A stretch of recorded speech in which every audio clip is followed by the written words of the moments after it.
tabloid. Is this the end of the world? I mean, this is...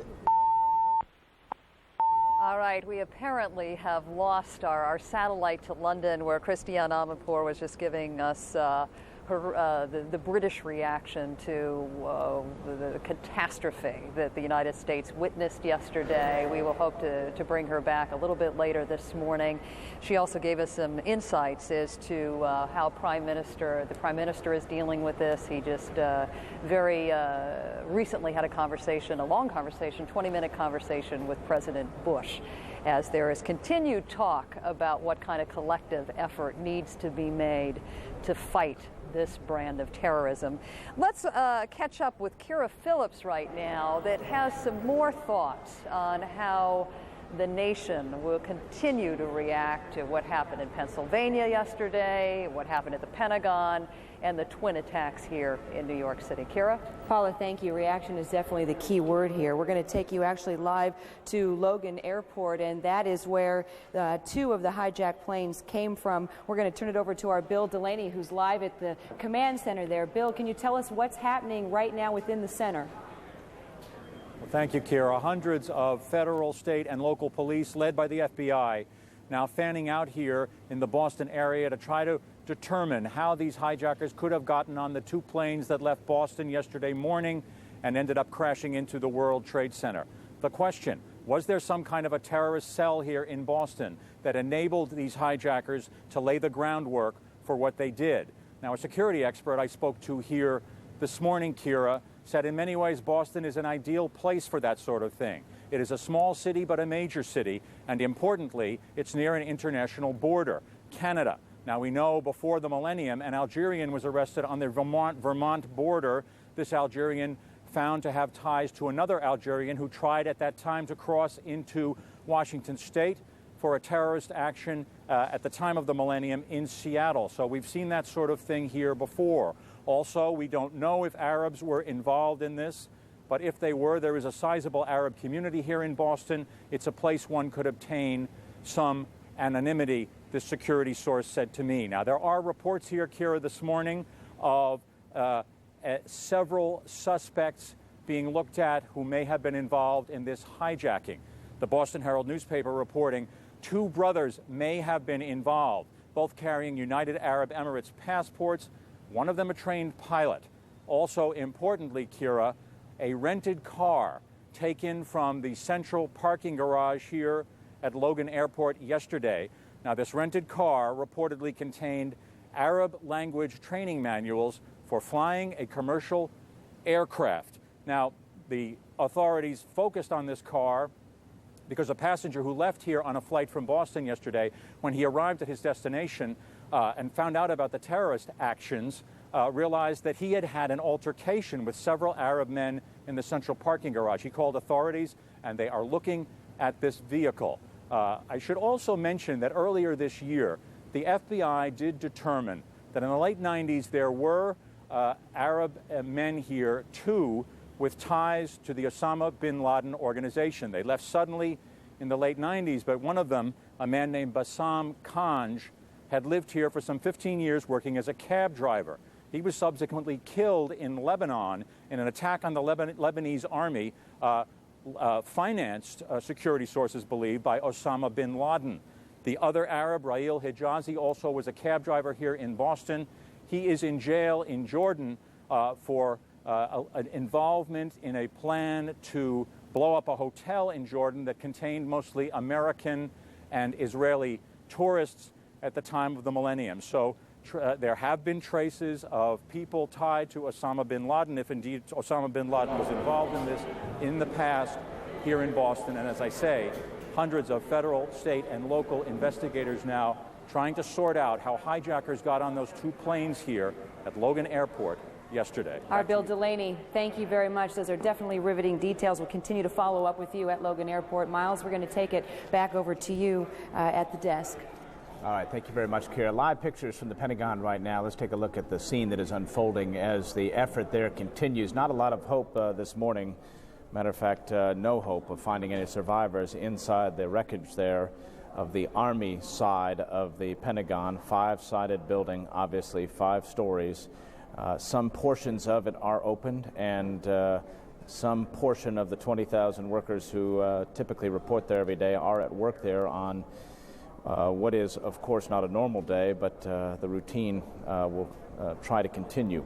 There was immediately before we took this live image, there was a convoy of vehicles. There you see them. This is a tape image which came down just a few moments ago. Convoy of vehicles there. We can presume they are part of the effort to continue the salvage efforts there at the Pentagon. We'll keep you posted as events unfold there. Back now to a live picture. Let's do a quick recap. It has now been 24 hours since the nightmare began and everything really changed. Today we are revealing more evidence of just how horrific it all was.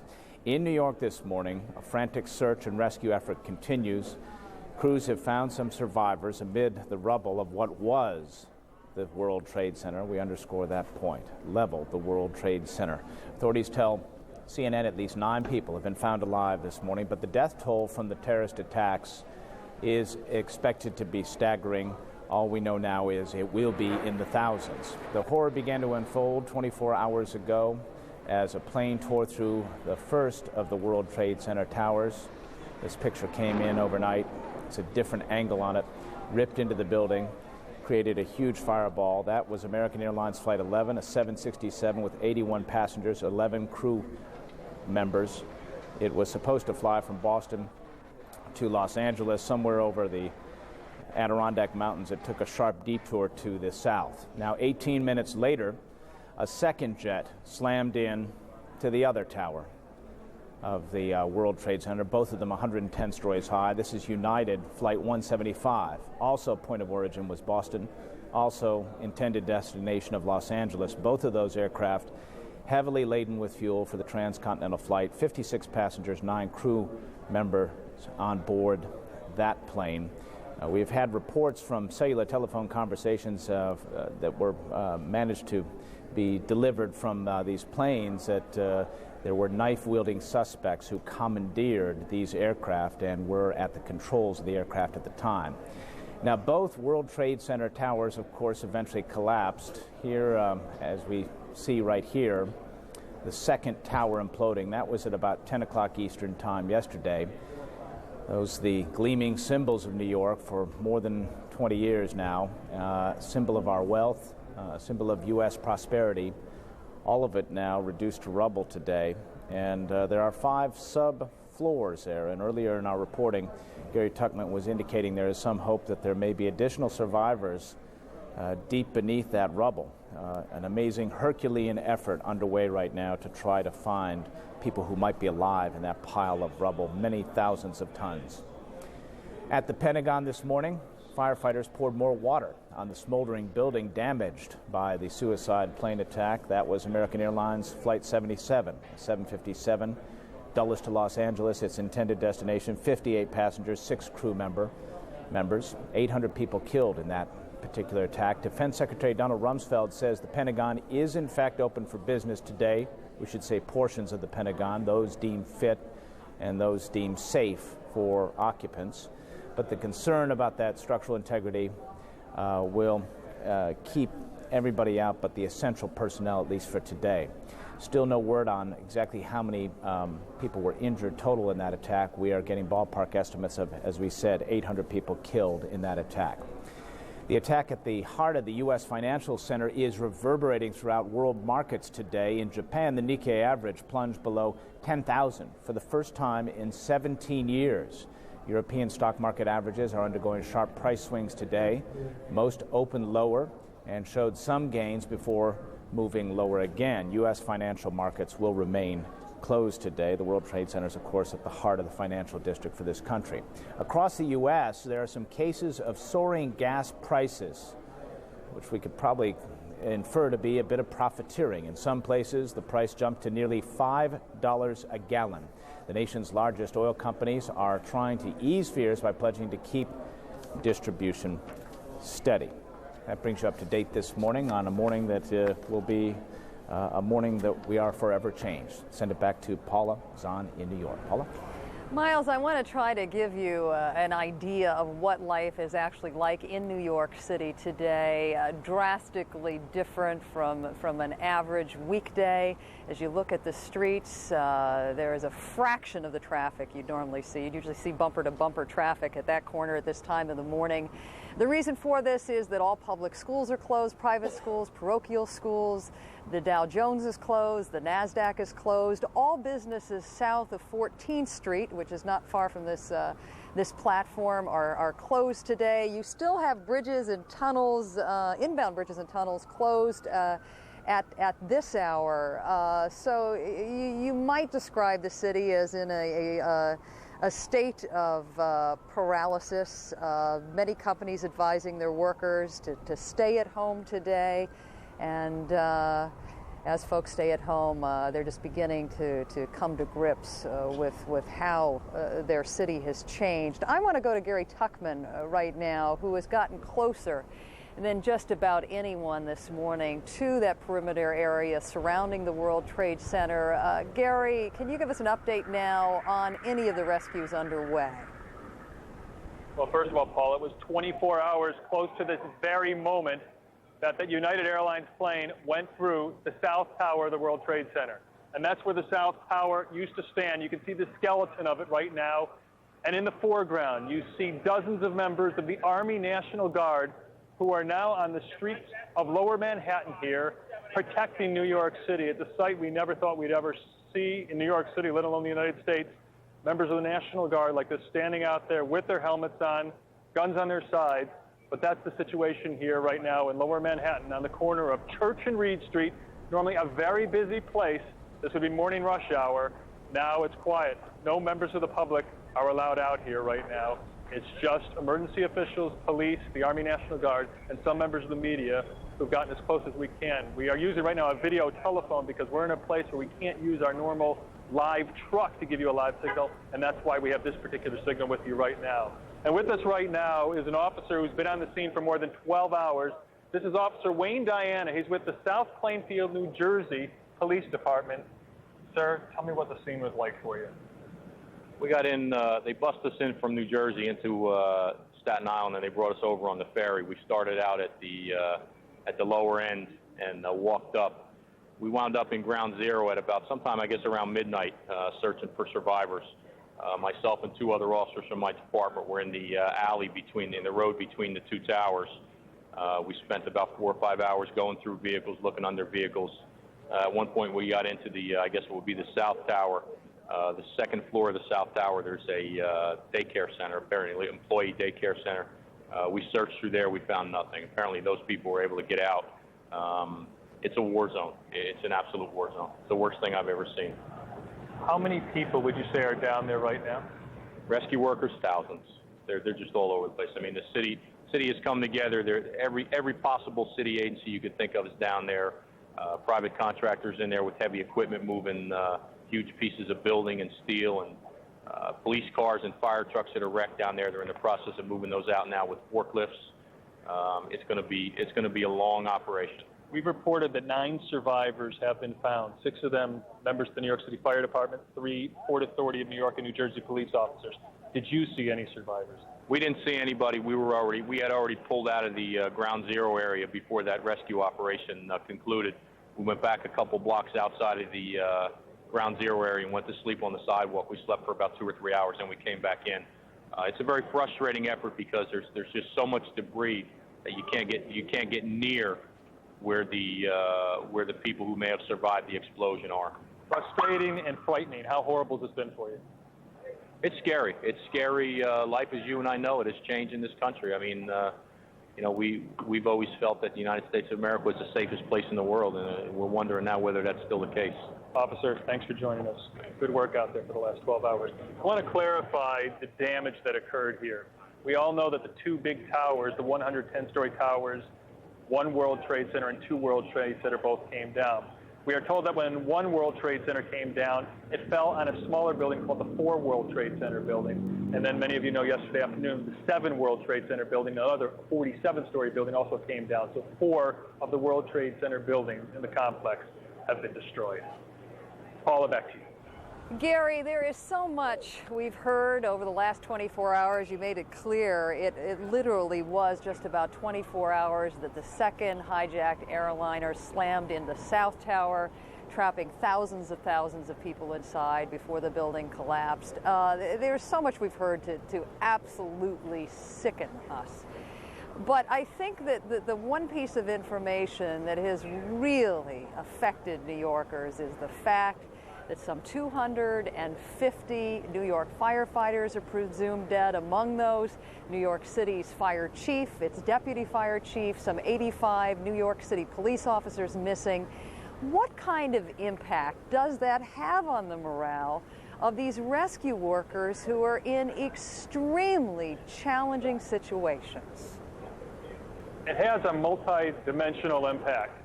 First of all, they are very sad and very depressed. Obviously, in any situation like this, you would see some very serious police officers and firefighters. But many of these people have told us they have lost their friends. They believe they've lost their friends. And we have seen in many cases, many of them crying. But multidimensional because it also makes them more determined. They want to find their friends. Obviously, they want to find civilians who are inside that building too, but they are hoping and praying with all their might that they find people who they've worked with for many years and find that they've survived. Paula? All right, thanks so much, Gary. Once again, Gary reporting that in total some 9 folks have been rescued, some 6 firefighters, 1 Port Authority police officer, that was in the wee hours of the morning, and 2 police officers last night. And city officials are hopeful that 2 more folks trapped inside will successfully be rescued. One of those victims actually establishing cell phone contact with his family. Gary Tuckman will continue to keep us posted on that. Once again, he is closer to any of the information sources than anybody else on this story. Right now, I'm going to check in with Hillary Lane, who joins us from St. Vincent's Hospital, one of the critical centers that took in victims all day yesterday, last night. Hillary, give us an update as to what your hospital's dealing with at the moment. Well, Paula, at about 7:45 Eastern Time this morning, officials here at St. Vincent's got a phone call that there had been survivors found in the rubble, as Gary has been reporting. The staff here geared up. If you take a look behind me, you can see that there are numbers of doctors and nurses and emergency personnel on standby. But in the past hour or so, only one person brought in. That was a man who collapsed immediately onto a stretcher and was wheeled into the hospital. And what really seems to be the story here, in the words of one doctor, it is catastrophic. In the words of another, disappointing and absolutely sobering, is that there are so many people standing around and so few patients who have been brought in. The numbers at this point, 365. Only about 40 of those brought in overnight. The majority of those brought in were firefighters and rescue personnel. There have been 4 fatalities brought here, 1 to an affiliated hospital.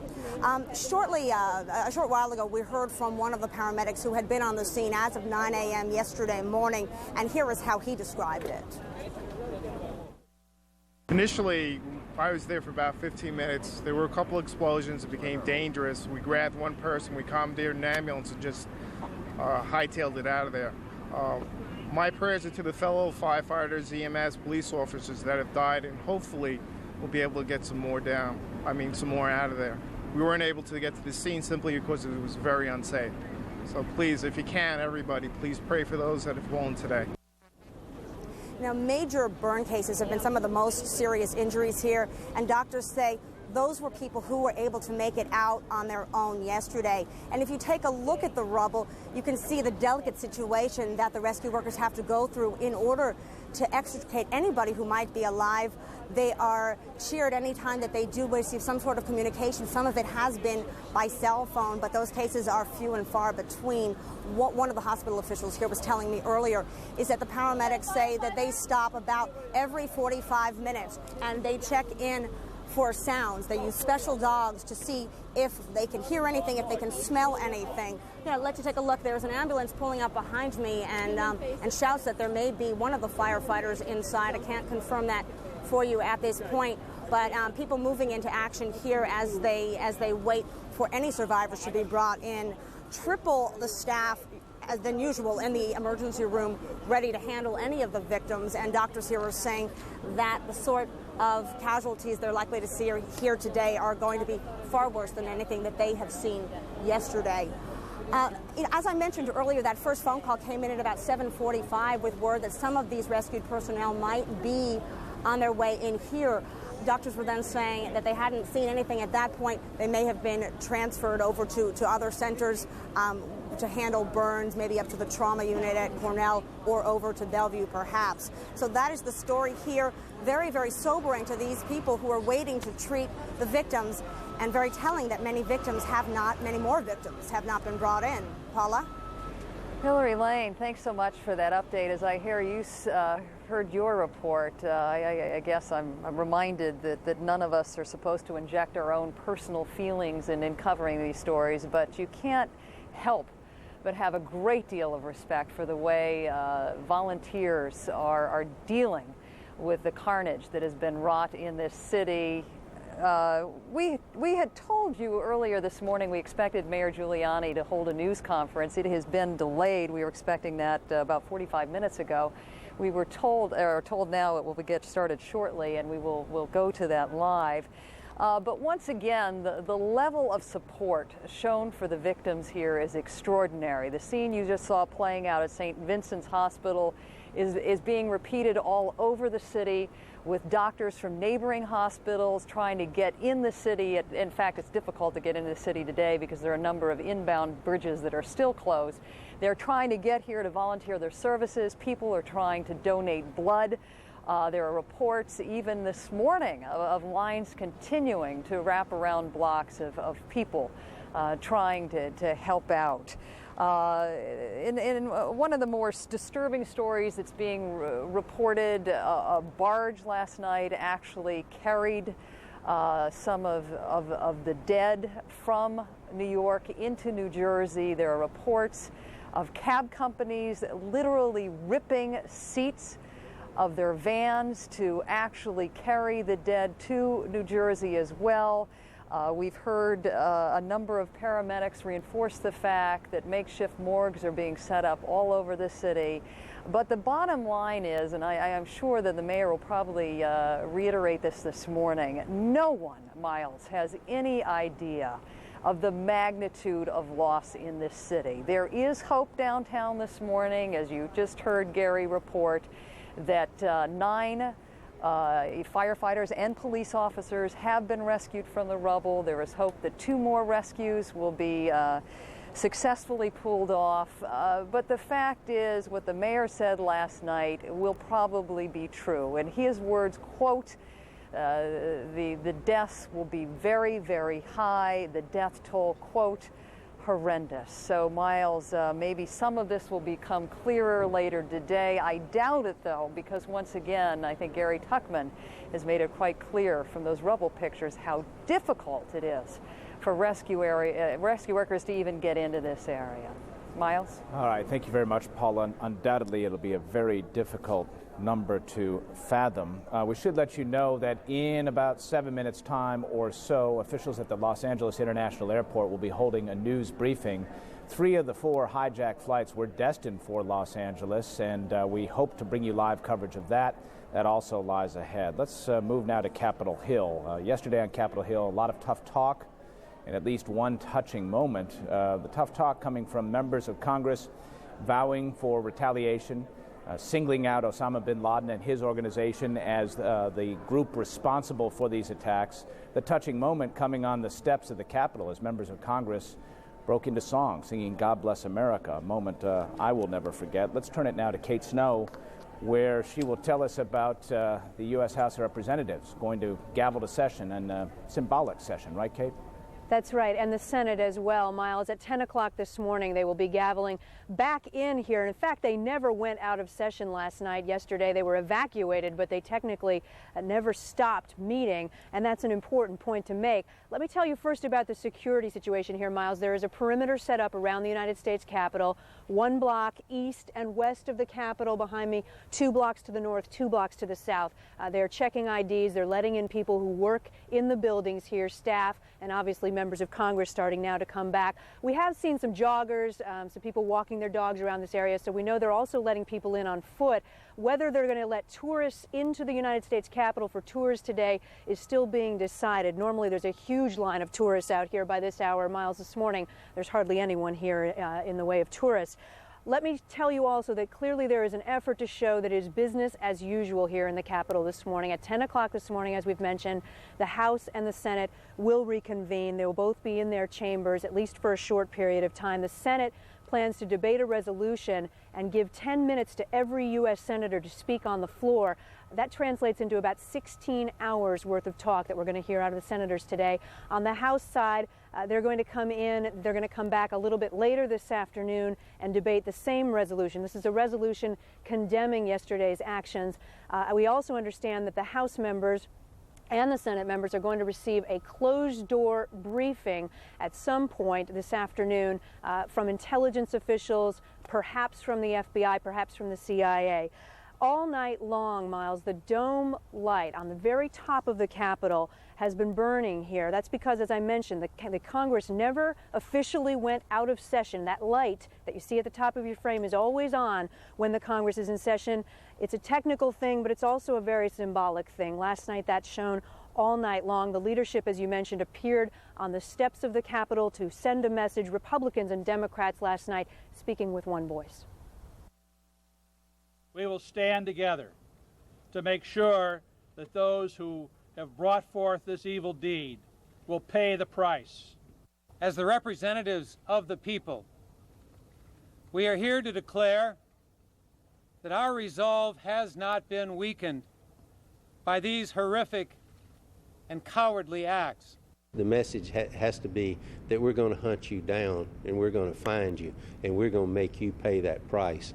America was hit today, but this government of the American people, for the American people, is back up on its feet.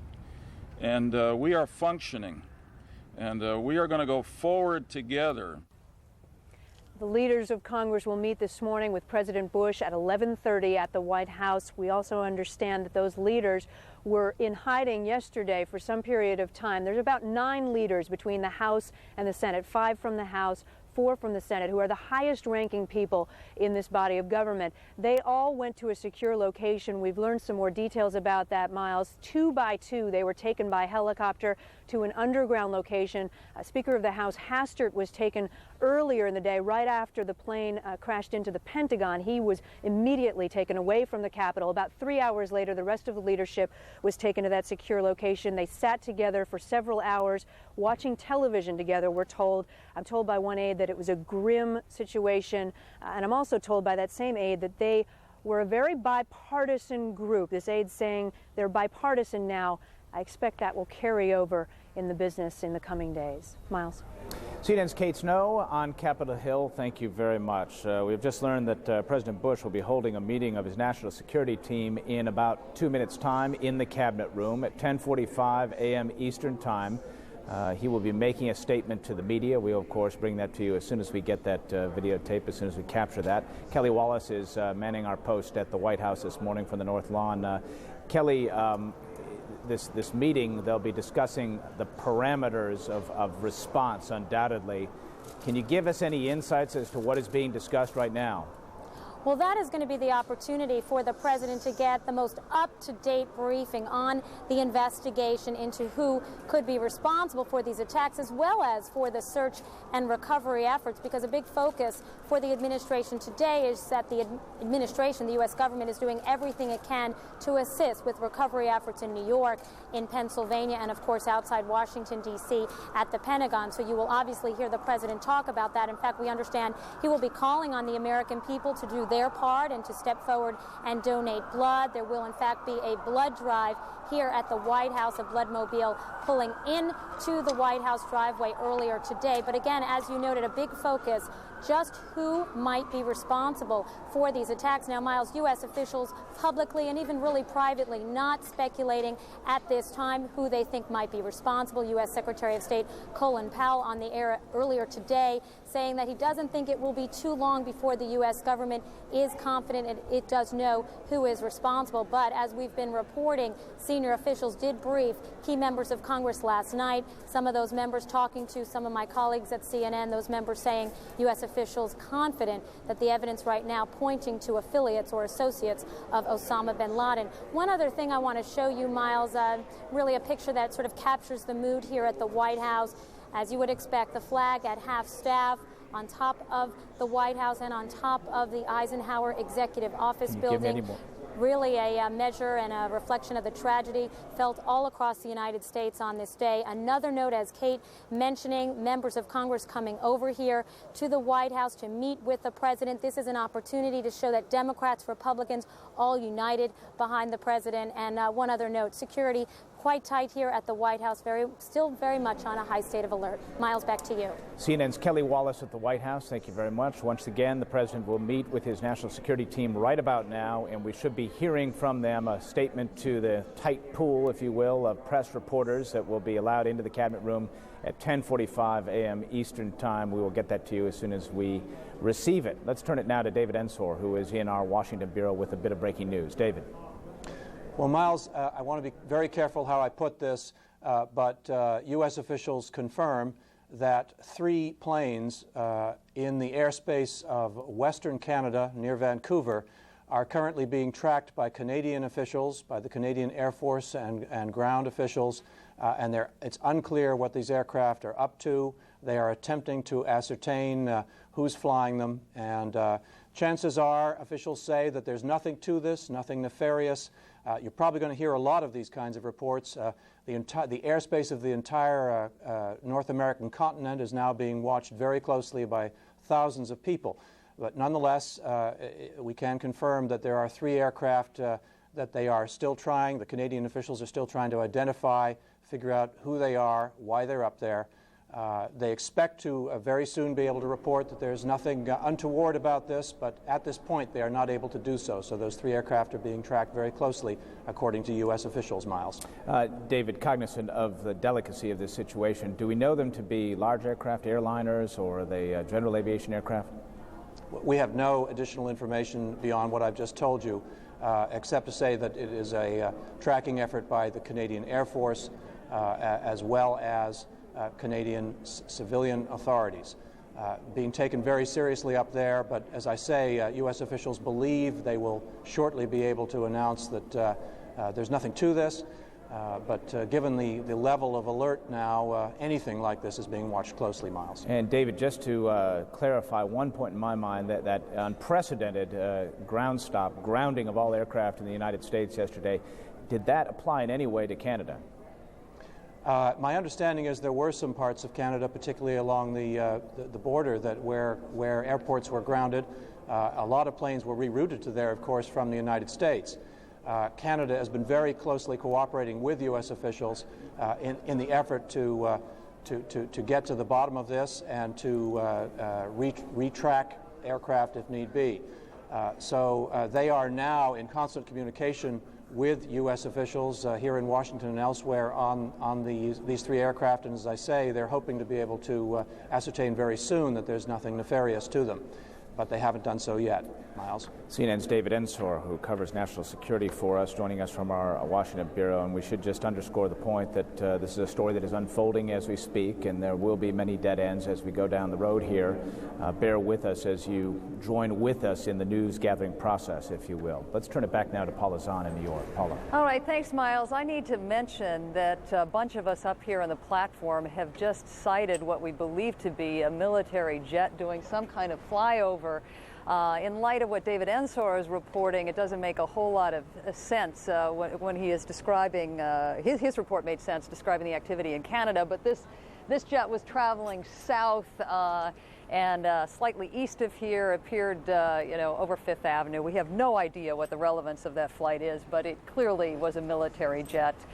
Some folks on here who are very good at identifying military aircraft thought it was an F-16. We will try to confirm whether it was and what it all means. But right now, I have the honor of joining King Abdullah of Jordan, now for his reaction to what has happened here in the United States. Your Majesty, thank you very much for joining us today. Do you have any idea who is responsible for this massacre in the United States? I think at this stage it is too early to tell. Obviously, the international community, Jordan included, is working very closely with the United States to try and come up with some answers as quickly as possible. But I'm sure in a very short period of time we'll be able to identify the individuals or the organizations that were behind this very barbaric act. What kind of intelligence support are you providing the United States? Well, many countries in the Middle East, as well as further afield, are working closely together with the different agencies in the United States to compare information. And this is not just because of the crisis. This is something that has been going on for many years. But obviously, everybody's in their offices working night and day to try and get to the bottom of this horrendous crime as quickly as possible. And in what way is Jordan attempting to combat terrorism right now? Well, obviously, Jordan has been working very closely with the United States for many years due to the unfortunate experiences that our country have gone through. And we have a very close working relationship between the security services, the intelligence communities of both countries. But again, I think you must understand that on combating international terrorism is actually a combined effort by many countries all over the world, and we're just part of that effort. As I understand it, you were halfway across the Atlantic on your way to the United States and your jet turned around. What else can you tell us about that? Well, really, we were almost coming towards the coastline of Nova Scotia when we got the information of the first incident of the first aircraft hitting one of the towers. And as the information began to unfold, obviously we did feel like we wanted to continue to the United States. Air traffic was a problem at that point. And obviously we realized that the government and the federal agencies were going to have their hands full because of the tragic circumstances. So it was better to return home at that point. But all of us here in Jordan would like to share in the sorrow and the grief that has befallen the United States, and in particular the families of the victims involved. A number of world leaders, including yourself, have condemned this attack. Yasser Arafat yesterday condemning the attack. What is your reaction to some of the Palestinians yesterday in East Jerusalem and in the West Bank who were celebrating these attacks in the United States as a victory against Israel? Well, I think we were here in Jordan just as shocked as you are. But again, as you said, a small group, and I think this is a small group of individuals that we're celebrating, and in no way is a reflection of the Palestinian people or the peoples of the Middle East. I think all of us are shocked and saddened and distraught that so many innocent people have been hurt or killed in this devastating incident. And we all have families, and just to think of putting ourselves in the shoes of those bereaved ones in the United States, I think has touched everybody. I have friends of mine in New York. I spent yesterday on the airplane trying to call my friends to make sure they were all right. I think all of us have been touched by this incident, and I hope that this is a renewed effort now by the international community to really be able to work much stronger together. There's a lot more that we can do to break down the barriers of cooperation between different countries, to try and rid ourselves of this horrendous form of international terrorism. Your Majesty, do you think U.S. policy in the region made the United States vulnerable to this attack? I believe that many countries in the world have been target for terrorist organizations. As I said, this is not a phenomenon of this week. The United States and the international community has been battling terrorism for several decades now. And again, it must be pointed out that this is an ongoing battle that happens every day. And I'm somewhat surprised that something like this had not happened sooner. I mean, the law of averages, sooner or later, the bad guys are going to get one through. And, you know, we have to understand that.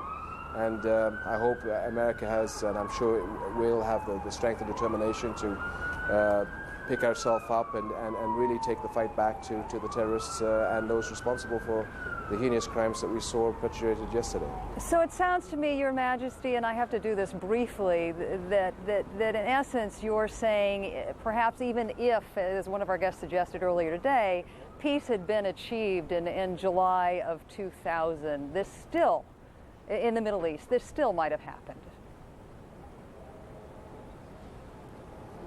I don't believe so, because I think that if you had solved the problems of the Middle East, and obviously the core issue is that between the Israelis and Palestinians, I doubt very much that this incident would have taken place. And again, that was a reminder to all of us, and why I think so many of us in the international community have been working so hard to bring a stop to the violence and bring people back to the peace process, because in a vacuum, you do allow the extremists the upper hand and a chance to try things as was happened yesterday. And they will continue on trying until we can solve the problem once and for all. King Abdullah, it is an honor to have you join us here at CNN. We very much appreciate your time. Thank you again for joining us. Right now we're going to head back to Atlanta, where Miles O'Brien is standing by. Miles, there's been a flurry of siren activity down below. We have no idea, again, what the significance of that is, or the significance of the military jet that made a pass over south early this morning. But we'll try to figure out what all that means and bring that information to you. All right. Paula keeping us posted from New York. The Pentagon was built immediately after World War II and then stood impervious during all those Cold War years. And today, at least one face of it lies a charred ruin. Several hundred people killed as the third aircraft to strike hit yesterday morning. Ken Bacon is a former Pentagon spokesperson. First of all, thanks for being with us. And if you could just share with us your reaction to what you've seen unfold. Well, I was horrified like everybody else. Friends of mine were in that building, but I think the most important thing to focus on today is that the building is still operating. I understand that 2/3 of the 24,000 people who normally work in the Pentagon are there today carrying on operations, and I think this is a strong symbol of American resolve and resilience. The attack, obviously, a strong symbol of the defiance of these terrorists. This must in some way shake and rattle the people who work inside that building and all the people they represent in the U.S. military at large. Well, of course, literally and figuratively shake and rattle. But the fact of the matter is that the people who are in the military today, serving our nation, understand that they're at risk. They understand this when they join the military. This is not the type of risk they anticipated, but they anticipate that they will face risk. I think that the important thing is that they're back at work, they're ready to do their job, and respond to any instructions they get from the President. As we look at some pictures from lower Manhattan today, as the effort begins there, hard to even comprehend the amount of the Herculean task that lies ahead to find possibly additional survivors, and then of course just begin the forensic process. I'm curious, you've been privy to the behind the closed door meetings that occur in the wake of something like this. What's being said? What's being laid out on the table as the options for the current White House? Okay, first of all, at the Pentagon itself, there are three priorities: care for the casualties, limit the damage, and maintain operations. And I think that Secretary Rumsfeld's quick run down to the bombed area yesterday showed that he was paying attention to the casualties. Then he went right back to the command center. Right now, what the Pentagon is doing is working with, carries on the operations and takes care of the casualties, tries to stop the burning. It is working with the intelligence agencies to try to figure out who's responsible for this, what I consider to be an act of war against our National Military Command Center, and two, to present the President with a list of options that he can invoke, from which he can choose in making a response. Mr. Bacon, you know, at the risk of doing some Wednesday morning quarterbacking here, if you will, there's been a lot of criticism of the intelligence community in the wake of this. There always is in the wake of a terrorist attack like this. Cognizant of the fact that we talk about, you know, literally the fog of war, do you think there was a misstep? Was there a lack of communication that made this attack possible? I don't think it's, well, clearly something went wrong. We know that to begin with. But I don't think it's fair right now to point fingers or cast aspersions on any part of our intelligence community. We need to get more facts. We depend on a series of defenses, on perimeter defenses, and one of them is airport security. Clearly there was a lapse of airport security here. But what more happened, what signals we might have missed, is too early to tell right now. What we can say is we as a nation have been working very hard for the last 5 or 10 years to improve our responses to terrorism. We've made considerable progress. Clearly, we have to do more. If you were still involved in your former role as the spokesperson for the Defense Department at the Pentagon, what would you be advising your bosses to do today and in the coming days? I'd advise them to do what they've done, to be forthright with the American public, to present information as soon as they're certain of that information. Mr. Bacon, my apologies. I have to interrupt you. We're going to go to New York now. Mayor Rudy Giuliani with a news conference. Let's listen in. Good morning. We just completed a long meeting with all of the agencies of the city, state, governor, participated in it, and the Port Authority, so that we can work on the things that we have to do today to, first of all, focus our efforts on recovering as many people as we can and save lives. Second, try to begin the removal of debris to that area of the city, which is going to be a task that goes on for at least 2 or 3 weeks. And then focus on the other issues that are of importance to the city. Make sure that food comes into the city, make sure that people are able to go about their lives and are taken care of in the hospitals, and to try to bring the city back to normal as soon as possible. And we're going to aim to try to do that for the rest of Manhattan starting tomorrow. And we'll be focusing on that and trying to accomplish that all day today. We have been successful in recovering at least one other person, Port Authority police officer. We're hopefully going to be able to recover a fourth one, and we're in the process of doing everything we can to try to locate other people, and that'll be the major focus of our attention. We'd also appeal to since some came forward late yesterday and last evening. If they do, please contact the police department and the FBI, because it could be of enormous help in the investigation of the case. We're going to try to open schools tomorrow.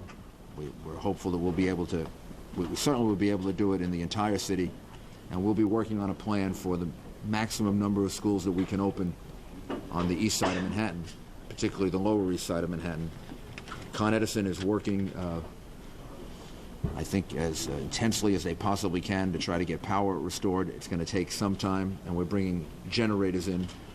The governor made available to us a group of generators that we've moved to Randall's Island, and we will be using them in that area of the east side that needs generator power, because they may need it for quite some time. We were able to move 120 dump trucks out of the city last night, which will give you a sense of the work that was done overnight.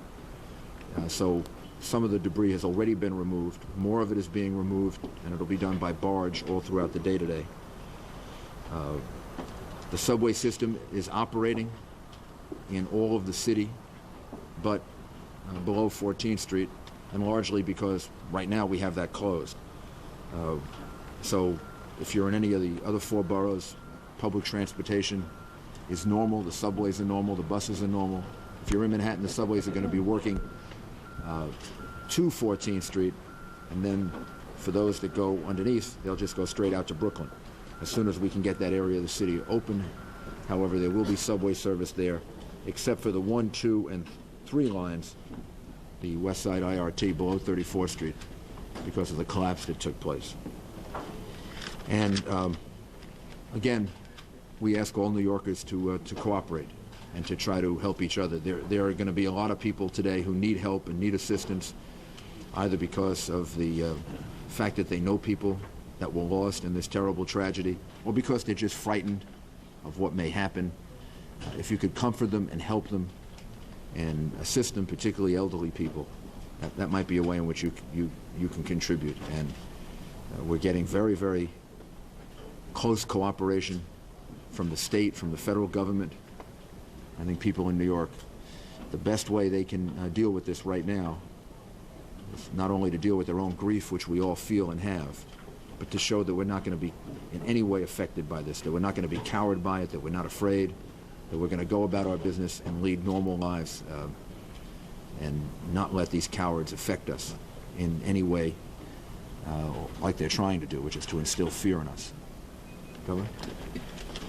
Mayor, thank you. As the mayor indicated, the focus right now is still on search and rescue in the hopes that we can get other people out of the debris and save more lives. We have, at last count, 18 different search and rescue teams down there. And I want to thank my colleagues. We have 8 from Connecticut that Governor Rowland sent in, others from around the country. We have a specialized team coming that Governor Calderon is sending from Puerto Rico. And it's this type of support from around the country that is allowing us to get through this.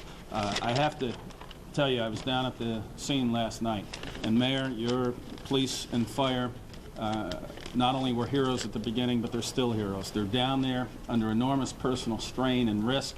I saw them at the ground zero while a high-rise was on fire right across the street that could have collapsed, and they are risking their lives to try to save their friends and their colleagues and the New Yorkers who are still trapped. And we have to thank them, say a prayer for them. This is a time for rescue, it's a time for commitment, but it's also a time to reflect and grieve for those who didn't have their parents come home last night, or for those who still might be lost. And we will get through this because, as the mayor indicated, New Yorkers come together in times of crisis, and we've seen tremendous spirit donating blood, volunteering at hospitals, helping us to get through this. And we have done everything we could to be supportive. We have National Guard troops here now. We are mobilizing fire departments from Westchester and Rockland that are backing up in the Bronx. We're mobilizing fire departments from Nassau and Suffolk that will help in some of the outer boroughs on Long Island. But what we don't need are people just simply coming in to volunteer. We have the hotlines, we have the organization, we have tremendous coordination between the city and the state and the federal government. So people who want to exercise their expertise, whether they're firefighters, they should contact the fire department. If they're EMTs or nurses, they should contact the hotline that we have set up at the state, where we've already had about 10,000 calls. So this is a tragic episode in American history, but New Yorkers will get through this. America will get through this. We will not be intimidated. We will not lose our freedom. What is the status of the World Trade Center? One other thing that we should do. These are the flight recorder boxes that the firefighters and the police officers and the rescuers are looking for, and we're going to we'll give you copies of this. We'd like you to put it out as broadly as possible.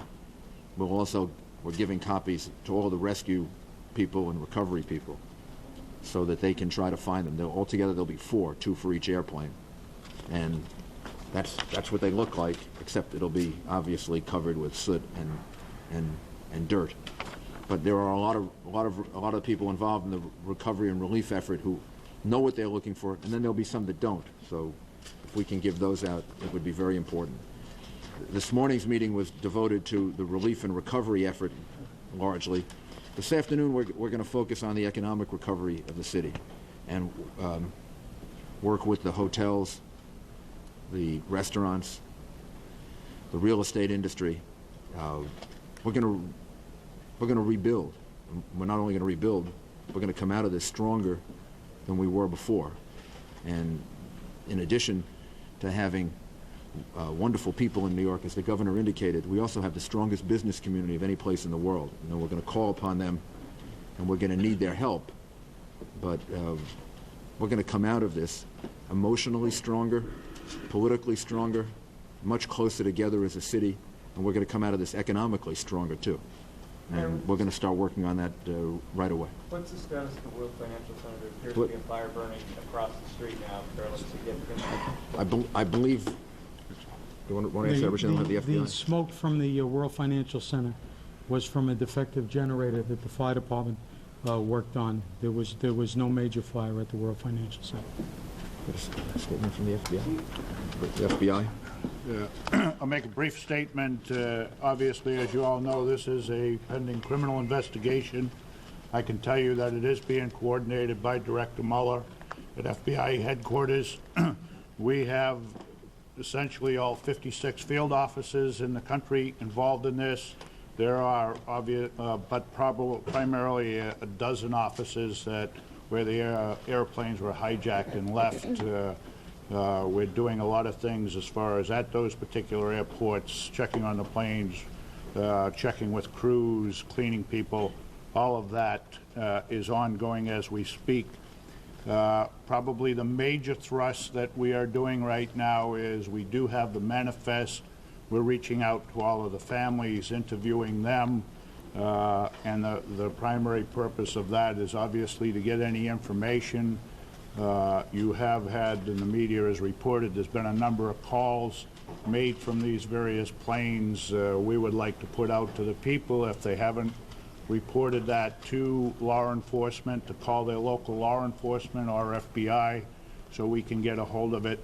The obvious thrust for us right at this particular point in time is to identify the number and the individuals who were in fact hijackers. So that is the major thrust. We will be doing a crime scene. The primary thing is, as the mayor just pointed out to you, is the black boxes.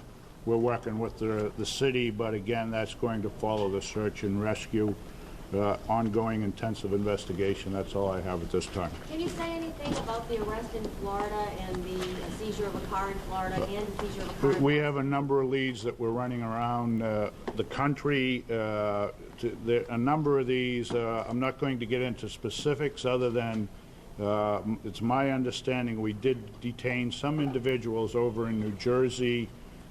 Essentially, we are finding out that is not all that relevant at this particular point in time, but I'm going to limit my comments. That is going to any of the investigative news pertaining to this investigation will come out of Washington, D.C. Is there anyone in custody at this time? Is there anyone in custody at this time? Other than the ones that I just mentioned to you, there are some over in New Jersey. That's the only. Mr. Mon, can you explain to us, Mr. Mon, how airports, airlines that have been hijacked could come into the New York area without being detected by radar, without the route that they were taken being questioned by people in Transcon or radar?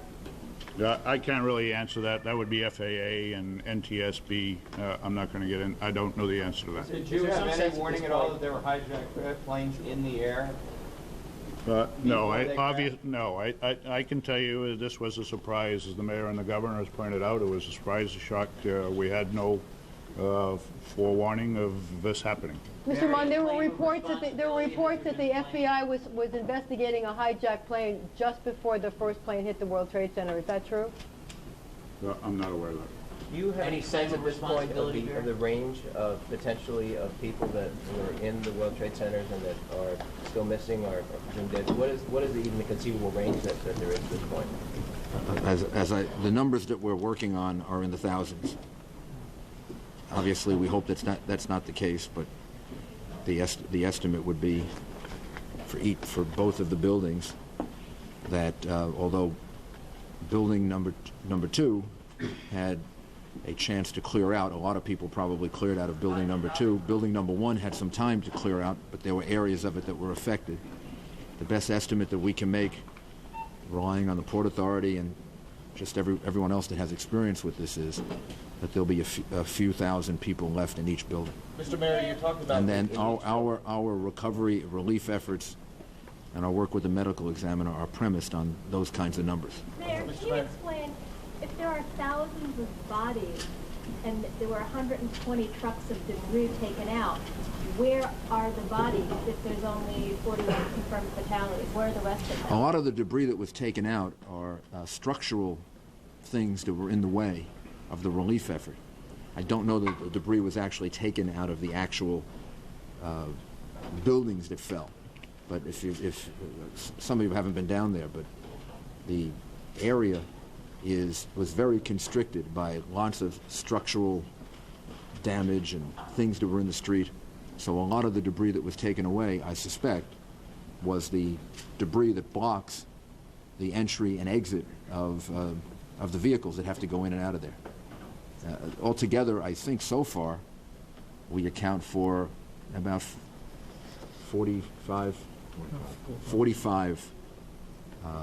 bodies. So are the other ones still buried in the debris? I imagine that that's the case, yes. Are there still sounds of life? Are the rescuers hearing with listening devices? Are they still hearing signs that there are people alive? The rescue workers do have listening devices. They also have dogs with which they're searching. And we're making every effort to get the people out of there. Are there indications that there are people alive, though? In other words, are they hearing things with the listening devices, or are the dogs hitting on scent? We can't say at this time. Is there any way to approach the area through a Is the city tunnel? still on a heightened state of alert today? Absolutely, And yes. how long will it remain in effect as far as the emergency? It's going to last until further notice. Commissioner, could you explain to us why there are so many trucks around? The World Trade Center, putting the towers back up as a symbol of anything right now? There's no question we're going to rebuild. I can't say that we know the exact nature yet of how we're going to do that, and we'd like to meet with lots of people. Any belief that the skyline will be whole again? The skyline will be whole again. Exactly, what will be there, I think we have to leave to giving some people some time to consider it and to think about it. And also, the reality is that the people in New York City are going to be whole again. We're very, very strong. Is there any sense of the cost at this point, and the state, the city, the federal government is paying for the relief efforts? Governor? In my view, that's the last thing you think about at this point. We're not concerned about who's picking up the tab. We're just doing everything we can to try to make sure the relief efforts are the strongest possible. And we'll sort out the costs and the economic consequences later. Is there any way to try to approach through the subway tunnel to perhaps people trapped in the areas below? Is that conceivable to do? Is that I have no idea. Is that something that could be tried? Excuse me? Is it try to approach through a subway tunnel to get perhaps... They're looking at every access area to that area, the rescue workers. Has that been tried as far as you know? No, specifically, I don't know, but I'm sure they're looking. Last question. Mr. Mayor, could you tell us the police officer and where he was trapped? How he was trapped? We now join the chaplain of the Senate as he prays along with members of Congress as they get about ready to open a session.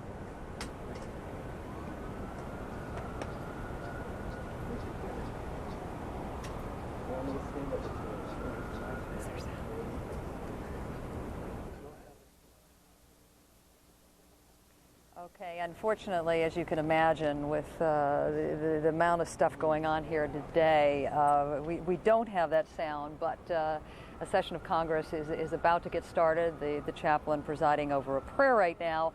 I'm Paula Zahn reporting from New York this morning. I wanted to quickly bring you up to date on what the city of New York is facing this morning. Mayor Giuliani just held a news conference along with the governor of New York, George Pataki.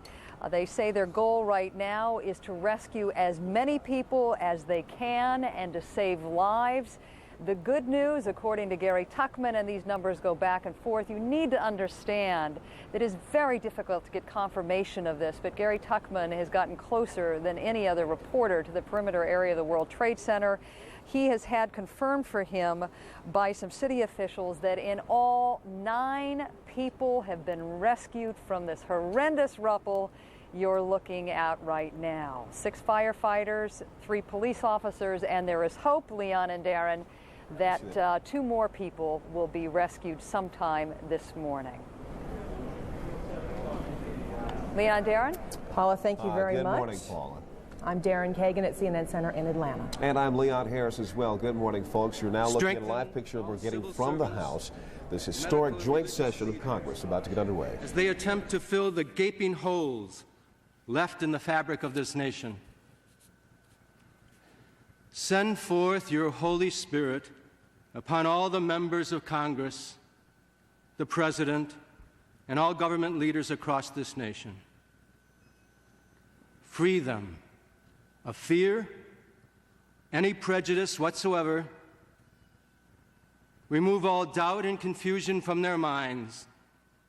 So with clear insight, which comes from you and you alone, reveal all that is unholy and renew the desire of your people to lives of deepening faith, unbounding commitment, and lasting freedom here, where liberty has made her home. We place our trust in you, now and forever. Amen. Thank you, Chaplain. The Chair has examined the Journal of the last day's proceedings and announces the House's approval thereof. Pursuant to Clause 1 of Rule 1, the Journal stands approved. The Speaker at this time will lead the Pledge of Allegiance. I pledge allegiance to the flag of the United States of America and to the republic for which it stands, one nation under God, indivisible, with liberty and justice for all.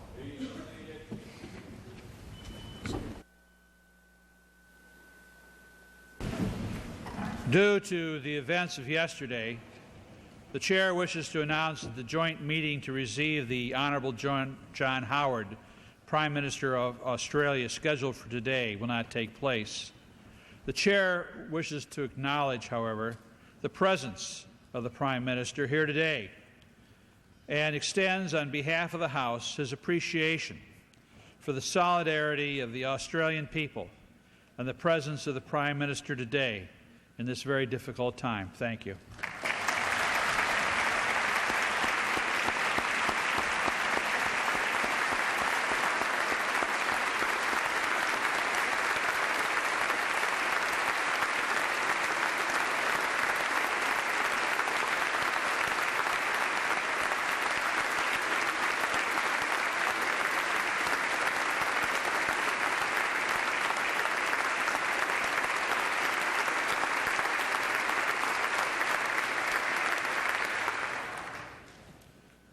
This time, the gentleman from Texas wishes to be. Mr. Speaker, I ask unanimous consent to address the House for 1 minute to announce today's schedule. Without objection. Mr. Speaker, as you have directed, the House is convening now. We will stay in session from now until 11 o'clock, where members will have time for 1 minute. At 11 o'clock this morning, we will take a recess until 12:30 while the chamber is cleared. Members of the body will be invited back to the chamber at 12:30, at which time we will have a member briefing on the floor that will last until 2 o'clock. At 2 o'clock, Mr. Speaker, Mr. Gephardt and I will call up by unanimous consent a joint resolution to condemn yesterday's terrorist acts. That resolution will be addressed by this body under that unanimous consent request with an understanding that we will continue to address it until each member of this chamber has had ample time to address this issue as he or she sees fit. I want to thank all the members of this body for their patience, their commitment, their understanding, and their resolve during this trying time. And let me assure you, Mr. Speaker, by the time the 435 members of this body have spoken today, the world will have no doubt about who we are, what we will stand for, and what we will not stand for. And I yield my time. We're listening in on the House of Representatives. Over the next hour, they will each be spending 1 minute each talking about and condemning the violence that hit the United States yesterday. They will then gather at 12:30 for a briefing that will take place behind closed doors, a briefing on the investigation into the violence and the terrorist attacks on the United States. We'll go back to this. Our coverage continues with Leon. Yeah, you know, in addition to the words that the congressmen are saying today, the symbolic message of business going on in Washington is the main message they are trying to give to the world right now. In New York, however, it is a little bit more than business as usual there. Let's go down and check in with our Martin Savage, who's there at Ground Zero. He's at the World Trade Center down there on the ground this morning. Marty? Leon, we just finished a tour that was put together by the New York Police Department and the Fire Department that allowed members of the media to get right up to the epicenter of what is this great tragedy, not only here in New York City, but throughout the world. It is hard to imagine that the Twin Towers soared at one time 110 stories. All we could count of one of those towers was about 7 stories. It was cut off. There is a huge mass of twisted steel and concrete that really, really drives any sort of depiction as you try to explain it. It is smoldering and smoking and burning. And one of the things that strikes you as you get so close to the heart of this is how quiet it is. In part, the reason for that is the tremendous amount of ash that covers the ground as if there had been some huge volcanic eruption. It muffles everything as if you were in the middle of some giant snowstorm. Instead, though, it was something far more treacherous and far more tragic. Many of the crews and fire teams that you see there are standing around. There is only limited access. There is only very minute efforts that they can make for fear of moving in any way the huge pile and possibly forcing it to collapse more. Those that have been working on that pile say the incredible thing is how deep it goes, because of the collapsing floor and floor and floor actually drove the building deep into the basement, some believe even beyond. We also saw robots that are being brought in, small track-like devices that obviously they hope to use to sneak through any sort of crevasses or any sort of voids that may hold the opportunity for life. There was not jubilation when there were those that were rescued from the pile. Instead, it was very somber, it was very quiet, and they realized there is a lot more work to be done. Leon? Well, Martin, have any of the officials that you've spoken with given you any sense of how realistic it is that they will find more survivors today? Those that you talk to say that they believe there is still a chance. However, when you walk up to the building, when you see how great the devastation is, it is not only clear to a viewer's mind, but also clear to those that try to rescue. The chances are increasingly slimmer and slimmer. Still, there is hope, and the work goes on, and the two combined are what are inspiring the rescuers today. Yeah. And Martin, how about the situation with the fire? Any idea what it is that is continuing to burn some 24, 25 hours later, and how soon they think they can get that fire out? Well, it is hard to say because the mass is just so great. It's perhaps the fact that everything that was in the building is now smashed deep into the ground, and that there is a lot of material that is still possible to burn, and with the fire not being directly exposed to air, it's more smoldering than it is. You don't see leaping flames. You don't see open flames at all. So it appears that that's part of what's at work. Also, you have to remember there were several hundred automobiles and vehicles that were in the area that were crushed and demolished. And there, too, you have rubber tires that are burning. There was even a threat of gasoline and diesel fuel that they were worried about. So there is plenty of material that is left to burn, and it still does burn in a gray, brown smoke that rises above a drastically changed New York skyline. Yeah. And it also means there's plenty of sad but urgent work to do as well. Martin Savage reporting live for us this morning from the World Trade Center, from what used to be the World Trade Center. Darren. And as rescue efforts go on in New York City, rescue teams also standing by at the Pentagon, and that's where we find our Bob Franken. Bob, I understand you have some new information for us.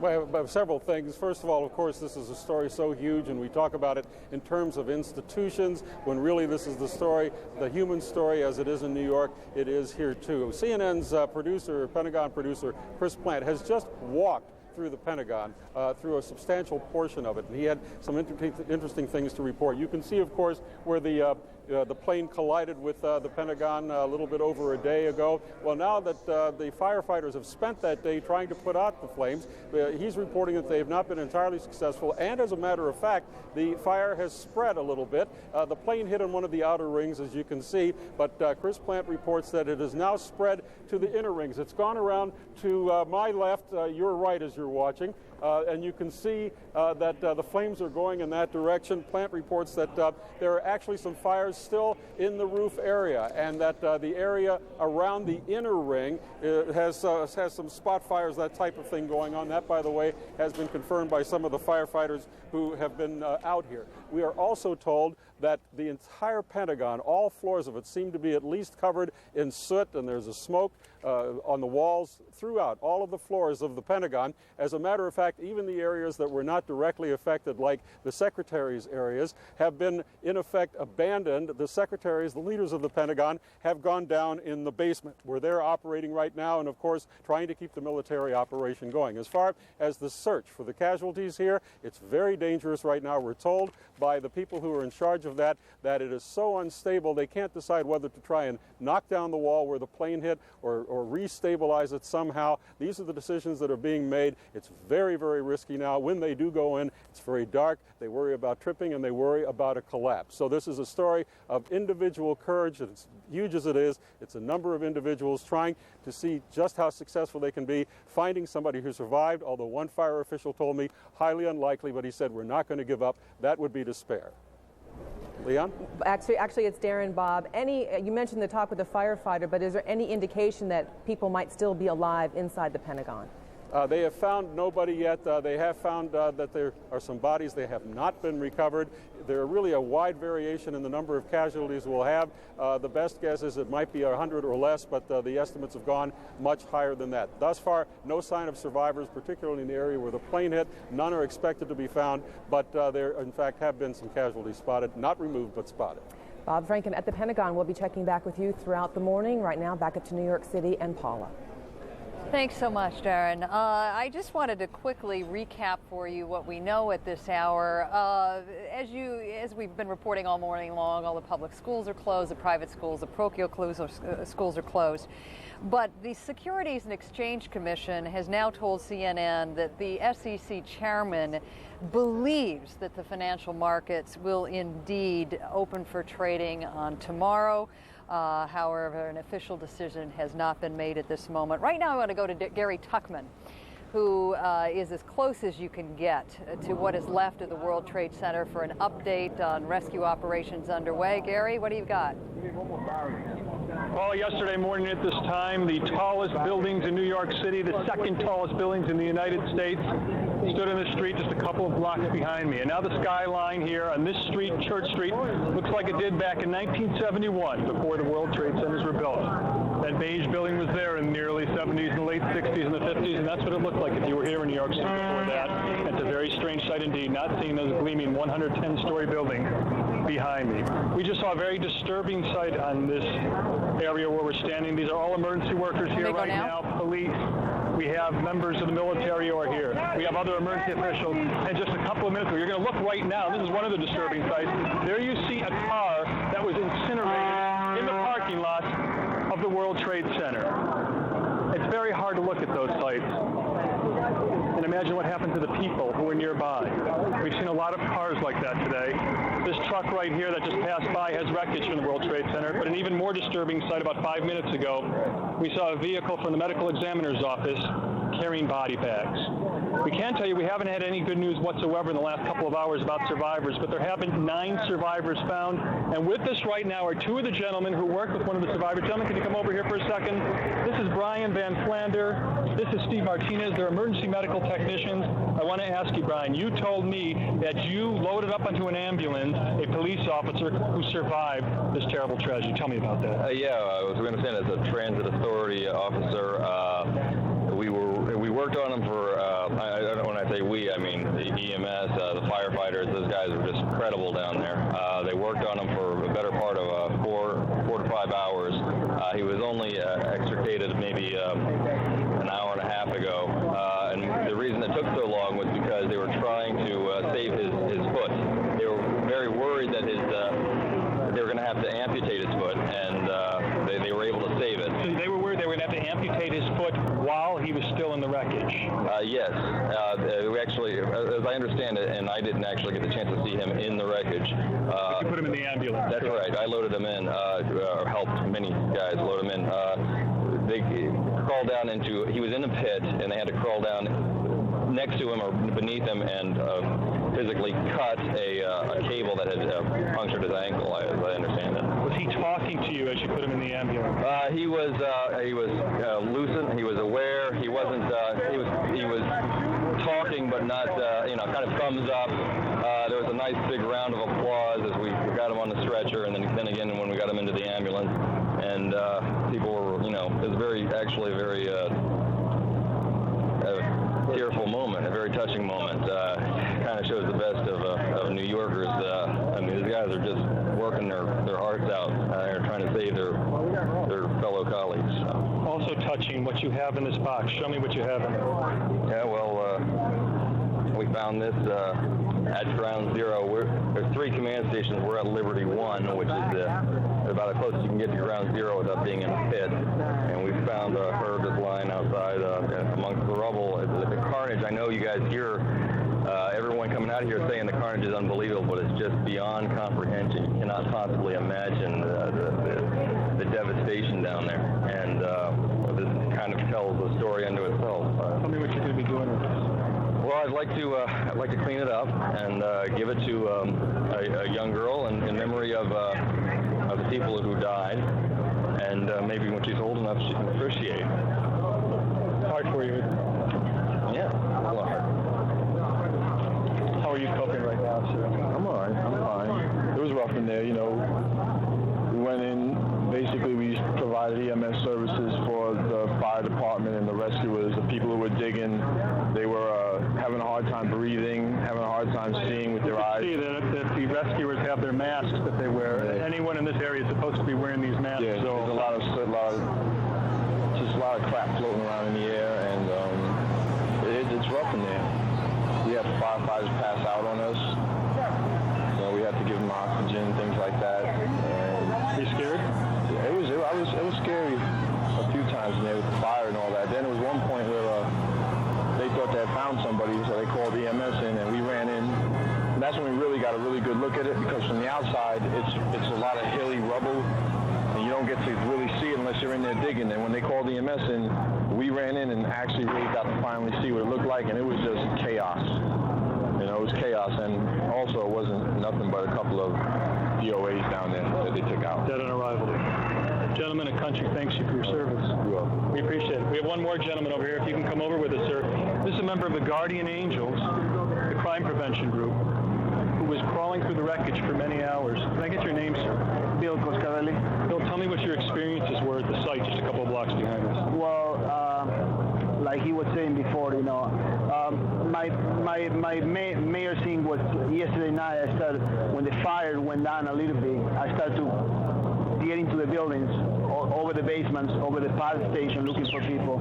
I have a hard time finding people that want to come with me.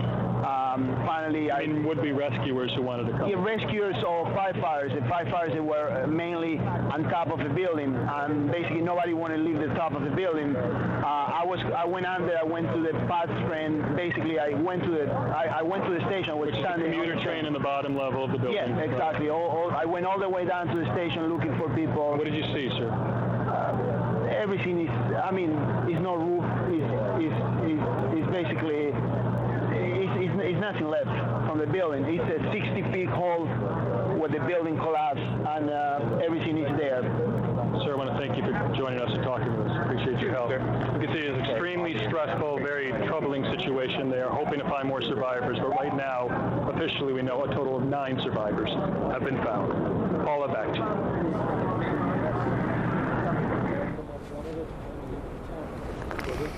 All right, well, it is absolutely chilling to hear these first accounts of what it is like for rescue areas to go into Ground Zero.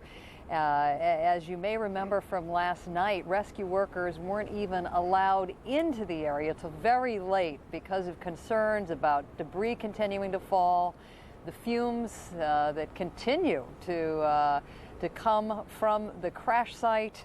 We will, I am sure, continue to hear more of these horrifying accounts of what it is like for the rescue workers that are going in there.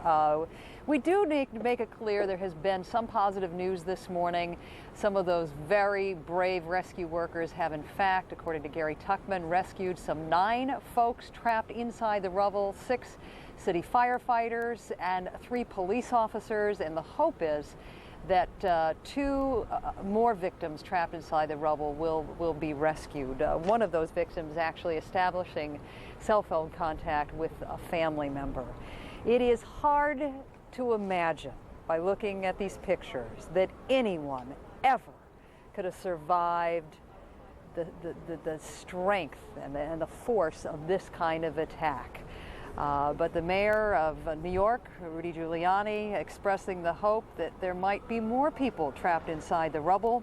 We know from FEMA Director Joe Alba that 8 specially trained crews, urban rescue crews, will be on the site at some point later today to assist all the paramedics and the rescue workers on the scene right now. The mayor unable to give us any sense of what kind of fatalities we're looking at. All he will say is that the numbers will be very, very high. One city official telling me those numbers could climb into the thousands. I wanted to remind everybody that President Bush is in the process of meeting with his cabinet secretaries, and we are hoping that sometime within the next 45 minutes or so, at what is expected to be the conclusion of these meetings, that we'll have a little more information for you on that. So from New York, let's go back to Leon in Atlanta. All right, thank you very much, Paula. You know, so many of us had thought for so long that the Twin Towers were invincible. We had heard for so many times over the years that the buildings had been built to withstand an impact from a crash of a plane. Well, let's talk right now on the telephone with Aaron Swirsky. He is in Jerusalem, and he was one of the original architects of the complex. As I understand it, is that the case, Mr. Swirsky? Yes, I was working with Minoru Yamasaki, which is the architect of the building, but I was one of the workers with him. We were a team of 14, 15 architects, and I was one of the members of the team. Yes. Well, as a member of the team and having such insight into how this building was constructed, could you believe that a plane could bring these buildings down? No, as a matter of fact, one of the rationales of the structure of the building was that it would be built as a pipe, and that proved itself to be a worthwhile thing in the explosion of 1993, when a hole was brought into the building. It survived, but somehow nobody could foresee anything like that. At that time, also in 1962. The planes were not like this type of planes that we have now. They were, I think, the biggest plane was a 100-passenger plane, something like that, and the fuel capacity of those planes were not like it's today. And the criteria was that if a plane hits it, it would go right through it. And I mean, so nobody could foresee something like that, and that the tower was protected in such a way that the damage would be limited to one story, but it wouldn't travel to the other stories. Well, then let me ask you this then. Can you draw in your mind any distinction between the two factors here? Which made the bigger difference, the size of the plane here or the amount of fuel that the planes were carrying? Excuse me, I lost the connection. Sure, I understand. You're saying that the planes that were in design or that were in use at the time that these buildings were designed were smaller planes. They only carried 100 passengers or so. The planes that crashed yesterday were much bigger than that. They were 767s or 757s. And also the fuel capacity, it's much more tremendous. I mean, exactly, and that's what I want to ask you about. Which was it that made the biggest difference? Was it the impact felt from the larger plane, or was it the heat that was generated by the burning of that much fuel? Well, I imagine, when I saw the pictures of the implosion of the buildings, it looks like the fuel must have leaked right through the core of the building, and from there, the massive explosion is what caused the building to collapse. So it was something completely unforeseen as far as the design criteria was. Let me ask you one final question, if I may. Considering what you know about the building, you say it was constructed like a pipe, these two buildings, and the manner in which we saw them collapse, does that give you any hope at all that perhaps the way it collapsed, there will be more pockets inside at the bottom where survivors could be found? Well, I sure hope so. We pray that there will be survivors and that this won't happen again. And I mean, it's a terrible, terrible, incredible tragedy. Yeah. Aaron Swirsky, we thank you very much for your insight this morning. Yep. Thank you very much. Take care. Darren. Leon, yesterday's events hasn't just shocked people here in the U.S., people all around the world. And when something like this happens to a member of NATO, the entire organization takes action. NATO has just wrapped up a meeting in Brussels, and our Andrea Koppel's at the State Department in Washington, D.C. with more on what NATO members had to say about yesterday's events. Andrea. Darren, far away from the scenes of carnage in this country, in a very different setting in Brussels, we're told by both diplomatic and State Department sources that the member states of NATO are right now sitting in a room going over a draft document, that this is the first time in NATO's history that they would do this, that would give the United States an upfront guarantee that if and when they're able to figure out who in fact was behind yesterday's attacks, that NATO, all 19 states, would guarantee the United States any kind of military support it needed, whether it be logistical, intelligence, the right to fly through their airspace. All of this would be taken care of and would be in the waiting. It would be at the ready for the United States if it chose to ask NATO for its support, that NATO would in fact then give the U.S. that support. And this is being discussed right now at NATO headquarters, the first time it's being done under something known as Chapter 5 of the NATO Charter, and it's something that Secretary Powell, in fact, alluded to this morning when he said that he spoke with the head of NATO, Lord Robertson. He also spoke with the head of the United Nations, Kofi Annan, and with the head of the EU, Javier Solana. So right now, Darren, the United States, with the help of its European allies, member states of NATO, are laying the groundwork for a possible military retaliation if and when the U.S. is able to determine who is behind yesterday's attacks. Darren? Andrea, this would be hugely significant. Basically, as I understand it, it would be NATO saying to the U.S., if and when you decide to retaliate, we're giving you a green light and the support to do whatever you feel is necessary. Absolutely. This would be the first time in NATO's more than 50-year history that anything like this has taken place. Remember that during the crisis in Kosovo and the Balkan War most recently, this took place off NATO soil. These were not member states of NATO. This is the first time in NATO's history that one of its 19 members has been attacked directly on its own soil, and for that reason, we're told the United States is getting the backing of NATO, and they're discussing this draft document right now that would lay the groundwork up front for the United States to use all of NATO's various military intelligence and whatnot, all of its resources to attack, if that decision is made, those responsible. But again, they need to make sure, first of all, that this was not something that was homegrown here in the United States, but in fact something that happened or was directed from overseas. And that's certainly what we've been hearing both President Bush and Secretary Powell allude to, that their intelligence is leading them to various places overseas. And once again, this would still be at the discussion stage, Andrea? Well, right now we're told there is a draft document that is on the table right now in Brussels that all 19 members are discussing, and it's our understanding from both State Department and diplomatic sources that this is something that could very well be approved in the very, very near future, in a matter of hours. All right, we will have you track that. Andrea Koppel at the State Department. And now back up to New York and Paula. Darren, I'm actually going to focus my attention on a development out of Boston this morning. The Boston Globe is reporting that investigators in Boston have found a copy of the Quran, a videotape on how to fly commercial jets, and a fuel consumption calculator in a pair of bags that was apparently meant for American flight Flight 11, which of course crashed in the World Trade Center yesterday. The Boston Globe said that the suitcases belonged to a man with an Arabic name who investigators believe was one of those who hijacked the plane and crashed it into the World Trade Center. Right now, I want to check in with Bill Delaney to provide some perspective for us this morning on this story. First of all, is the Boston Globe the only one going with this story?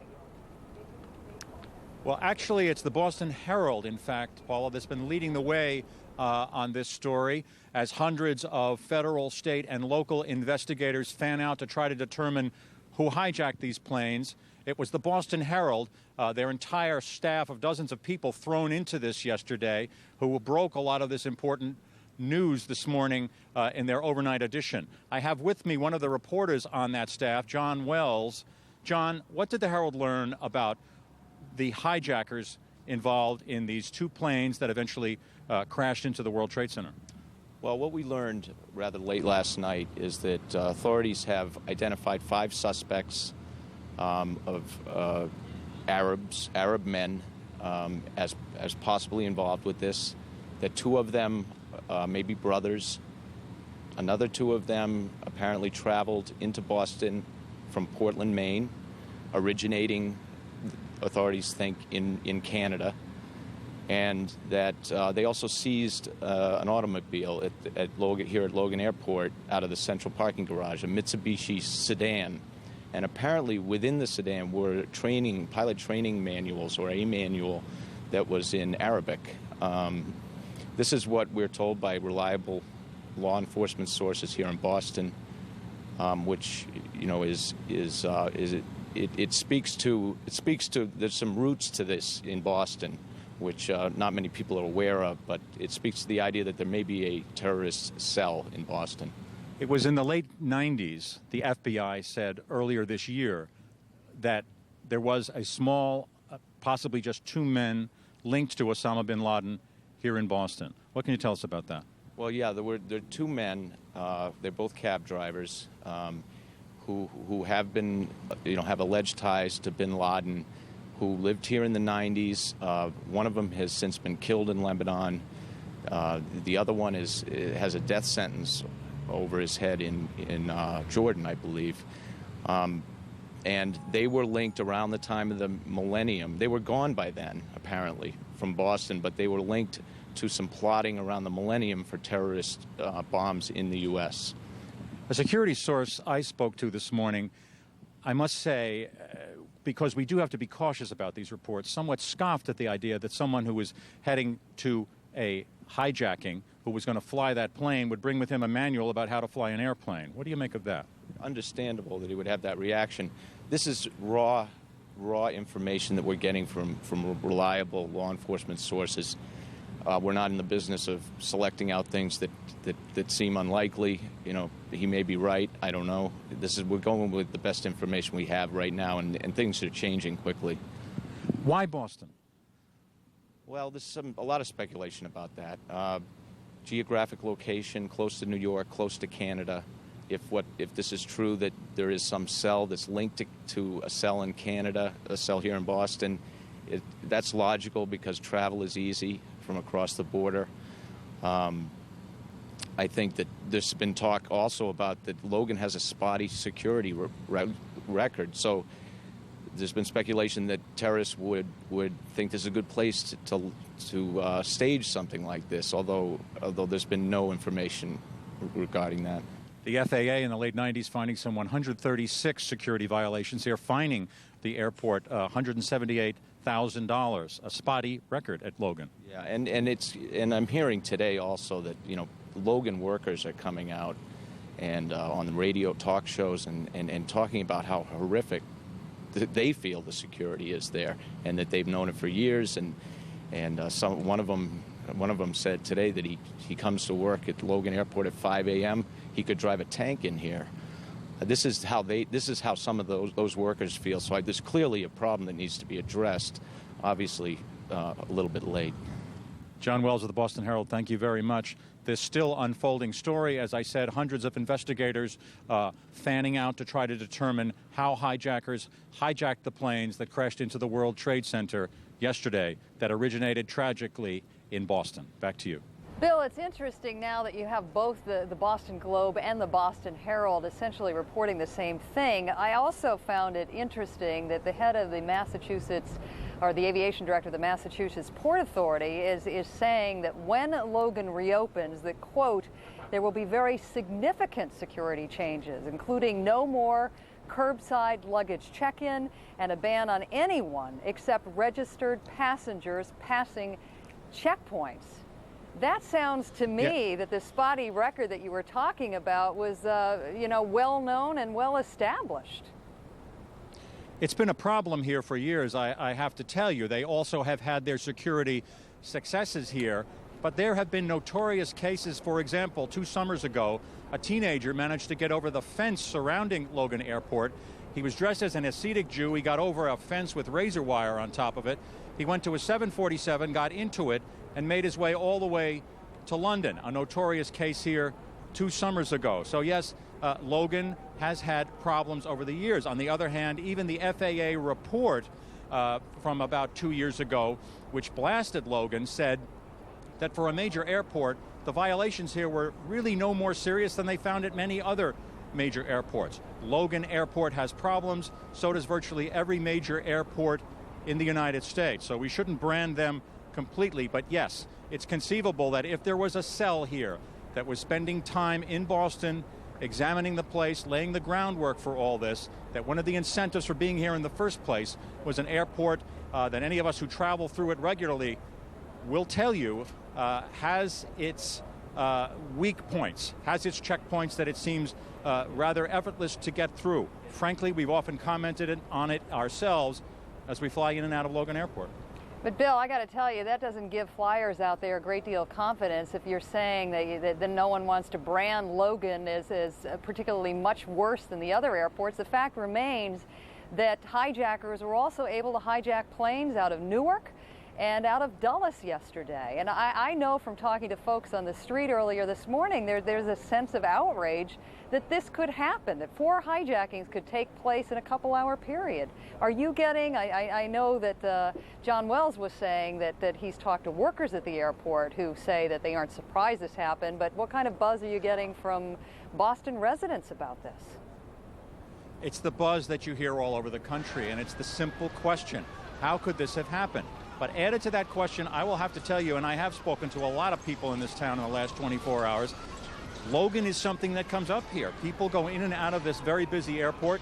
There are some 28 million passengers a year in and out of Logan, and many of them have stories to tell of problems here. A colleague of mine, for example, once was in a ladies' room at Logan Airport, found a knapsack, reported it to security officials. Security officials said, yeah, maybe we should look at that, but why don't you call this number and see what you can do about it. They didn't go and even examine this knapsack that was left. And as anyone who's traveled through European airports or Middle Eastern airports knows, they're extremely careful about bags left unattended. So there's a history, an anecdotal history at least, of those sort of problems here. And again, I want to stress, the Federal Aviation Administration, in its examination of Logan back in the late 90s, blasted the airport, but said in the same report, this major airport is no worse than any other major airport in the United States. A paradoxical and disturbing conclusion about how safe it is to get on an airplane in the United States. Bill, before I let you go, you cautioned us not to come to any conclusions about these 5 suspects who the Boston Herald is reporting have apparently been identified. The reporter you just interviewed described them as Arab men, possibly brothers who might in some way been involved in the planning stages of this attack. Once again, let's make this very clear to our audience. No one obviously can definitively link these 5 men in any way to Osama bin Laden or definitively link them to whoever launched this attack. No, these are strands at this point, let's be very clear about it, that are being pulled together. On the other hand, law enforcement officials will tell you here that it has all the earmarks of the sort of thing we're talking about. Law enforcement officials here will say quite definitively that they believe that there was some kind of a cell obviously set up here for a period of time, because how else could this have happened in the first place? Let's not forget, 1, 2, but probably more like 8 or 9 individuals hijacked 2 airplanes here yesterday. 2 airplanes from 2 different airlines. 2 different airlines in 2 separate terminals. It happened within 15 minutes of each other. Both these planes left within 15 minutes of each other. So in the space of 45 minutes or so in boarding this plane in 2 separate terminals, they were able to do this simultaneously. So none of this is definitive yet. This is very early on. But as I say, law enforcement officials say you put 2 and 2 together. It's not completely unreasonable, along with the kind of splendid reporting by the staff at the Boston Herald and other newspaper sources here, and sources of our own security sources who all agree it has all the earmarks of the sort of thing that someone like Osama bin Laden could have been behind. Let me add, however, I did speak to a security source this morning who said she felt that people were getting a little too carried away with Osama bin Laden. She scoffed, as I mentioned in my conversation with John Wells, at the thought that there would be, all too conveniently, she felt, a training manual in Arabic in a car. Sure. Why would a pilot bring a training manual in Arabic that allegedly told him how to fly a commercial airline? It sounded fanciful to her, and she did say that she felt people were getting a little bit carried away. But I will add, on the other hand, law enforcement officials say you put 2 and 2 together, and it does seem to add up to 4, as far as a cell having been organized here in Boston, laying the groundwork for what seems to have all the earmarks of the sort of thing someone like Osama bin Laden could have put together. Well, I appreciate your clarifying that for us, Bill, because what you've just reported is extremely disturbing, and I can imagine, based on what you're reporting and what the Boston Globe and the Boston Herald is reporting, you are going to be, I think, in the crossfire of where most of the major new developments are coming from. We really appreciate your insights. Thank you. And now we're going to go back to Leon in Atlanta. Yeah, Paul, I mean, as you know, throughout the morning, we've been checking reaction from around the world. We want to show you this picture that we're getting in right now from London. You're looking now at the Prime Minister's residence there in London, number 10 Downing Street, the residence of Tony Blair. And as you can see there, the British flag there is flying at half-staff, a symbol that, once again, that country is walking shoulder to shoulder with the U.S. and sharing their grief and offering their condolences at this time. We're also seeing a similar scene at the U.S. Capitol. You see there, on the top of the Capitol building there, all the flags there as well, flying this morning, half-staff, while that joint session is underway right now in Congress. Let's stay in Washington while we have that picture up and check in with our Kelly Wallace, who is standing by at the White House, where, as we understand, President Bush is involved in some meetings right now with his cabinet and security officials. Kelly. Absolutely, Leon. The president meeting with his national security team. That includes Secretary of State Colin Powell, his national security advisor, Dr. Condoleezza Rice, Defense Secretary Donald Rumsfeld, CIA Director George Tenet, as well as others. That meeting began at 9:30. It's expected to end just moments from now, at which point we will hear from President Bush. It will be the first time we are hearing from him since last night when he went before the nation. This to be the president's getting his up-to-date briefing on the latest on the investigation, as well as the search and rescue efforts. 2 goals really for the administration, Leon, today. One, to show that the U.S. government is doing everything it can to help with recovery efforts in New York, in Pennsylvania, and at the Pentagon, and that investigative teams are deployed to places like Boston and San Francisco and L.A., again, to do everything possible to find those responsible. Ari Fleischer, White House press secretary, talking to reporters a short time ago, not commenting, as U.S. officials have not been doing so far publicly, about this investigation, just saying that the full resources of the U.S. government involved here. We did get, though, Leon, a little bit more about the president's involvement. He was in the Oval Office at 7:05 this morning, and he reached out to a couple of world leaders, calling Canadian Prime Minister Jean Chrétien and British Prime Minister Tony Blair. Ari Fleischer saying those leaders expressed the resolve to stand united against terrorism. And interestingly, I think we're just about to hear from President Bush now, Leon. So let's go to that if that is about underway. Oh, okay. Sorry, misinformation. Anyway, Leon, back to you. I know the president also calling yesterday his father, former President George W. Bush, aboard Air Force One, an interesting conversation, and also reaching out to Solicitor General Ted Olson, who, as we've reported, lost his wife in one of those crashes yesterday. Leon, back to you. Terrible situation there, and we understand that his wife was able to make a cell phone call from that plane as well. Thanks, Kelly. We'll get back to you once we do hear word from Mr. Bush. Darren, over to you now. Meanwhile, a lot of people wanting information about how this investigation would take place, how government authorities will get to the bottom of who carried out these attacks. Let's bring in James Woolsey, former CIA director from 93 to 95, also former ambassador. Mr. Ambassador, good morning, and thanks for joining us here. Good morning. Good to be with you. Any clues you're hearing as more information becomes available that it's giving you an indication as to who might be responsible for these attacks?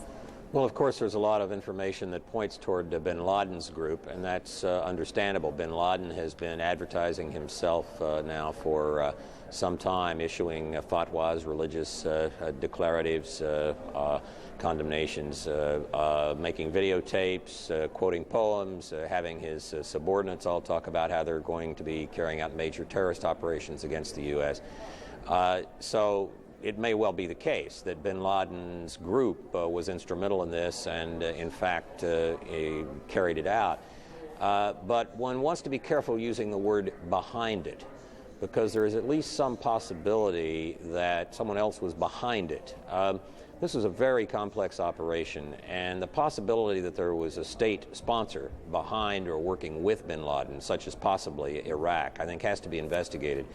There's a book out late last year by Laurie Milroy called Saddam's Study of Revenge about the possibility that Saddam was behind the 1973 World Trade Center bombing, and that Ramzi Yousef, who was the mastermind of that, was involved with Iraqi intelligence. That information has been poo-pooed to some extent by the Clinton administration. Mr. Ambassador, I'm going to have you hold on 1 second. We want to go live now to the White House. President Bush speaking with members of the cabinet. Let's listen in. Intelligence updates. The deliberate and deadly attacks which were carried out yesterday against our country were more than acts of terror. They were acts of war. This will require our country to unite in steadfast determination and resolve. Freedom and democracy are under attack. The American people need to know we're facing a different enemy than we have ever faced. This enemy hides in shadows and has no regard for human life. This is an enemy who preys on innocent and unsuspecting people, then runs for cover. But it won't be able to run for cover forever. This is an enemy that tries to hide, but it won't be able to hide forever. This is an enemy that thinks its harbors are safe, but they won't be safe forever. This enemy attacked not just our people, but all freedom-loving people everywhere in the world. The United States of America will use all our resources to conquer this enemy. We will rally the world. We will be patient, we'll be focused, and we will be steadfast in our determination. This battle will take time and resolve. But make no mistake about it, we will win. The federal government and all our agencies are conducting business, but it is not business as usual. We are operating on heightened security alert. America is going forward, and as we do so, we must remain keenly aware of the threats to our country. Those in authority should take appropriate precautions to protect our citizens. But we will not allow this enemy to win the war by changing our way of life or restricting our freedoms. This morning I am sending to Congress a request for emergency funding authority so that we are prepared to spend whatever it takes to rescue victims, to help the citizens of New York City and Washington, D.C. respond to this tragedy, and to protect our national security. I want to thank the members of Congress for their unity and support. America's united. The freedom-loving nations of the world stand by our side. This will be a monumental struggle of good versus evil, but good will prevail. Thank you very much. Seeking a formal declaration. Thank you all. Thank you all. Flag, Flag, please. formally, please. Formally, Thank you. sir. Thank you. Everyone can step U.S. out. Congressman, declare. Thank you all. Thank you all. We'll take on. Flags, please. Let's go, guys. Thanks.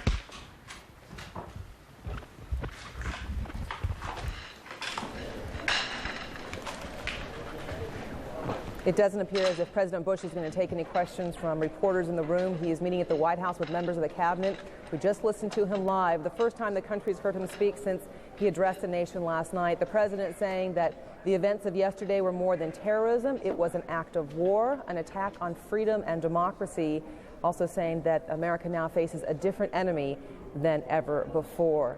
Let's bring back in former CIA Director James Woolsey. Mr. Ambassador, I understand you were listening right along with us to the president. Yes. When the president says this is a different enemy than ever before, what does he mean by that? Well, he's talking about terrorists, and particularly, I think, a group like bin Laden's, and I thought the president's address was eloquent and stirring even, but he used a word, harbor, which he used last night. A harbor for terrorists might be, say, the Taliban regime in Afghanistan, but there may be more involved than harbors here. There may be a government other than a harbor, such as the Iraqi government, that is orchestrating this to some extent, funding it, working closely on it behind bin Laden or some other terrorist group. And I very much hope that the Bush administration, unlike the Clinton administration, will not set aside this possibility and assume that everything is just a terrorist group, even a terrorist group as major as bin Laden's. It really needs to look carefully at the possibility that there may be state sponsorship here, and I think the most likely, certainly not the only possibility, is Iraq. So to look outside the box, in other words, the terrorists might be geographically in one place, but the funding might be coming from someplace very different. Possible funding, possible direction, possible support in the form of intelligence organization assistance to the terrorists. There are all sorts of possibilities. This was the original theory of the chief FBI investigator, Mr. Fox, of the World Trade Center bombing in 1993. But the government prosecutors turned away from it a couple of years later, and the Clinton administration turned away from it, turned toward the theory that this was all just loose associations of terrorists, and then later bin Laden. I hope the Bush administration will go back and take a fresh look and consider at least the possibility that there could be some state sponsor involvement here. James Woolsey, Mr. Ambassador, former CIA Director. Sir, thanks for your time this morning, and thanks for your insight as well. Thank you. Leon. Well, the investigations into what happened here and who's responsible are well underway, and we understand that we're just being told now that the FBI is going to be having two different press conferences, one at Boston Logan Airport and another one at Shakespeare, Pennsylvania, which is the site of that one plane crash, excuse me, just south of Pittsburgh. And once those do get underway, we'll check them out. But in the meantime, let's go now to our Washington Bureau, where Kelly Arena, our justice correspondent, is standing by. Kelly? Well, Leon, there are many threads that are being pulled together here to try to get at exactly who did this. And I'll start with the fact that intelligence sources tell CNN that at least 2 phone calls were intercepted by the United States after the bombing. Now, they believe that the conversations were between members of the group, the Al-Qaeda organization, which is backed by Osama bin Laden. During those conversations, there was talk of hitting 2 U.S. targets. This is one of the pieces of evidence that points to Osama bin Laden, doesn't prove anything, but that is part of the investigation. The second thing is that we did hear from the Justice Department earlier that it is a good guess that there were between 3 and 5 hijackers on each of the planes, and at least one of the hijackers must have been trained professionally to fly commercial aircraft. We do know that law enforcement sources tell us that part of the investigation involves looking into checking the flight manifest, the passenger lists, and cross-checking those with names that have attended flight school to see if there's any correlation between the two. They're also looking at facilities that offer simulation training, flight simulation training, to see if there's anything that matches there, because they say that to fly state-of-the-art equipment like we have on our commercial aircraft, you had to be trained either in the United States or in Europe, and so they are busy doing that. We do know that the investigation we heard earlier has intensified in two areas: in Boston, where there was a car that was impounded by law enforcement with, we are told, suspicious materials, but also in southern Florida, where law enforcement sources confirmed that there were several search warrants that were attempted to be delivered this morning. There was some information on flight manifests as well that pointed to possible links with Osama bin Laden sympathizers in South Florida, but unfortunately none of those search warrants were able to yield anything. I was told the quote is, it's pure vanilla so far, meaning there's no solid investigative leads, but investigations are intense in both Boston and South Florida, Leon. All right, great. Thanks much. Kelly Arena in Washington. Now, let's go up to New York. Paula. All right, thanks so much. I don't have a whole lot to report here right now, Leon, except to say that there is still some hope that two men trapped in the rubble of the World Trade Center are expected to be rescued. If you add that to the 9 that have already been rescued, that including 6 firefighters and 3 police officers, your total would come to 11. Now, the mayor of this city held a news conference a short while ago, where he expressed his goal to try to get as much rubble out of the area, and of course the first priority to see if there are any more victims trapped alive in this rubble. Now, the city is still at somewhat of a standstill today. The major stock markets are closed, public schools, private schools are closed.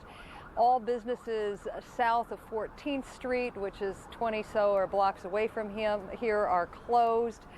Several inbound bridges and tunnels remain closed at this hour. You look at these pictures of the rubble, and it's stunning to think that paramedics and the special urban rescue teams that have been brought in will have success at rescuing even more people, but that is the expectation. Right now, I want to check in with Christiane Amanpour for the latest reaction from Britain. And before I get to that, Christiane, I wanted your reaction to part of an interview I did with King Abdullah earlier today, where I asked him a series of questions as to what role he thinks U.S. policy in the Middle East might have played in the U.S.'s vulnerability to the attack. And at one point in the interview, he said if peace had been achieved in July, or an accord had been reached in July of 2000, this might not have happened. Do you have any thoughts on that? Well, Paula, clearly anti-American feelings in the Middle East have been on the rise since the Intifada, which started in Israel and the territories 11 months ago. This is clear. Moderate Arab countries have warned the United States that this was happening and that it has been happening, and Arab leaders have seen their people take to the streets over the months of the Intifada, demanding that something be done on behalf of the Palestinians. And also, you've had guests on your programs this morning, notably Dennis Ross, the former Middle East peace envoy and chief negotiator, who confirmed that anti-Americanism has been on the rise, and those kinds of sentiments are more pronounced now than they have been perhaps ever. On the other hand, the same people, Dennis Ross and other experts on these matters, say that it is not necessarily about there not being a peace agreement. They point out that in 1993, when the first attack was conducted on the World Trade Center building, that was at the height of the peace process, when it had just started, really, the Oslo process, and the governments of the Middle East, the United States, were all fully engaged, including the Palestinians, in trying to come to a peace agreement. Many people believe that despite the anti-Americanism that is palpable now on the streets of the Middle East, that it is not about having no peace agreement, that the terrorists who planned and meticulously carried out this catastrophe, they believe would have done it peace agreement or no peace agreement, because they are against the peace agreement in any event. They have spoken out clearly against the Oslo process, Paula. Christiane, if you would Come back to you for more British reaction to the massacre that was unleashed yesterday. Right now I want to go to the floor of the Senate where the junior senator from New York is addressing her colleagues. Chuck has and all of our colleagues in the House by the strong support we've received from the President, and I am very grateful. We've expressed our appreciation. Chuck and I will be going to New York this afternoon with FEMA. And we could not ask for more than we've received in the immediate aftermath of this horrific attack. But we are by no means anywhere near the end of what it will take. To continue the search and rescue efforts, we are finding people even as we speak. Yet we know that there is a very grim task ahead to do everything we can to find every person, to account for every single person who went to work. That's all they did. They went to work on a beautiful September day in New York. We will also stand united behind our President as he and his advisors plan the necessary actions to demonstrate America's resolve and commitment, not only to seek out and exact punishment on the perpetrators, but to make very clear that not only those who harbor terrorists, but those who in any way, any aid or comfort whatsoever will now face the wrath of our country. And I hope that message has gotten through to everywhere it needs to be heard, that you are either with America in our time of need or you are not. We also stand united behind our resolve, as this resolution so clearly states, to recover and rebuild in the aftermath of these tragic acts. You know, New York was not an accidental choice for these madmen, these terrorists, these instruments of evil. They deliberately chose to strike at a city which is a global city. It is the city of the 21st century. It epitomizes who we are as Americans. And so this, in a very real sense, was an attack on America, on our values, on our power, on who we are as a people. And I know, because I know America, that America will stand behind New York, that America will offer whatever resources, aid, comfort, support that New Yorkers and New York require. Because the greatest rebuke we can offer to those who attack our way of life is to demonstrate clearly we are not cowed in any way whatsoever. I hope that within a short period of time, Senator Warner, we see scaffolding on the sides of the Pentagon. After we finish the search and rescue and recovery work that is being carried out heroically there, I hope we all see a clear signal that we are rebuilding, that our defenses are more resolute than ever. And I hope, similarly, that Lower Manhattan has the same kind of image to project, because the reality will be that we are rebuilding and reconstructing and making clear that just as our military might is unchallenged and uncowed, so is our economic, our social, our political values epitomized by New York. All right, there you see at the Junior Center from New York, Hillary Clinton pointedly talking about what needs to be done to confront these terrorists that launched these multiple attacks against the U.S. yesterday. making reference to the indomitable spirit of New Yorkers and the collective strength to rebuild. Not making a reference to what President Bush just made an announcement of, which is requesting immediate funding from Congress to deal with the rescue efforts and the cleaning up of the debris. So that is the very latest from here. Darren, I want to go back to you and just make one more quick note about what rescue workers are telling us. Once again, they have every reason to believe that 2 people trapped in the rubble will be rescued, that they will be found alive, and if that is true, that would bring the total to 11 of all of the victims who have been successfully brought out of these horrendous ruins. And Paula, as those efforts go on in New York City, I'm sure thoughts and prayers from across the country and around the world going to those rescue workers trying to save more lives. Another development in this story, earlier this morning, CNN received word that there were possibly planes in Canadian airspace. And of course, this would go against the shutdown of airspace across the U.S. and Canada. Let's bring our David Ensor in. He's in our Washington, D.C. bureau. David, do you have any more information on these planes? Were they flying?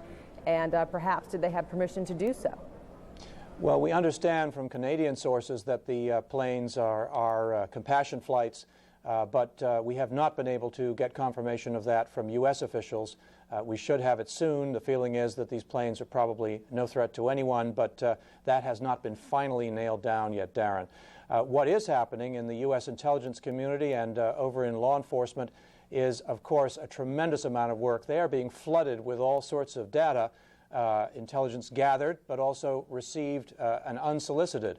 Countless emails and faxes are being sent to agencies from the White House to the CIA, claiming credit for the attacks, if credit is the right word, threatening future attacks. Much of this information, officials I've spoken to say, looks pretty wacky, but they are not able to eliminate any of it. Every lead is going to be checked, so there's a great deal of work to do. Now, the information that they have so far still leads U.S. officials to believe that those involved in these attacks will likely be proven eventually to have links to the group led by Osama bin Laden, the fugitive Saudi terrorist who is apparently living in Afghanistan. However, the net has been spread wide. They are not ruling out other possibilities. There are some experts who say that the sophistication and highly coordinated nature of this attack suggests strongly that some kind of state sponsorship might have been involved. Officials, U.S. officials, saying there's no evidence of that so far. However, they're not ruling it out. Some of these outside experts saying that, pointing out that Iraq appears to have had some sort of a role in the Ramzi Youssef matter some years back, and that some involvement by Iraq cannot be ruled out. U.S. officials saying they have no evidence of that, but they are spreading a very wide net indeed. Now, officials are confirming that there were a couple of intercepts, presumably of voices, spoken voices, connected with the bin Laden group after the attacks that occurred yesterday, talking about how successful they were. They're not happy that that information got out, and you can expect at the briefings that the closed-door briefings of the House and Senate that will occur, or that are scheduled to occur later today with the FBI, CIA, and other leaders, briefing members of Congress, that there will be a strong appeal to them to avoid leaks of any kind of information about the investigations. A great deal of concern about that. That is a major concern as they go forward from here. Darren? David, I imagine that's going to be a tough balancing act. On one hand, to keep up the integrity of the investigation, as you mentioned, you don't want leaks to go out, and yet this country is going to be so hungry for information and will only feel comforted if it knows that an investigation is moving forward. Well, that's right. The law enforcement and intelligence authorities of the country want it clear they're doing their jobs, that they are making progress, that they are gaining intelligence. At the same time, they don't want to compromise their investigation, which is in early stages when it could easily be compromised. So it's going to be a difficult balancing act, as you say, and I nonetheless expect that we will be learning more as the day progresses as to what they've got so far. Darren? Very good reason to check back with you at a later date, later hour. Thank you very much. David Ensor in our D.C. Bureau. Leon. All right, we've got a lot on deck for you this morning. We're continuing to cover every aspect of this story this morning. We have a number of live press conferences that are going to be getting underway any minute now. We're keeping our eye right now on one in Shanksville, Pennsylvania, which is just south of Pittsburgh, which is the site of one of those plane crashes. The FBI is going to be having a briefing there. We're also expecting the FBI to have a briefing at Boston's Logan Airport, so we'll keep an eye on those as well. And we have also learned that Morgan Stanley Dean Witter, the company that occupied some 50 floors of one of those towers at the World Trade Center and have lost so many employees there, they are going to be having a press conference this hour as well. So we're going to have coverage of all three of those conferences for you. And we understand that President Bush is going to be meeting with congressional leaders, and we will have live coverage for you of that as well. So much more is coming up in just a couple of minutes. We'll take a break right now. We'll be back with more in just a bit. But in the meantime, we want to give you a look at this in the aftermath of this attack. We've heard so many stories from those who witnessed the devastation in New York and in Washington, and here now is a look at how one man experienced it. They told me just to wait here at this semi-staging area, see if I can help, and that's what I'm doing. My name's Mark Heath. I'm a cardiac anesthesiologist at Columbia Presbyterian on 168th Street. We saw that 2 planes had flown into the World Trade Center, thought that they would need all hands on deck. So I hopped into some scrubs and grabbed some medical stuff and just grabbed, an ambulance stopped. I hopped in. Maybe leave the keys in the car so they can move it if they have to. Is there a staging area? They're evacuating this whole area. Yeah, but they have people who are hurt, right? They're going to pull them out. Estimate is we probably lost 200 firefighters. Oh, my God. And God knows how many thousands of people. Okay. So you want me to wait right here? Okay. And stay away from any other high-rise building. Okay. Let's just station up right here, okay? All right. Why don't we set up? We were instructed by a fire chief to start setting up a staging area right there. And the second building came down.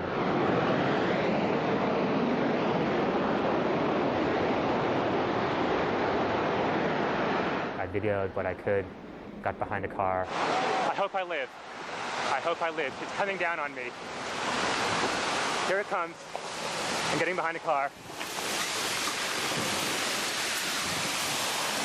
Everything went black. My eyes are open, and unless I've been blinded, it is black as night. Just tried to breathe. I was behind a car. I tried to smash one of the car windows so that I could climb into the car and get some fresh air, but I couldn't break the window, so just sort of went down into the gutter under the car.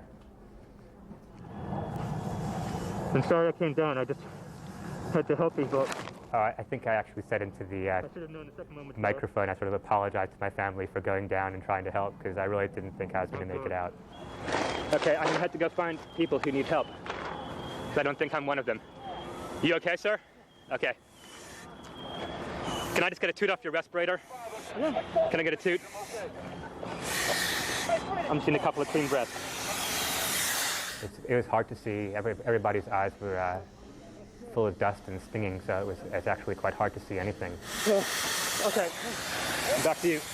It's 10:41. We're going to interrupt this piece right now. We want to take you live to the State Department. This is Richard Boucher taking questions and giving answers from reporters. Let's listen in. Still apply, but it's as each mission looks at its security situation.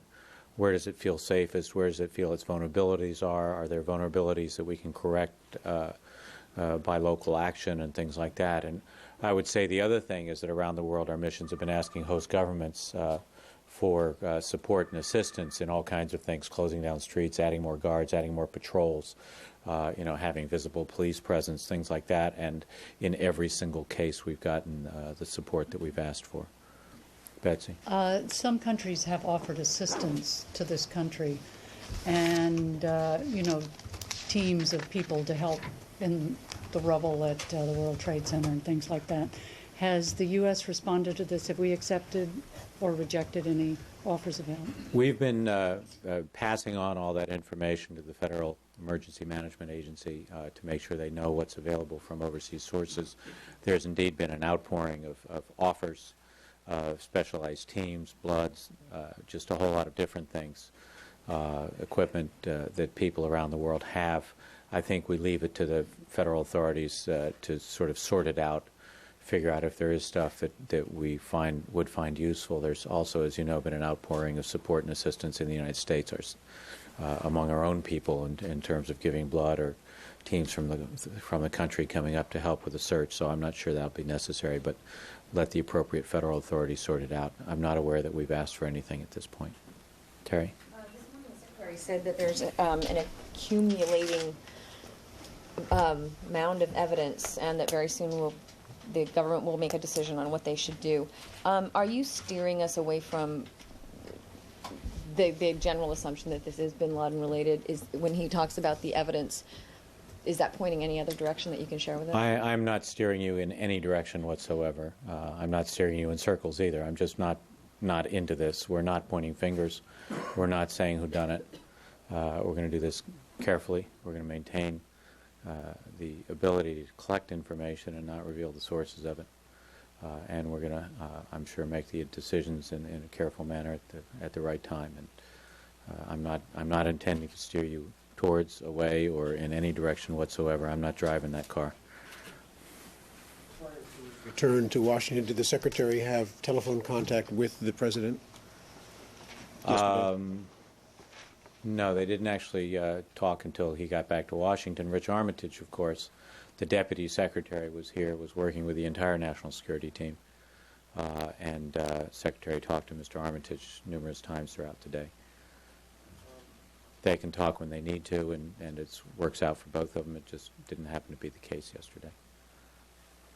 You said there were no warnings that led to the closing of the 50 embassies and missions, but have there No been... particular warnings. There's obviously worldwide threats. Well, that's what I want to Yeah. know. Have there been any new warnings that lead to new concern about subsequent actions? I think the warnings that we've issued before in terms of the June 22nd warning, the update that we did last week, those all still apply. I don't have any new information on that, though. Richard, the King of Morocco canceled the trip to Mauritania and returned home, and the King of Jordan was also on his way here and also returned home. Is there any possible relationship between that and this event, in the sense that there's a dichotomy between these governments have all condemned the attacks and the people in the streets are all supporting it?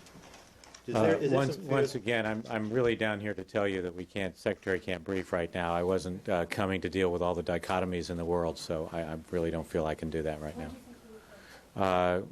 The two windows look like early afternoon or later in the afternoon, so between now and the end of the day. I'm sorry. I don't want to get us all out. Some of us have to go back to offices. I know. I don't want to get us all, back here at some time because I speculate at this point. I got to talk. Like not before 1, not before 2. Can you give us a half-hour warning? Yeah, we'll give you as much warning as possible, and half hour seems more than reasonable. Okay. Thank you. We were listening to Richard Boucher, State Department spokesman. We'll wrap up what he had to say in just a moment, but while he was speaking, we got some very important information to us here at CNN.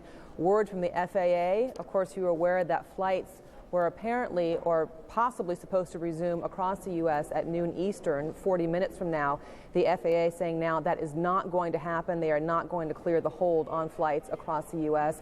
We don't have word yet on what the next deadline might be as to when flights might resume.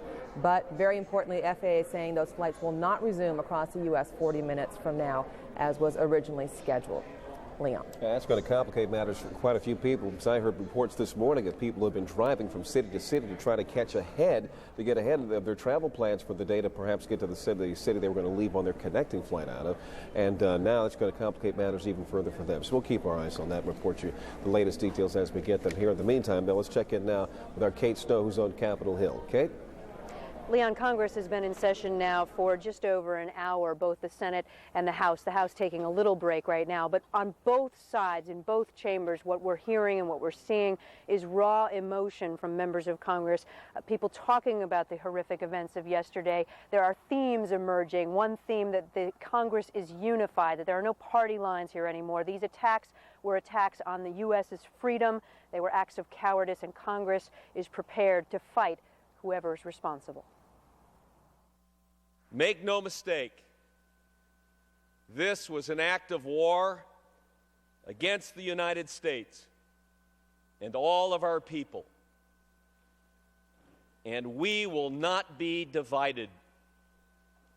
All of us, the President the Congress, and the American people are today and will be tomorrow, and in all the tomorrows, totally and completely united in our determination to begin the process of healing and to take swift action to see that the people who committed this horrible crime are properly punished. May God shed His grace on this great and wonderful country and all of our people.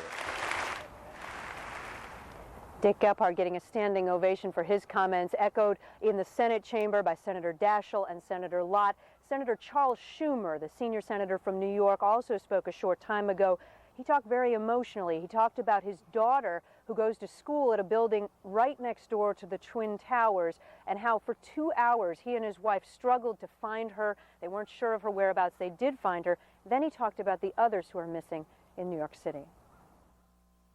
Everyone in New York right now knows somebody who's missing. I know of a call.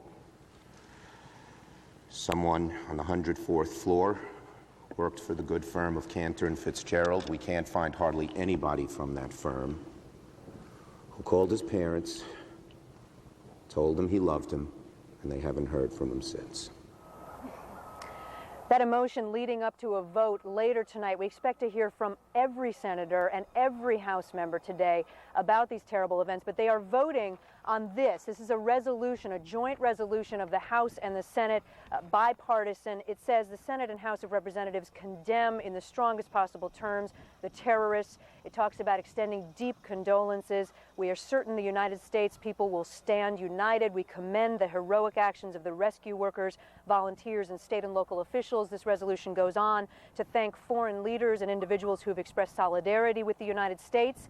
It says we are committed to support increased resources in, quote, the war to eradicate terrorism. Talks about supporting the president. And finally, it declares that September 12th, 2001 shall be a national day of unity and mourning, and that when the Congress adjourns on this legislative day, which we expect to be much later on this evening, it stands adjourned out of respect to the victims of the terrorist attacks. Leon, back to you.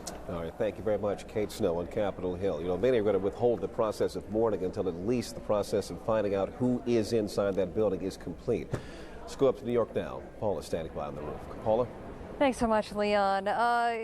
We have talked so much this morning about how New Yorkers are shattered by the loss of life here. We certainly don't understand the magnitude of the tragedy just yet. But I want to check in with Gary Brees right now, who is the Executive Director of the International Association of Fire Chiefs. Welcome. Thank you very much for joining us this morning, sir. Good morning. What I want to say is, just based on the reaction I've gotten from people in the street, the news that in many ways has hit New Yorkers the hardest is that some 260 firefighters and police officers are believed dead. 260 perhaps of the initial 400 firefighters that were sent into the line of duty. The city of New York has lost its fire chief as well as its deputy fire chief. What kind of message do you have for the rest of the country today about the kinds of risks you all take on day in and day out? Well, the firefighters of this nation are doing exactly what firefighters are supposed to do, setting aside their own grief, their own passion, and beginning to search for survivors. That's the message we need to deliver to the American public today, is that the fire service is moving forward to do everything that it possibly can to identify, locate, and rescue survivors. I understand that, and I understand the enormous commitment all of you make to your jobs, and yet I was talking with one of our reporters earlier this morning, Gary Tuchman, who was talking about how, and indeed, this enormous loss is got to affect the morale of these firefighters who still have to go to work and deal with the gruesomeness of this tragedy here. It affects every firefighter in the nation. We have now on the ground in New York City 12 urban search and rescue teams that are beginning the work of organizing the rescue effort to assist the New York City Fire Department. This will be a tremendous effort, well beyond anything we've ever attempted in the past. If you go back to Oklahoma City, you recognize that it took us working 24 hours a day on a 5-story building, 10 days to clear that site. The enormity of this situation in New York City is beyond anybody's imagination, but you can rest assured that the fire service will not rest until every potential survivor has been located and a rescue attempt has been made and as many casualties have been removed from the situation as possible.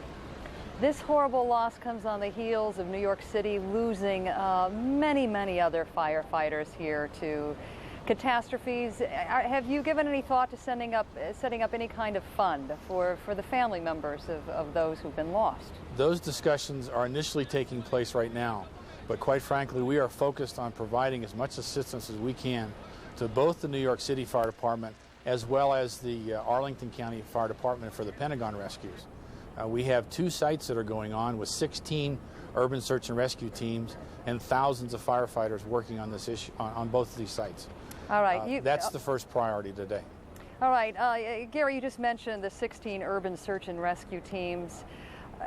Give us, as to the best of your knowledge, what they're going to confront in not only the rescue operation part of this, but the cleanup. Well, the biggest factor we're working against right now is time. About 90% of the survivors come out in the first 24 hours, and we're on that time deadline right now. That's why it's so important that these teams are organized, get in to begin working as quickly as possible, working with the firefighters that are in New York City now and getting the rescues attempted and succeeded.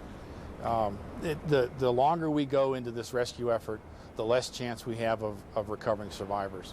But we will stay there as long as there's any potential at all for rescuing survivors. I know you've looked at the same gruesome pictures I have. I have been sickened for over 24 hours now.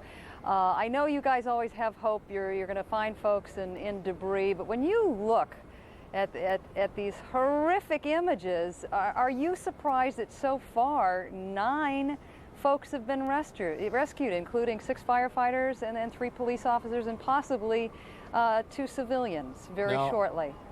We're not surprised at all that so few rescues are being made.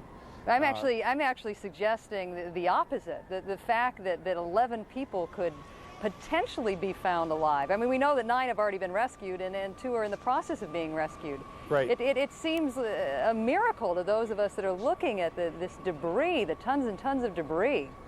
Well, understand that we don't know exactly where those rescues came from in Lower Manhattan. We don't know if they came from the World Trade Center buildings themselves or surrounding buildings. There's probably 10 or 15 buildings that surround the World Trade Center that need to be searched, that are partially collapsed. So there's plenty of opportunities to find both rescuers and civilians. Gary, before we let you go, any final thoughts as to what your colleagues have experienced and will experience in the weeks to come? All right, unfortunately, we lost Gary Brees, but I think he's given us some very good insights as to how seriously these firefighters approach their jobs, how willing they are to take on the risks they do, and how willing they will continue to be to go into this rubble of this massive tragedy to attempt to rescue folks. I think the most important point Gary just made, that the majority of your rescues, or 90% of them, will happen within 24 hours of the initial impact of an explosion or a fire. And we continue to wish the New York City Fire Department and all these urban rescue teams that have come here to help out very good luck indeed as they go about this dreadful process of trying to find people alive, and the tons and tons of concrete and cement and what some folks have likened this morning to nuclear winter. Darren, that's it from New York for the time being, and we'll come back to you later. Paula, thank you very much. I know the fire officials, as you're talking to them, they understand the reality of what they face, and as you reflected across America, the hope still goes on that many more people will be rescued from that rubble in New York City and perhaps even at the Pentagon. Meanwhile, while you were talking to fire officials, 2 important developments to tell our viewers about as we seek more information. At 3 p.m. Eastern, that's about 3.5 hours from right now, the FBI will be holding a news conference from headquarters in Washington, D.C. That FBI news conference will feature the new head of the FBI, Robert Mueller.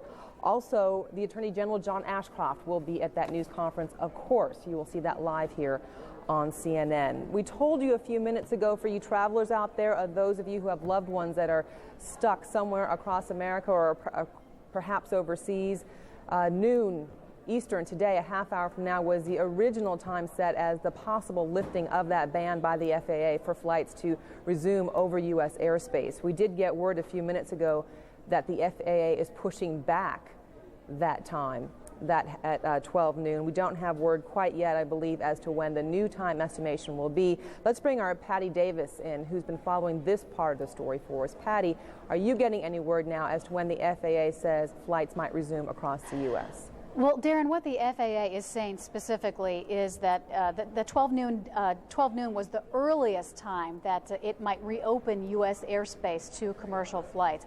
What it is saying now at this point is that decision now is up to the White House. That announcement will be made by the White House in consultation with the Department of Transportation. Now, the Department of Transportation Secretary Norman Mineta was scheduled to hold a press conference about an hour ago. That was canceled. He was to have details on exactly the security measures, how that would happen in terms of the airspace, etc. But that was canceled. We're now told that the White House will be making the announcement on when the airspace will be reopened. So FAA saying that noon now possibly not the target time for reopening U.S. airspace. Now, Washington Airport Authority, the Metropolitan Airport Authority spokeswoman tells me, as far as Washington, Reagan, and Dulles airports are concerned, she is not expecting either of those airports to have any flights today. No airlines have filed any flight plans at those two airports. Now, I have some details on a few airlines here. American Airlines does say that it may resume some flights when airspace is reopened. United Airlines is saying that it does not plan any scheduled flights before 3 p.m. Central Time. And of course, this is all up to whether or not the airspace is opened, if and when. Patty, if you're still with us there, so you're saying it's not the Transportation Department or the FAA that's going to make that announcement, the White House. But is the White House saying when they'll make that announcement? I have to imagine there are a lot of frustrated travelers stuck across the U.S. Yeah, we're actually just told now that no decision has been made exactly when U.S. airspace will open. That hopefully we'll hear more about that later today. Delta Airlines also saying that it has canceled flights through 6 p.m. Eastern today. So it's obviously up to what the federal government decides to do. No decision made at this point in terms of when that airspace will be reopened. Darren. All right. Patty Davis in Washington. Patty, that is going to be frustrating news, as I mentioned, for a lot of people who are stuck. Paula, you're going to have this combination, this balancing act of people who, of course, want the airways to be safe and yet probably very anxious to get home to their families and loved ones. Understand that. Thanks so much. We wanted to bring you quickly up to date on what is going on here. Earlier this morning, we talked with Joe Albaugh, who is the head of the Federal Emergency Management Agency. He talked to us about the 4 urban, specially trained search and rescue teams that will be joining the teams already here. It's hard to get a fix on the total numbers involved, but the head of the fire chiefs was just saying he believed in addition to that, 16 other urban search and rescue teams would be joining the efforts of Joe Albaugh's team. Right now I want to go to Gary Tuckman, who joins us from Ground Zero for an update on what kind of rescue operations are taking place right now. Gary? Well, Paula, the World Trade Center was the type of landmark that even though we know full well what happened, I still expect to turn around and see it standing there. Instead, we just see the skeleton of what was the South Tower. We come to you from Church Street and Chambers Street. This intersection is next to a subway station called Chambers World Trade Center, but there no longer is a World Trade Center. This neighborhood now is completely closed to the public, only open to emergency officials right now, police, fire, FBI, members of the National Guard are behind me right now doing everything they can to protect the area. And we've seen a lot of sights today coming down the street right next to me. We've seen vehicles carrying body bags. It was very solemn, very sad for us to see. We've also seen many large flatbed trucks carrying wreckage. We are told by New York City officials that some of the wreckage is up to 100 feet high right next to where the World Trade Centers used to be. And we've also seen many incinerated cars and trucks that have come on flatbed trucks and that are being disposed. But there also has been some good news. Officials here tell us that 9 survivors have been found. 6 of them are fire officials, 3 of them are policemen. The story of the rescue of one of the policemen is an unbelievable story. We are told this policeman was trapped under wreckage. His legs were trapped under wreckage, but because he had worked at the World Trade Center building, he knew exactly where he was. He couldn't see daylight at all. He was under the wreckage, but he had his cell phone with him. He called up on the cell phone and said, I know where I am. Come over here in this area and look. He was in a courtyard between where the 2 towers used to be. They came over, they dug, they found him, but they thought they were going to have to amputate one of his legs to get him out. As you may recall, after the Oklahoma City disaster, one of the women who was found, who has survived, who is still alive today, she had to have her leg amputated to be cut out of the wreckage. They thought they were going to have to do it in this case. As it turned out, they did not have to amputate his leg. He was taken away in an ambulance, and it said that he will be fine. With us right now is a gentleman by the name of Robert Galinsky. Robert is a common, everyday citizen who got to the scene very early yesterday and was allowed to participate in the search in the World Trade Center site. Now, first of all, tell me what you saw when you were there. Well, first, I want to say I came here because we're Americans are not going to, New Yorkers are not going to sit back and grieve forever. And as that, I needed to take some action and show that, New York, we're standing up and we're doing what we need to do. I got down here at 6:30 this morning. I heard last night that they were going to have volunteers come in. I came in. On the way in, I saw, ankle-high dust, twisted buses and fire trucks blown out, cars blown out, buildings that aren't really make it on the air, other buildings around the Trade Center with windows that were smashed in. Starbucks had its windows smashed in, which isn't a bad thing. What was this experience like? It was tough because it was very dangerous. We were right ground zero in World Trade Center Tower 1, digging, trying to find people. We found 2, unfortunately, people that were not alive. Robert Galinsky, thank you very much for joining us. We appreciate it. Believed by the Massachusetts Port Authority, which has already announced that big security changes will be made at Logan Airport, where 2 of the planes were hijacked, including no more curbside luggage checkups. Including full compliance with the new security requirements being imposed on all U.S. airports. We received specific guidance on these measures from the FAA a short time ago. And I'm proud to say that many of these measures have been in place at Logan for many years.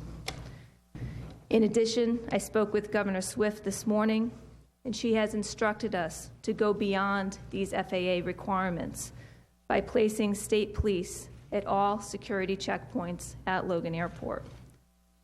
With the new FAA requirements and the additional security at Logan, we are confident that when the airport is reopened, the safety of the traveling public will be ensured. I'm going to turn this over to our other speakers. Let me just say that due to the ongoing investigation and for the sake of public safety, the law enforcement officials who are here with us today are limited in the questions that they can answer and the facts that they can confirm.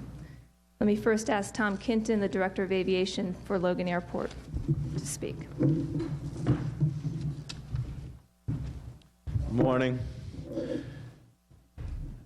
As Ginny mentioned, we are focused on a reopening of this airport, and I cannot tell you what time that will occur. I'm going to go through a number of issues, summarizing the guidance that we have been given by FAA, both the airlines and the airport operator, that has to be done and has to be in place before this airport can open.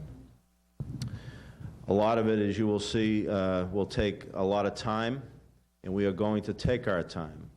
And if we have to delay the reopening of this airport, as others open around the country, we will delay the reopening to get it done and get it right. First of all, let me reemphasize that the guidance is for all U.S. airports. It will begin with immediately evacuation of all terminals and sweeping of K-9 teams, explosive K-9 teams. Increased presence of uniformed personnel, plainclothes security personnel, and others in all areas of the airport. And as you heard mentioned, we will be staffing the security checkpoints with uniformed state police, which goes beyond the guidance given to us by FAA. Be increasing the frequency of random ID checks in the secured areas of Logan Airport.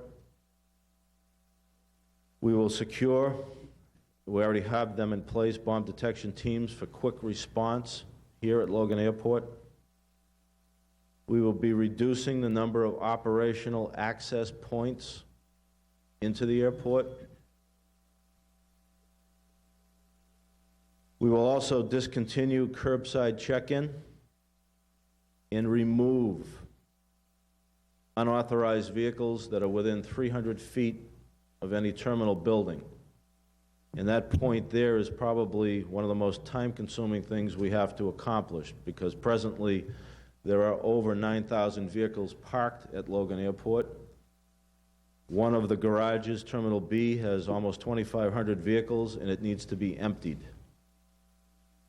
We are in the process of doing that and relocating those cars to Suffolk Downs, and we will not reopen that terminal, certainly, and perhaps not the airport, until that task is completed. There is FAA is prohibiting the sale or use of knives, regardless of any size, in any sterile areas of the airport. That includes concession operators, food and beverage, as well as any retail operators that may sell such items. That means anything metal or plastic. Airport operators will develop an awareness plan to keep all airport employees informed about security, and the airport operators and the FAA shall review and reevaluate these contingency plans for ongoing airport security threats that may develop. Airlines will not be accepting cargo or mail. And prior to passenger boarding of any airplanes, those aircraft must undergo a comprehensive search. That's each and every flight before they are boarded by passengers. And as I said at the beginning, we do not have an estimate on when this airport will reopen. Possibly it could be for some relocation of flights that are on the ground, ferrying empty airplanes back into position later today. And again, no estimate on reopening the airport for commercial flights until we have a better handle on both the airline responsibility here and the airport operator responsibilities being fulfilled. We've already had an air carrier meeting. We held it this morning. This work is underway, and we'll be meeting with the air carriers later this afternoon to update and keep the traveling public updated relative to the reopening of Logan Airport. Thank you. All right, you want me to go? The next speaker is Colonel John DeFava, Massachusetts State Police. Thank you, Director. Good morning. The Massachusetts State Police is prepared to provide all necessary resources to assist the Massport Authority in reaching and surpassing those new security measures as mandated by the FAA.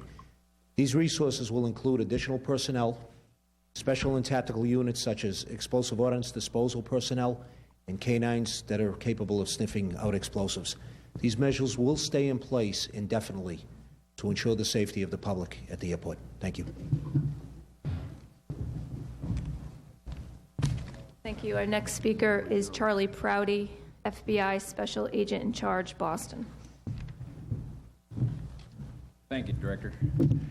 I want to reassure all New England citizens that your law enforcement is aggressively investigating this horrific event. First of all, my heart goes out to the victims and the families in this tragedy. Because this appears to be a terrorist attack, the FBI will be taking lead investigative status in this. We set up a command post in the FBI office in Boston yesterday as soon as we received notice of the hijacking. This is a joint command post with State Department, ATF, Customs, the Massachusetts State Police, OSI, Boston Police Department, Department of Transportation, U.S. Secret Service, and the U.S. Marshals represented. We're also involved in Massport's command post at Logan Airport. We'll continue to man these command posts and continue our joint investigations around the clock until all investigations have been completed. We are coordinating our investigation with FBI headquarters and with other federal agencies. A website and a toll-free tip line has been established. At Logan Airport, the airport where hijackers successfully hijacked two commercial airliners yesterday. They're talking about the number of regulations they will follow by the FAA. In addition to that, further strength they will put in place to make the public safe, among other things. They're now going to have uniformed state police officers joining the security officers on duty. Logan Airport has taken a deep hit by public perception today. There is a feeling, according to Bill Delaney, that security there has been loose in the past, and I think the fact that the Massport announced today that they will do no more curbside check-in, that they will remove any vehicles that are standing within 300 feet of the curb from the area, pointedly shows how seriously they're taking the scrutiny of the nation. Before I go on, I just want to share one little fact with you that is being reported in the Boston Herald. The Boston Globe has some of this information, but not all of it. It is now suspected that the hijackers were able to carry off what they did by not bringing guns on board the two planes in Boston, but by using shaving kits and other carry-on luggage to smuggle knife-like weapons made up of plastic handles embedded with razor blades. Now, these are sources familiar with the investigation talking to the Boston Herald, and that is consistent with apparently a flight attendant. Cell phone calls indicated as well. Now, I want to show you one of the latest pictures of what is going on here in New York City. You have the USS George Washington now moving into New York Harbor. It will patrol the waters off of New York City. In addition to that, a number of other naval vessels are on the move right now. Some headed towards New York City, some coming to the Washington, D.C. area to even help with some of the medical challenges that both cities are confronting at the moment. It is interesting to note that President Bush announced earlier today that he had asked for a spending resolution that would enable the United States to spend, quote, whatever it takes to deal with the magnitude of this horrendous tragedy that is confronting our nation. And I will have some more details for you in a moment or two. Back to Darren, who joins us from Atlanta. Paula, thank you very much. Of course, people across the country are looking toward the rescue efforts that are taking place. We're showing a live picture now from New York City. As we mentioned, and Paula has told us earlier, about 11 people have been rescued so far. As time goes on, fire officials have explained to us it becomes more difficult to do their job of rescuing.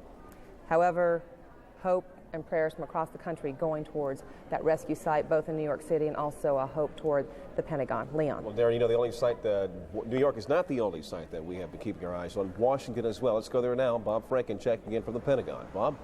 Oh, Leon, we're about to show you something quite remarkable. You, of course, have heard that every effort will be made to investigate this case. There will be an exhaustive search for evidence. Well, we just had a demonstration of that right in front of our cameras. The FBI obviously trying to make the point for the world to see. FBI agents fanned out just about 20 feet from where we are right now, fanned out in a grassy area that was close to the path of the airplane that crashed into the Pentagon, looking very closely at the ground, sweeping the ground, so to speak, looking for anything that might be relevant, looking for even the smallest little piece of information that might provide some evidence that would be useful in the investigation of this particular part of this the three planes that crashed into various buildings. This one was an American Airlines 757. It crashed into the Pentagon about 26 hours ago. 26 hours ago. The investigation is going full tilt, as is the effort to try and see just how bad the damage is inside and just how many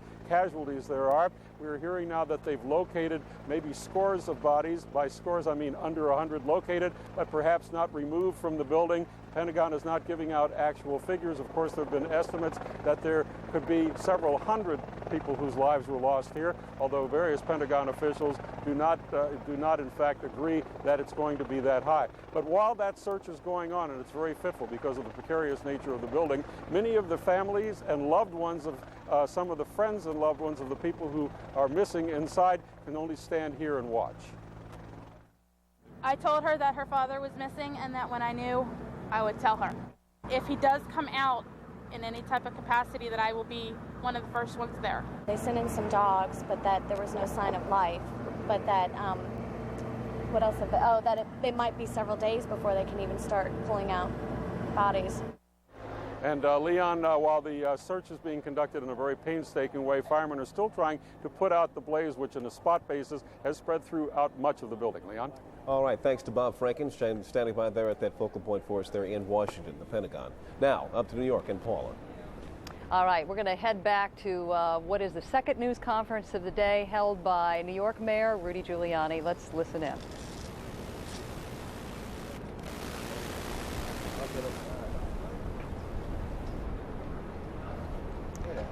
Unfortunately, it's very difficult to listen in right now because we're having audio difficulties. I think we need to make everyone in the journalism field is a little hampered today because the number of streets blocked, and it's tough for our equipment to get in where it needs to get in. And let's hope. Yes, we have a tremendous number of volunteers. We have more volunteers than we know what to do with right now. But please continue to volunteer because we're going to need you tomorrow and the next day and the day after. And, you know, our firefighters and police officers are going to get pretty exhausted after a period of time. So the outpouring of volunteers has been tremendous, and we're very, very thankful for that. And the city, the people of the city, their spirit is tremendous. And I said that yesterday, and I'll say it again. This city is the greatest city in the world. It has the greatest people, and a bunch of cowardly terrorists can't make us fearful. We're stronger than they are. We're better than they are. And people of the city proved it yesterday. They're going to prove it today. And they're going to be a great example of what Americans are like. Thank you. Thank you. City giving New Yorkers a great deal of credit for, okay, you've just heard the mayor of New York City giving New Yorkers a great deal of credit for their outpouring of support. It might be interesting to remind viewers last night that, in fact, it was Senator John Warner who said yesterday will go down as one of the worst days in history. I'm paraphrasing what he said, but he said in the end it may be our finest hour, and he was referring to the collective strength that we have seen exhibited in this nation as we all come together to try to get a better grasp of what this is that has happened to our nation. The mayor saying there's been such an outpouring of support to help in some of the cleanup operations. He's turned people away, but he wants them to know he probably will need their help in the days to come. One thing, too, that the medical facilities are desperate in need of is in blood, and apparently New Yorkers are turning out by the thousands again today to donate blood. So once again, I think, as the mayor said, this shows the strength and the indomitable spirit of the folks who live here. We're going to show you one more time a live picture of what the rescue operation continues to look like at this hour. Gary Tuckman has been at Ground Zero all day long. He's had the opportunity to interview police officers, firefighters, paramedics. Gary, anything new? Well, Paula, many of the emergency workers here are truly starting to seriously realize something, that they have their work cut out for them. There may be hundreds or thousands of bodies. There also may still be survivors. There were two 110-story buildings that plummeted behind me and a 47-story building. And all that wreckage is 3 blocks behind me. And some of the wreckage, according to New York officials, is 100 feet tall. And you also have, and this is something we tend to forget over the last 25 hours, there are 2 huge aircraft here that are in many pieces. As a matter of fact, there's a building right behind me. It's hard for you to see in the smoke, but it's the floor where the World Trade Center used to stand. The World Trade Center, the South Tower, stood where you see that skeleton right there right now. It's a skeleton of poles.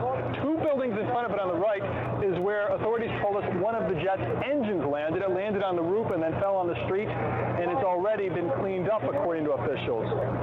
An interesting little factoid here. The largest landfill in the world is in Staten Island, New York. It's called the Fresh Kills Landfill. For many years, New Yorkers, particularly Staten Islanders, were telling New York City, please close it down. It makes Staten Island smell. It's the largest landfill in the world. And Rudy Giuliani, a couple of years ago, decided he would close it down. A couple of years ago, it shut down completely. There was never supposed to be any more garbage put into it. However, it's now been reopened to take the wreckage of this disaster that has changed New York City forever. Paula, back to you. Gary, your audio isn't all that clean right now, but if you mention this, pardon me because I didn't hear it, could you please update us again on the number of folks who have been successfully taken from the rubble of what used to be the World Trade Centers? What we are being told right now by rescue authorities who are on the scene, and one thing we must point out, we have not seen these rescues ourselves, and normally we love as reporters to see things with our own eyes to know we can verify them. There's a lot of nervous people here, a lot of scared rescuers, a lot of heroic rescuers. We have to rely on what they're telling us right now in a very confusing time. But they are telling us that 9 people have been rescued from the rubble. 6 of them New York City firemen, 3 of them police officials from the Port Authority of New York. The Port Authority is the agency that owns the World Trade Center building and runs the airport here in New York City. Paula? Because we have some new developments coming from Atlanta to report. Darren? All right, Paula, thank you very much. We want to take our viewers now live to Pennsylvania. It is a news conference with the FBI with the latest on the plane that crashed there. Let's listen in. Wallace Miller. We don't have much to add from yesterday's press conference. However, we will go over some of the things that we are doing. Presently, we have over 200 personnel on site from the FBI, Pennsylvania State Police, ATF, NTSB, FAA, Postal, IRS, Civil Air Patrol, the Somerset County Coroners I mentioned, as well as representatives of United Airlines, their aircraft scene team. This morning, members of our Hazardous Materials Response Unit conducted an assessment of the crime scene, particularly the area around the crater. Their assessment was to determine levels of toxicity and flammability. Based upon that assessment, they found that our evidence collection personnel could go on site to conduct their work. They found low levels of aircraft fuel. After they finished their assessment, we began mapping and gridding the crime scene. The gridding process is important to help facilitate an orderly and methodical approach to evidence collection. Basically, as we get further away from the crater, the grids will probably increase in size. The crater area, the grids will be very, very small. We are looking to recover human remains, the black box, or the voice data recorder, personal effects, and aircraft parts. Before the evidence collection team, which numbers approximately 80 personnel from various agencies, before they enter the scene, again, they'll be given a safety briefing inasmuch as there's still materials out there that could prove potentially hazardous.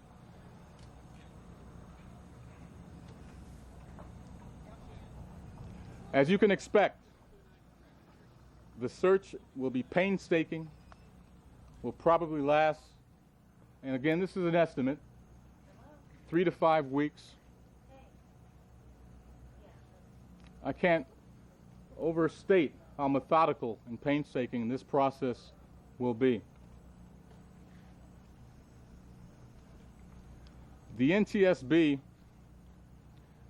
will be conducting a flyover sometime this afternoon in order to better assess the scope of the scene.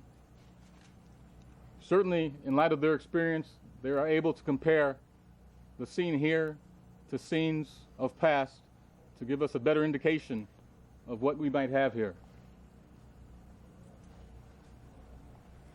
One important point I want to make is that if anyone out there has information to provide, they can do so via the internet, and the website address is ifccfbi.gov.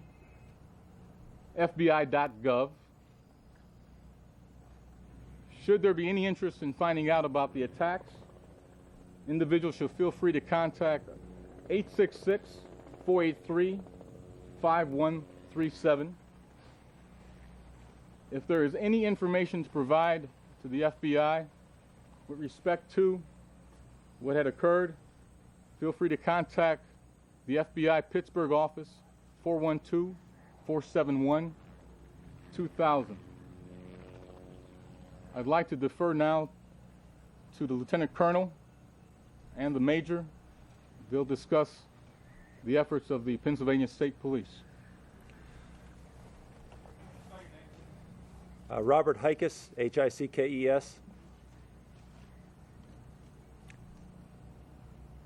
And we were listening to an update there from Pennsylvania, the latest on the information on United Airlines Flight 93 that crashed yesterday just southeast of Pittsburgh. We'll have more on that update in just a minute. First to Leon. Yeah, we're going to get back to our Bob Franken, who's working the crash site where that plane hit at the Pentagon in Washington. Let's go there now. Bob?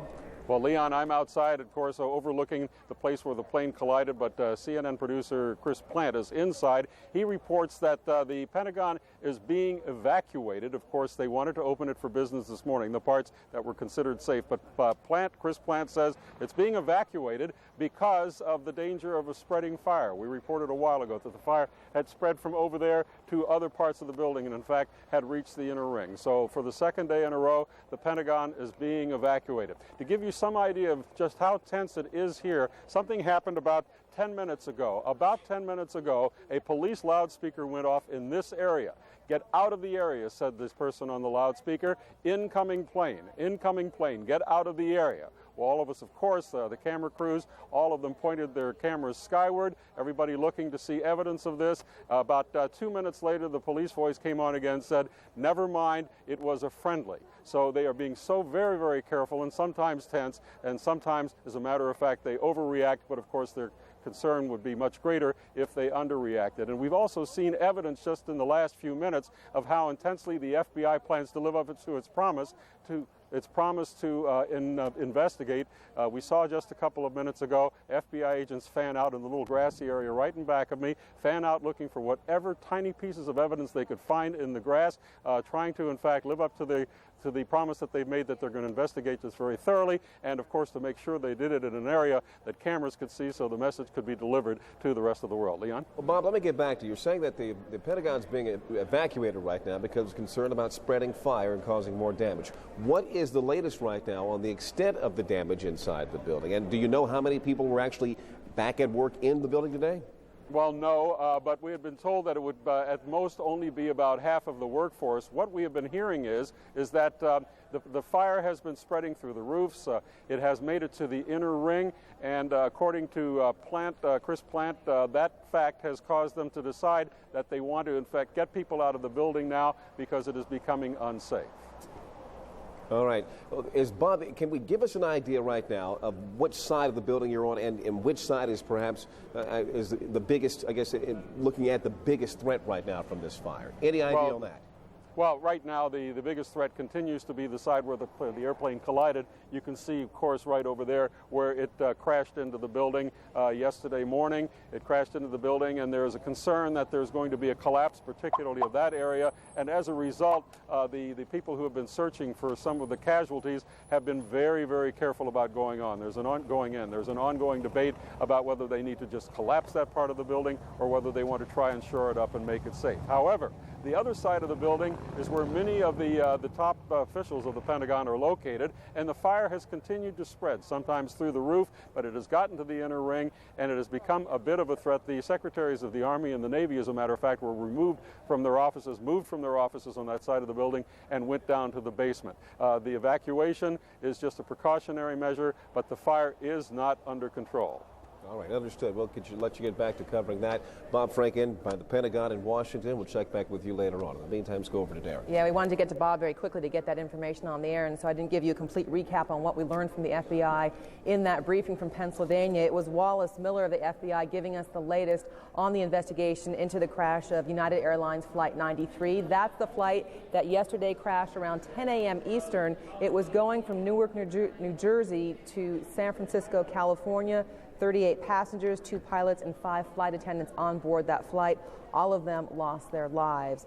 Wallace Miller of the FBI telling us that it now is safe for evidence collection experts to go into that crash site and start picking up pieces of evidence that will include human remains, looking for the black box for more clues as to what happened on board that flight, also aircraft parts and personal items that hopefully at one point would be returned to family members. This, as Mr. Miller pointed out, is going to be a painstaking process, very slow and deliberate. It could take as long as 3 to 5 weeks for all of the evidence collection to take place.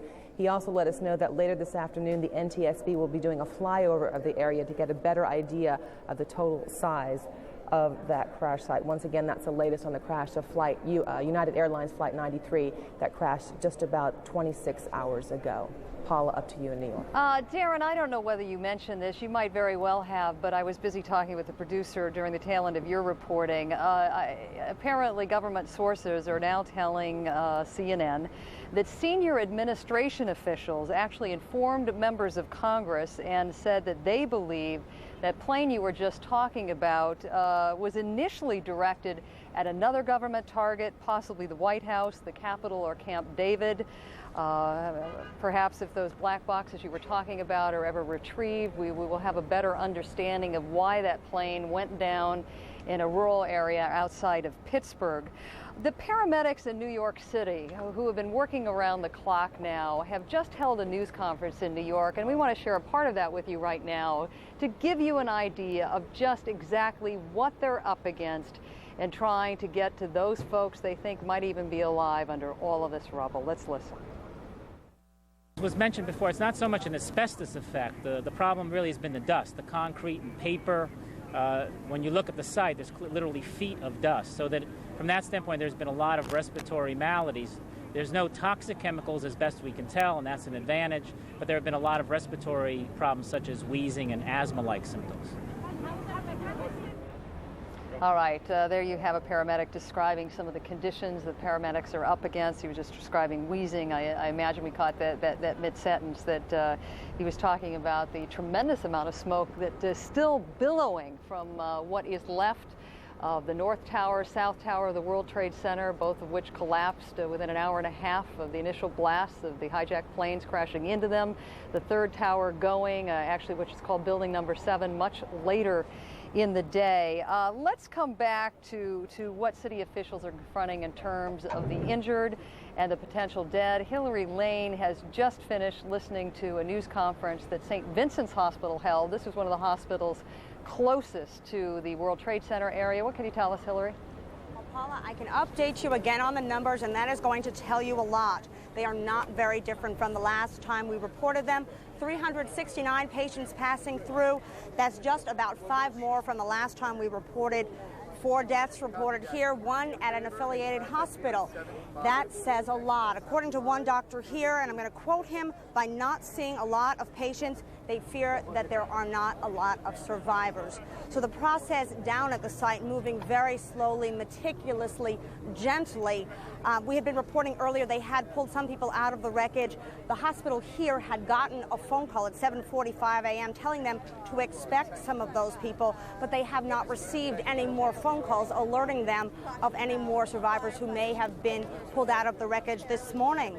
They have brought in quite a number of firefighters and rescue workers who were involved in the rescue effort, and some of their injuries are incredibly telling. They have abrasions on their fingers from literally digging with their fingers, trying to move rubble, trying to help people who may still be alive. And that really says a lot for the rescue effort that's going on.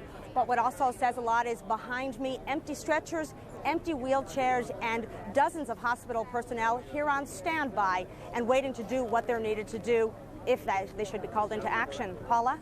Hillary, you just mentioned the folks on standby, and I think that Mayor Giuliani wanted the message heard loud and clear that New Yorkers will not be paralyzed by what has happened to this city. He said there have been thousands and thousands of people who volunteered to help the paramedics, who volunteered to do whatever they can in the cleanup process. We know people in record numbers are offering to donate blood.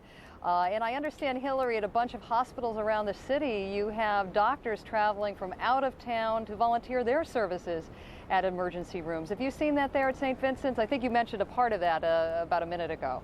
Absolutely. I spent the day at Bellevue Hospital yesterday, and from early in the morning, there were people coming in off the street. There were 2 nurses from Texas here in New York City on vacation, heard about this, rushed in as quickly as they could to offer their services. Dozens of volunteers, and I tell you, the line to donate blood stretched out the door. They were moving people in groups of 50 to get them processed, to get the blood in and to be ready.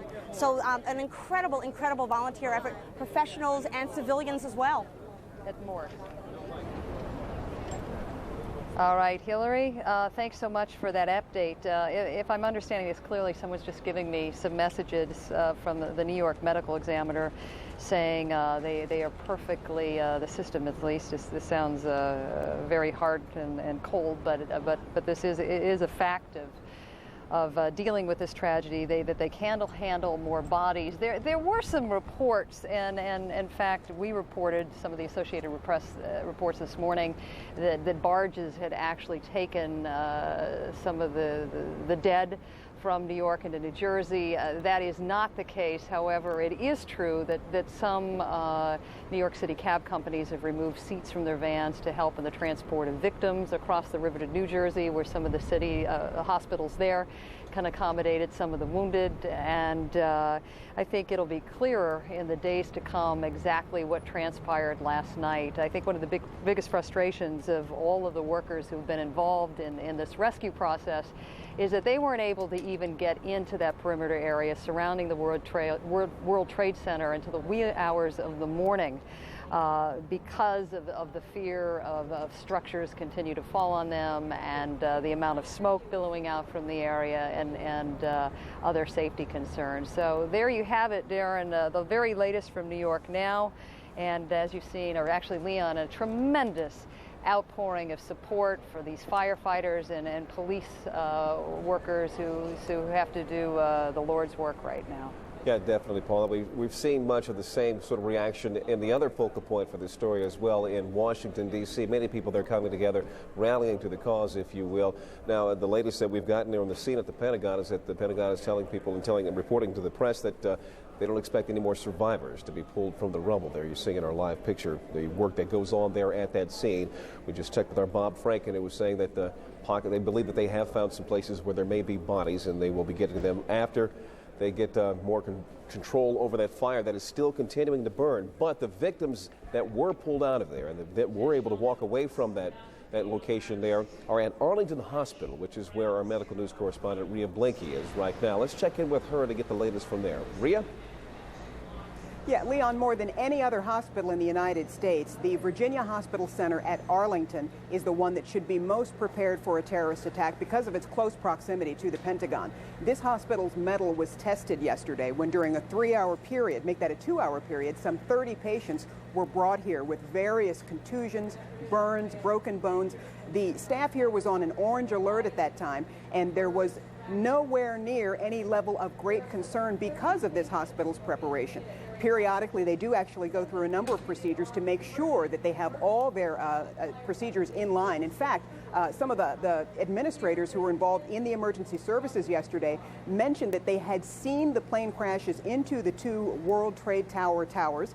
and that they indicated, what would happen if something like that occurred here just moments before the plane crashed into the Pentagon. They went back through their materials, and within 10 minutes, they got the call that, in fact, we've had an attack. We need to make sure that we have everything up to speed. We want to make sure and show you some pictures of some of the people who arrived yesterday. As I mentioned, during that 2-hour period, 30 patients, but overall, some 44 patients treated here at Virginia Hospital Center. Many of those people have been released, 26 of those people discharged, but some 17 were admitted. Of those 17, 9 of those people went to ICU. 2 of them listed in serious condition, 7 of them in critical condition. Some of the others are now stable at this time, and one of the people was transferred because they're military personnel to Walter Reed Army Medical Center in Washington, D.C. There are a couple of other hospitals in the area, including the Washington Hospital Center, which is the only major hospital center here that has an adult burn center. They took more of the serious injuries at the Washington Hospital Center. There are some 12 patients there now, 7 of those patients listed as critical with severe burns. At Walter Reed, we mentioned there's one transfer from here, but also 2 other patients, military personnel, and it's anticipated that some of the other patients who have come to this facility and others around the area will also go to Walter Reed as they stabilize, if in fact they are military personnel. And one other hospital in the region, Inova Alexandria Hospital, took in 14 patients as a result of the attack on the Pentagon. It's been a very challenging time for this hospital, but again, they feel that they've stood up extremely well. In fact, their Code Orange alert, which is their highest status of alert, in which they call in all the staff members and get as much help as they can, is now canceled. They suspect, it's not very likely, they will receive more patients from the rescue and recovery operations, even though they want to keep hope alive. They certainly don't anticipate that they will see large numbers, the waves of patients that they saw yesterday. Leon? Ria, quickly, if you can tell me, are you hearing any word about there being blood shortages there, as we were hearing in other places like up in New York? We did hear yesterday that Inova Alexandria Hospital was having some problems with blood shortages. We are not hearing that today. In fact, we checked with Washington Hospital Center, and they too seem to be having good blood supplies. However, we don't want to discourage people from donating, but we don't understand that it's necessarily a problem at this point. All right, well, that's good news. Ria Blake reporting live for us this morning from Arlington Hospital. Darren? The story, of course, affecting not just here in the U.S., but all around the world. And in fact, as we understand it, a quarter of U.S. embassies around the world are still closed today. For more on that, let's go to the State Department and our Andrea Koppel. Andrea. Darren, this is really the other half of the story. While the search and rescue is going on here in the United States, the diplomats in this building, including the top U.S. diplomat, Secretary of State Colin Powell, sent out orders yesterday for all embassies to review their security procedures. And as you mentioned, the final tally as things stand right now is that more than 50 out of more than 260 U.S. embassies and consulates around the world have now temporarily closed their doors. And we're told that all of the embassies in both the Middle East, on the Arabian Peninsula, and in North Africa have closed. Now, they say that this was done really as a precautionary measure. They have no real specific or credible threats to these embassies, but they'd rather be safe than sorry. Now, while the embassies are closed, there is another effort that's underway. In the words of one State Department official, Darren, it's really a message of, are you with us or are you against us? That's the message Secretary Powell is sending out as he speaks with leaders around the world, trying to rally the international community to the United States side. That's not a difficult effort right now, as we've heard calls coming in from around the world expressing support for the United States. And as we've already reported, right now at the NATO headquarters in Belgium, in Brussels, ambassadors there from all 19 NATO member states are right now reviewing a draft which would give the United States upfront support if and when it makes the decision that it knows who was behind yesterday's attacks, that all of NATO's military capability would be at the ready should the United States need it. So right now what you're seeing is an intense diplomatic effort both within NATO, the United Nations, the European Union, with the Russians, with the Pakistanis. We understand Secretary Powell also spoke with people in that country. Why is that significant? Because they're the neighbors and supporters of the Taliban militia in Afghanistan. Darren, so right now as things stand, we have more than 50 U.S. embassies that are closed and intense diplomatic efforts underway. Yeah, and on Darren? that point, Andrea, I want to get this quick, but I think important question in here. I imagine there are a lot of Americans traveling overseas who are following the story, are perhaps scared. If they're in a country where the U.S. embassy is closed, who are they to contact if they're in trouble and need information? That's a very good question. If there are emergency needs that any U.S. citizens might have, we're told that they can still contact the embassy. What it means is that the embassy isn't open for business for things like visas and whatnot. But if an American citizen should have need for information or any advice, things of that nature, they can call their U.S. embassy or consulate as they would do under any circumstances. Very good point, and clarifying exactly what closed means in terms of an embassy and business. Andrea Koppel at the State Department, thank you. Paula, back up to you in New York. All right, Darren, I want to share some new pictures with our audience out there of what Ground Zero looked like yesterday, shortly after the impact of the multiple terrorist attacks here, when two hijacked planes slammed into two separate World Trade Center towers, 18 minutes apart. A lot of the people who evacuated the North Tower, which was the first tower hit, describe it taking 45 minutes to get out of the building. So in fact, the second jet had hit the South Tower at the time they were being evacuated. They didn't even know what was going on above them. This looks relatively calm as you look at these pictures, but folks who are being evacuated from these buildings describe something different. Some people in a state of panic, some people screaming, and those diligently following the instructions of the law enforcement agents. The one thing you also need to understand, this picture obviously was taken after both towers had collapsed, which had happened in sort of the 10 o'clock hour of this broadcast. The one striking thing about the city today is that at least to me, as someone who's lived here a long time, eerie. It is unbelievably quiet. There's a good reason for that. Most companies advise their employees not to go to work today. All the public schools are closed, the private schools, the parochial schools. The major stock markets are closed today. As you just heard Darren and Leon say, no flights are expected to resume today, at least not at noon today, as was originally expected. And right now I want to go to a piece that Maria Hinojosa filed to give you an idea of just how strange it is out there, particularly for those of us who are used to a city that's full of vitality. Let's go. Midtown Manhattan, the heart of New York City. Usually abuzz, today quiet. An awful quiet. This is what downtown looks like where I come from. A quiet that stretched all the way from the foot of Manhattan through what should be bustling streets. Normally you just pass and go about your daily work, but now you stop to say hello, how are you? A quiet at the Port Authority where hundreds of commuters should be gathering. Quiet too at Penn Station where a flood of travelers is supposed to emerge, today a trickle. Usually it's elbow to elbow, trying to run and get the train and just get to your job. And outside on the street, the Madison Square Garden marquee, black. This is the M104 to the United Nations. It's hard to believe that in the middle of a Wednesday morning, in the middle of 6th Avenue, in the heart of Greenwich Village in Manhattan, that there's no traffic, nothing behind me, nothing coming from in front of me, standing in the middle of 6th Avenue. It's the eeriest of feelings. People jousting around, running around, bumping into people, not caring about anything, because we're in such a great free society. And now we have to be careful of what we may do. People look at people apprehensively. So it's a different feeling altogether. Businesses were closed except to help rescue workers. So were bridges and tunnels. Even the pet shop was closed. Not up there. Not up there. Usually trucks roll by at 5:30 in the morning in front of our home, and it wakes us up, and you're kind of, and today there was nothing. It was so strange. I actually want the noise back. Instead of work, the sign said that people should give blood or pray.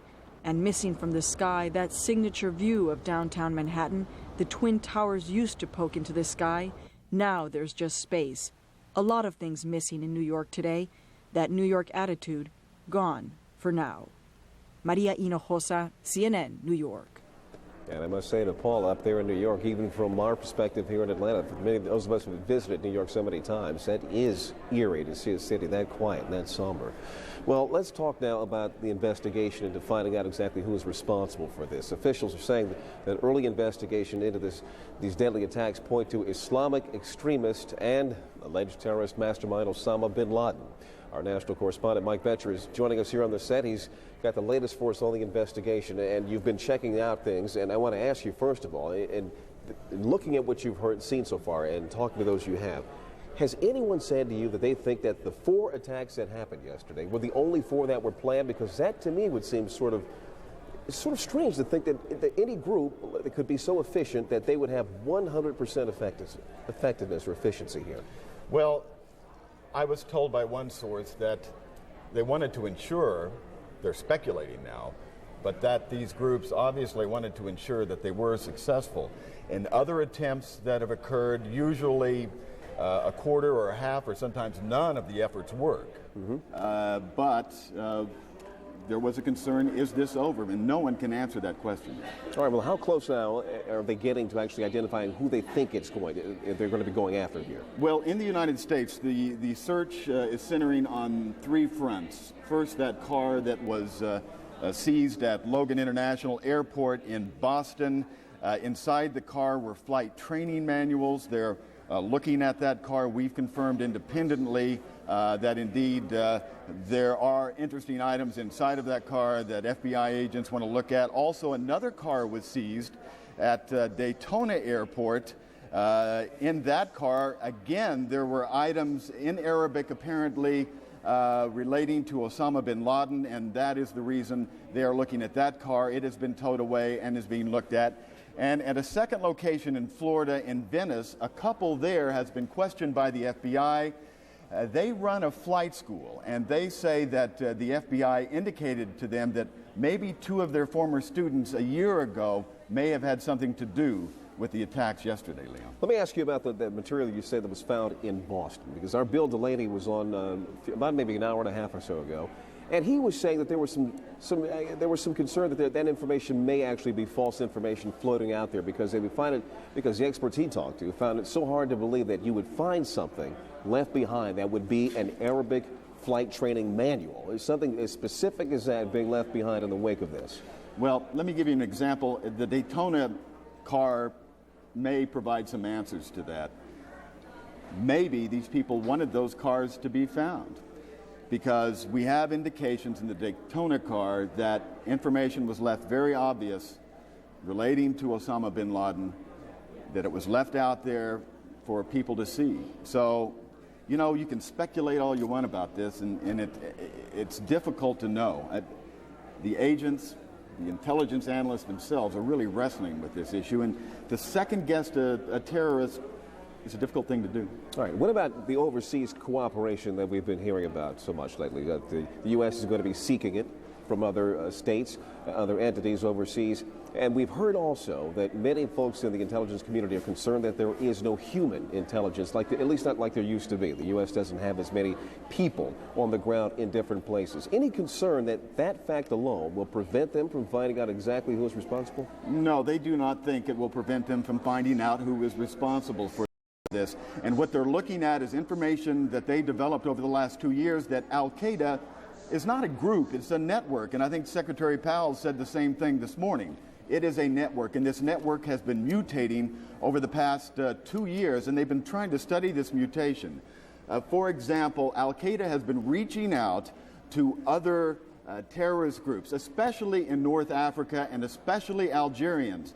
And in 1994, for example, the only other case kind of similar to this was a hijacking that went bad for the Algerian terrorist group GIA, which has contacts to bin Laden.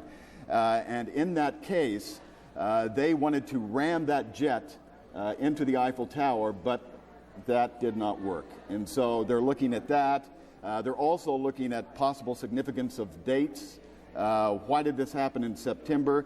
They know that bin Laden recently, and if you look at his most recent videotape that came out a few months ago, In that tape, he really embraces the Palestinian Intifada, which is a real shift for bin Laden. In the past, it has been American presence overseas. So they are looking at possible symbolism of September, going back to Black September, which was the radical Palestinian group that hijacked 4 planes back in 1970.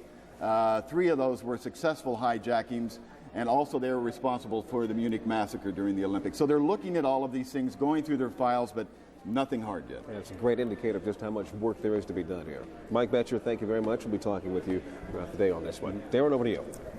Leon, thank you. The stories about so many things, of course, fear and shock about what has happened to the United States. On a very practical matter, though, for many travelers, it means they are stuck wherever they were yesterday morning and they can't get home. Originally, the FAA had said early as possible the air restrictions on U.S. airspace would be lifted at noon today. We reported over an hour ago that that was not going to happen at noon. We have yet to hear what time that could be reinstated, but meanwhile, we're getting word that when flights do resume in the U.S., they will look very different than what we are used to as Americans. And with more on that, let's go to the White House, and our Kelly Wallace is standing by with more information on that. Kelly. Well, Darren, obviously a big concern for many passengers around the country, but certainly a big concern for the administration. Senior administration officials telling my colleague John King just a short time ago that the full expectation is that Transportation Secretary Norman Mineta would have some announcement later today. Now, that the reason that this 12 noon Eastern time deadline has come and gone, we had senior administration officials telling CNN last night that the full expectation was that the airports would open at 12 noon Eastern time. These senior officials saying that the reason that deadline has come and gone and that the airports have not been reopened is that they really haven't had enough time to put sufficient security precautions in place. We heard Secretary Mineta say last night that they are going to impose tougher security guidelines and measures at the nation's airports before they reopen. Now, I did talk to another law enforcement source earlier who said, look, the U.S. government wants to be comfortable. It certainly wants to open up the airports as quickly as possible, get people back to normal, get U.S. business up and running.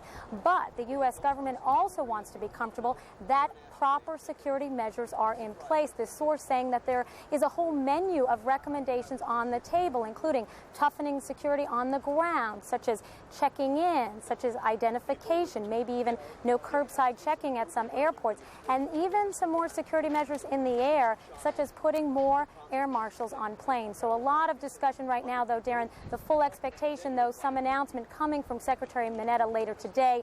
As you can see, the U.S. government trying to balance sort of competing priorities here, trying to get things back to normal as quickly as possible, but definitely wanting tougher security measures in place. Darren, back to you. Clearly, people flying across America want it to be safe, Kelly. I think one of the things that's difficult right now, before travelers and their loved ones had that noon deadline to at least look forward to, and now not only did the administration take that off the table, they haven't even put another one on. Any word on when that announcement might come? No, as I told you, my colleague John King, hearing that Secretary Mineta expected to make some sort of announcement today, some expectation that possibly airports could reopen today, according to one law enforcement source. But again, while you said, Darren, that many people sort of hoping that airports would be up and running, I bet you that a lot of the people around the country certainly want to make sure that tougher security measures in place, steps are being taken. There's a lot of concern, as we've heard reported all throughout the day. I heard it yesterday when I was up in New York. A lot of people are concerned about how could this happen? How could 4 airliners be hijacked? And so certainly I think the American people would like to sort of see tougher measures in place to try to, in some way, make sure this never happens again. Yeah, Darren, back to you. Absolutely. No one wants to fly if it's not safe. And you look at the same time, 4 different planes, 2 airlines, and 3 different airports, and it makes people feel very unsettled about how safe it is to fly here in the U.S. Kelly Wallace at the White House. Thank you, Leon. Well, you know, this is a perfect point to check in on a few airports, and we've got a reporter spread out this morning. Kathleen Koch is standing by there at Dulles Airport, and we've got our Ed Lavandera. He's in Dallas. And Bill Delaney is standing by at Logan Airport, which is the point of much scrutiny today. Let's go now and start with Bill. Bill? Well, much scrutiny. This airport is still closed, Leon, and closed indefinitely. But I want to say right at the beginning of our little report here, a rapidly developing situation. A local television station now reporting that the FBI has ID'd all suspects and is about to make arrests. We can't confirm that. It is being broadcast, however, on a usually reliable local station here in Boston. Now, what we also know, of course, has been reported throughout the morning. A car was taken from Logan Airport Central Parking Garage overnight, brought to an FBI processing facility. As Mike Betcher mentioned earlier, that car being gone over. Interesting material, Mike Betcher called it. It's being called more specifically by law enforcement sources here an Arab language training manual for flying a big airplane. That car, as well as seats from Logan Airport, being gone over at an FBI processing facility. The seats being gone over, seats from the airport, for possible DNA evidence of who may have been involved with this, as I say, rapidly developing situation out here at the still closed Logan Airport. Back to you, Leon. Well, Bill, before we let you go, let me ask you some more about this information you're hearing about the FBI being about to make some arrests right now. Does this mean the FBI is pretty much wrapped up what they're doing there at the airport? Is that what you're hearing? This is a difficult situation. We want to be very careful. There was a press conference here, just ended about a half an hour ago, when Special Agent in Charge Charles Prouty of Boston absolutely refused to be drawn on any questions about the ongoing investigation. There are many strands to this story, including newspaper reports that several Arabs have been ID'd who may have been involved in the hijacking itself, including 2 carrying Middle Eastern passports, 1 known to be a trained pilot. That report out there from reliable law enforcement sources as well. But the FBI and state and local police officials absolutely refusing, really quite stone-faced, to be drawn on any of these questions at the press conference. This ended 20 minutes ago or so. So yes, there is a report out there just in the last few minutes from a usually reliable local television station here, but all of that denied earlier, the FBI saying they had nothing to tell us, that this was an ongoing investigation, and as I say, half an hour ago, they gave us no indication that anything was about to break here. Leon. That actually is about what you would expect the FBI to say and to do. All right, thank you very much, Bill Delaney. That could turn out to be some very significant news that may be breaking very soon for us. We'll get back to you later. Let's go now to Dallas, where Ed Lavandera is standing by there. Ed, over to you. Leon, the Dallas-Fort Worth International Airport is the second largest airport in the country. 2,300 flights a day originate from here. So usually this is a place buzzing with passengers and buzzing with crews moving in and around, and the humming of airplanes flying overhead. But this place has been left completely deserted today outside of the intense security scene that we have seen here today. This is an American Airlines terminal. It has been completely shut down as crews here are doing security sweeps of the buildings.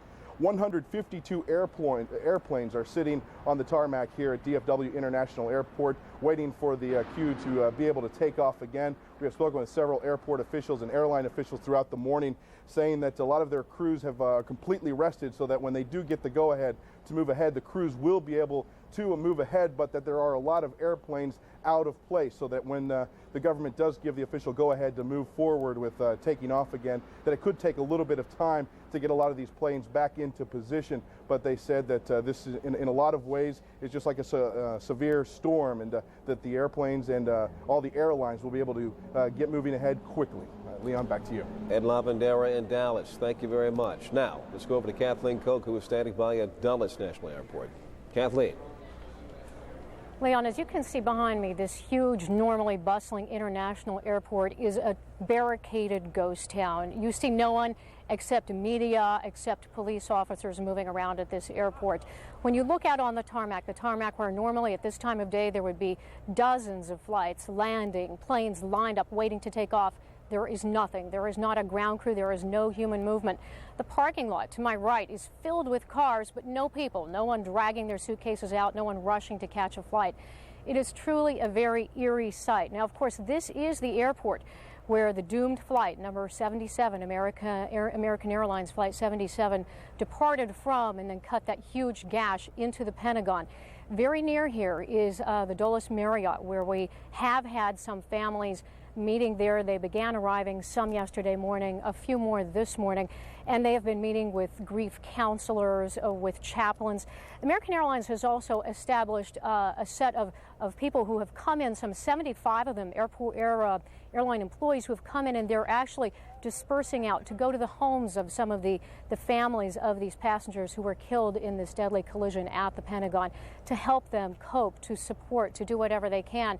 Now, as the preceding reporters have all mentioned, that when these airports do open up, that security will be very tight. I know that Kelly at the White House referred to the possibility of actually having marshals on the aircraft. That will be a very difficult undertaking when you consider that in the United States, generally on an average day, we have 35 to 40,000 flights landing and taking off, 4,000 to 5,000 in the air at any time. So that will be hugely difficult. Another thing that will make the opening of the airports perhaps experience some delay is not the issue of the aircraft being out of position, but the fact that these airports are now going to have to meet these new, more stringent security measures before they can safely open up. Leon? All right. Thank you very much. Kathleen Cook reporting to us live from Dulles National Airport.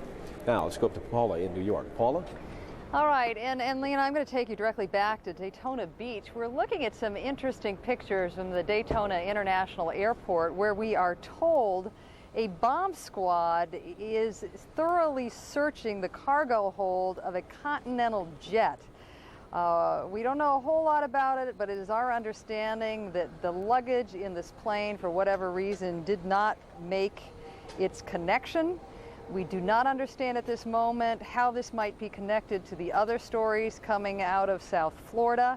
We know, according to Mike Betcher, at least 10 FBI agents were searching 2 houses in Vero Beach, Florida, and what appeared to be a part of the investigation of the deadly terrorist attacks against the United States.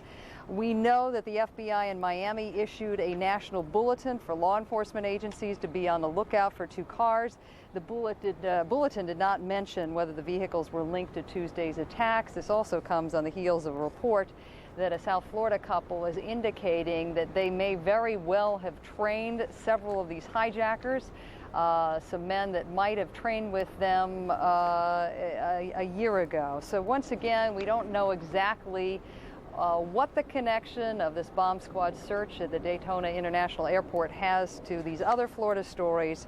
But to me, Darren, one of the most interesting things is what Mike Betcher was reporting about that car that the FBI agents have actually seized from a Boston parking garage outside of the Logan Airport there.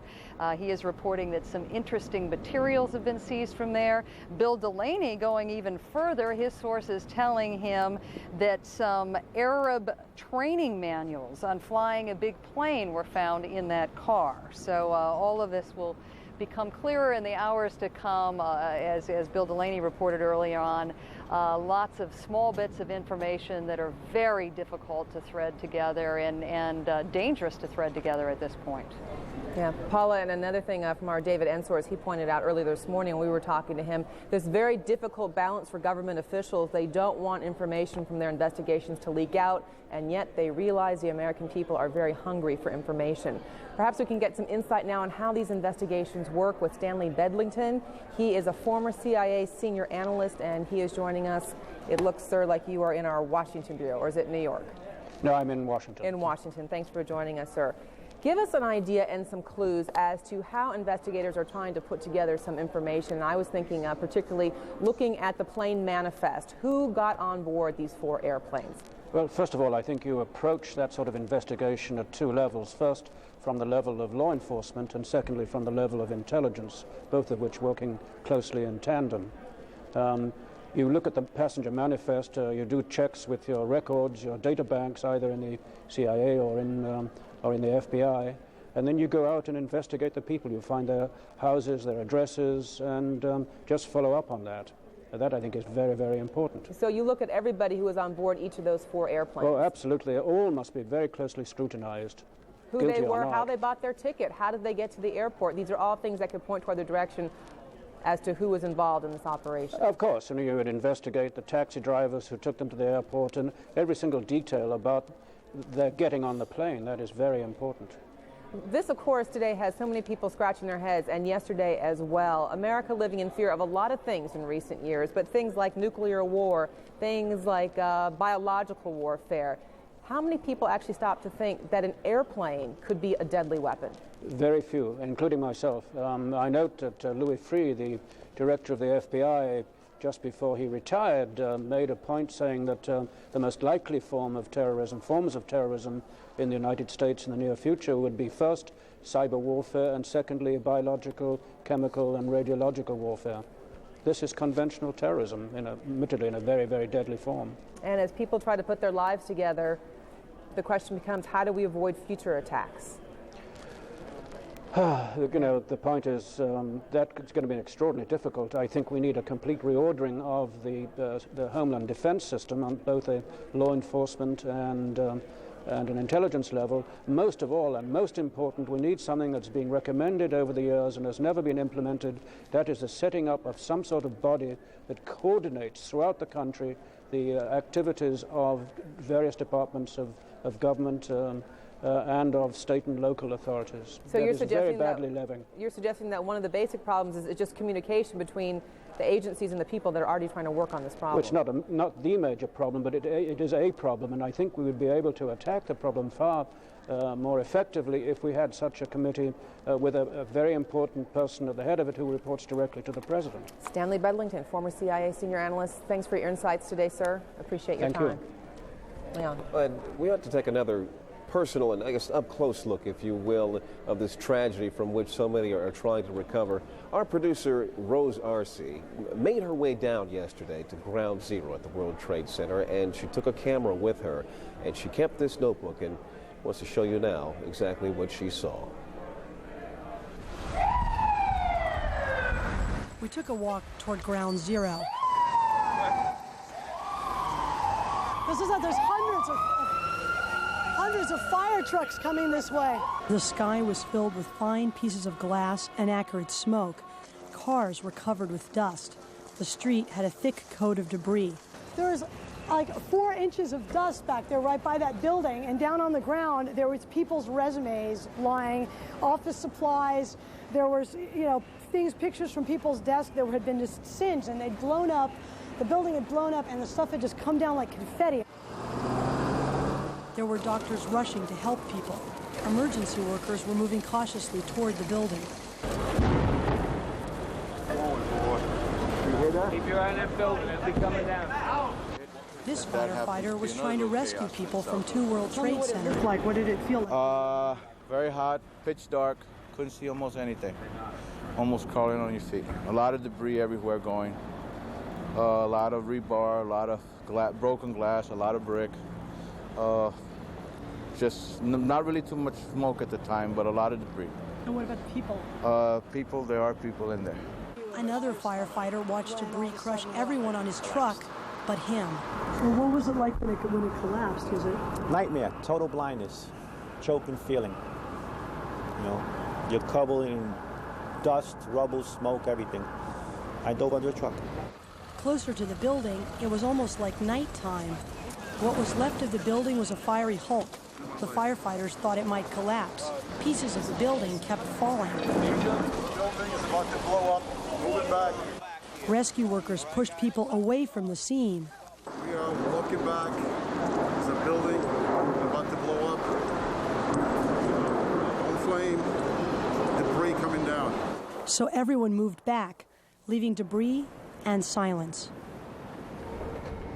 All right, and I'm back on the CNN platform where you have a commanding view of what the New York skyline looks today, absent what once were the 2 tallest buildings in the city, the World Trade Center buildings, Tower 1, Tower 2, the North and South Tower, of course, collapsing with an hour and a half of the time that the hijacked jets crashed into them. Now it seems quite remarkable to many of us who've lived here that it is indeed the Empire State Building that stands the tallest in our proud but decimated city today. I'm going to check in with Aaron Brown, who had this identical vantage point that I've had today for many, many hours yesterday. He finds himself closer to Ground Zero than most of us have been able to get to. Aaron, can you describe to me what you've seen? I know you had some difficulty getting down there. All of the streets we've described earlier today from 14th Street South have been closed. What have you seen? Well, Paula, just getting here was an experience that there's very little traffic, as you know. The West Side Highway, which is normally teeming with cars, is essentially a staging area. You see everything on the highway from utility vehicles, Con Edison vehicles, electric generators, night lights so that when it is safe to move in, they have some light to work 24 hours a day. Truck after truck of portable toilets. They need to get facilities in for people. There are sanitation trucks with snowplows on them. They'll be brought in at some point to clear the wreckage. As you get closer to the area, of course, and you look behind you, what I guess about 5 blocks from where Building 7 once stood, it continues. They continue to pour water on the smoldering building. Building 7 was the last of the buildings to collapse. Tower number 1 essentially collapsed on it. This is, granted, an oversimplification, but the weight of that crushed the building. The members of Congress, let me break quickly here, have just met with the president, and they are speaking now. People who are out there trying to save lives, and the workers, the rescue workers, and all those folks that are around the clock doing their very, very best. And of course, our sympathies with the families and all those who have been the victims of this terrible, terrible act. But now is the time for government to move forward.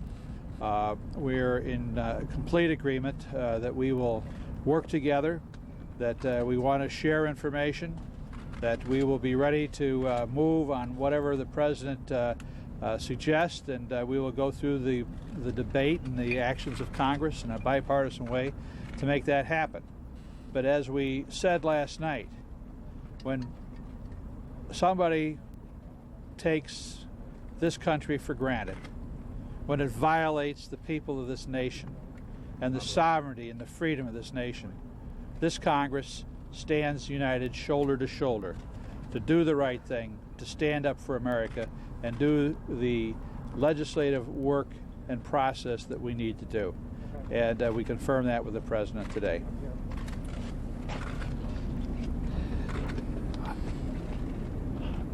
On a bipartisan basis, I think it is accurate to say that we literally and figuratively stand shoulder to shoulder in our appreciation of the job ahead. It is to help the victims, to care for the families, and to punish those responsible. With a single-mindedness of that appreciation, we begin our work this afternoon. On a united, bipartisan, bicameral basis, we will be passing a strongly worded resolution this afternoon. We will work with the administration to allocate the resources and to dedicate whatever strategy may be required to fulfill our obligations. It is our strong desire to do this not as Republicans or Democrats, but as Americans. And we will continue to demonstrate that desire as we consider whatever other actions may be required in days ahead. Thank you. Thank you. What did the president ask of you? The congressional leadership, having met with the president, coming out to talk briefly with the press. First, the Speaker of the House, Denny Hassert, followed by the Majority Leader of the United States Senate, Democrat Tom Daschle. Kate Snow joins us now from Washington. Kate, good afternoon. Good afternoon, Aaron. We heard echoed there much of what we've been hearing ever since yesterday when congressional leaders started to come out and talk with us and say, look, we are united. We stand behind our president. We're going to give him the support that he needs. House members have been filing in while they've been talking. They've been filing in behind me here into the chamber. They are about to get a briefing as we speak from the FBI director, Mr. Mueller, and also from Attorney General John Ashcroft. The FEMA director, Joe Albaugh, had also talked about coming to brief Congress. We imagine he may be here as well. They're having these briefings behind closed doors, all of the members of the House inside the House chamber being briefed. That FEMA briefing will be especially important, Aaron, because one of the big questions looming here on Capitol Hill, although people would rather not have to even discuss this, but a big question will be how to pay for everything that you see going on in New York, at the Pentagon, in Pennsylvania. Who's going to pay for all of this? I talked to the Budget Committee chairman of the House, Jim Nussle, just a few moments ago, and he tells me that it's not likely they're going to give the president a blank check, if you will, but On the other hand, there is unanimous support, I should say, bipartisan support to help the president with what he needs and to give the money that's needed to help with immediate needs, with recovery, with rescue, with even rebuilding perhaps parts of the Pentagon.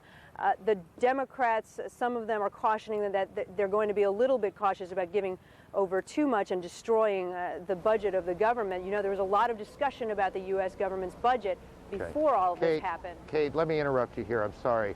As Congress works on that, investigators continue to work on who's responsible. We want to join our coverage, or the coverage of our affiliate in Boston, WHDH, for more on the investigation. Weston Copley at this point.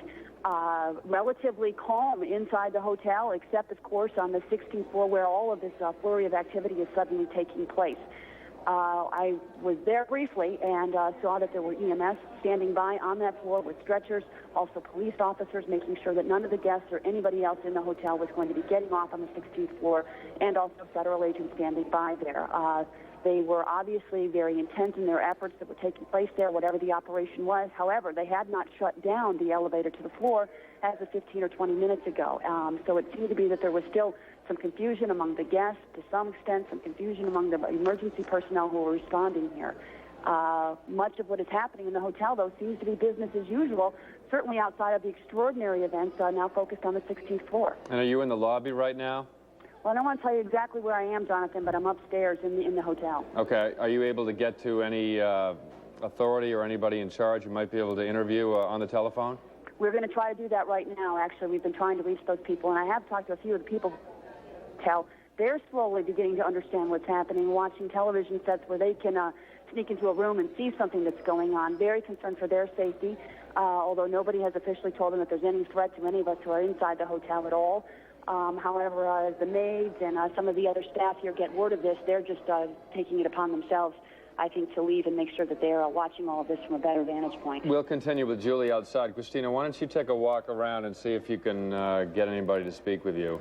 It's very curious as to what really might be going on, because if you think if this was a bomb threat that the hotel would immediately evacuate everybody, but Christina is saying it appears there are still guests there and the maids are still walking around and they don't really know anything about what's going on. It's a tale of two scenes. From Christina inside, it seems to be business as usual, but outside, Julie Auclair, this picture is anything but a normal day.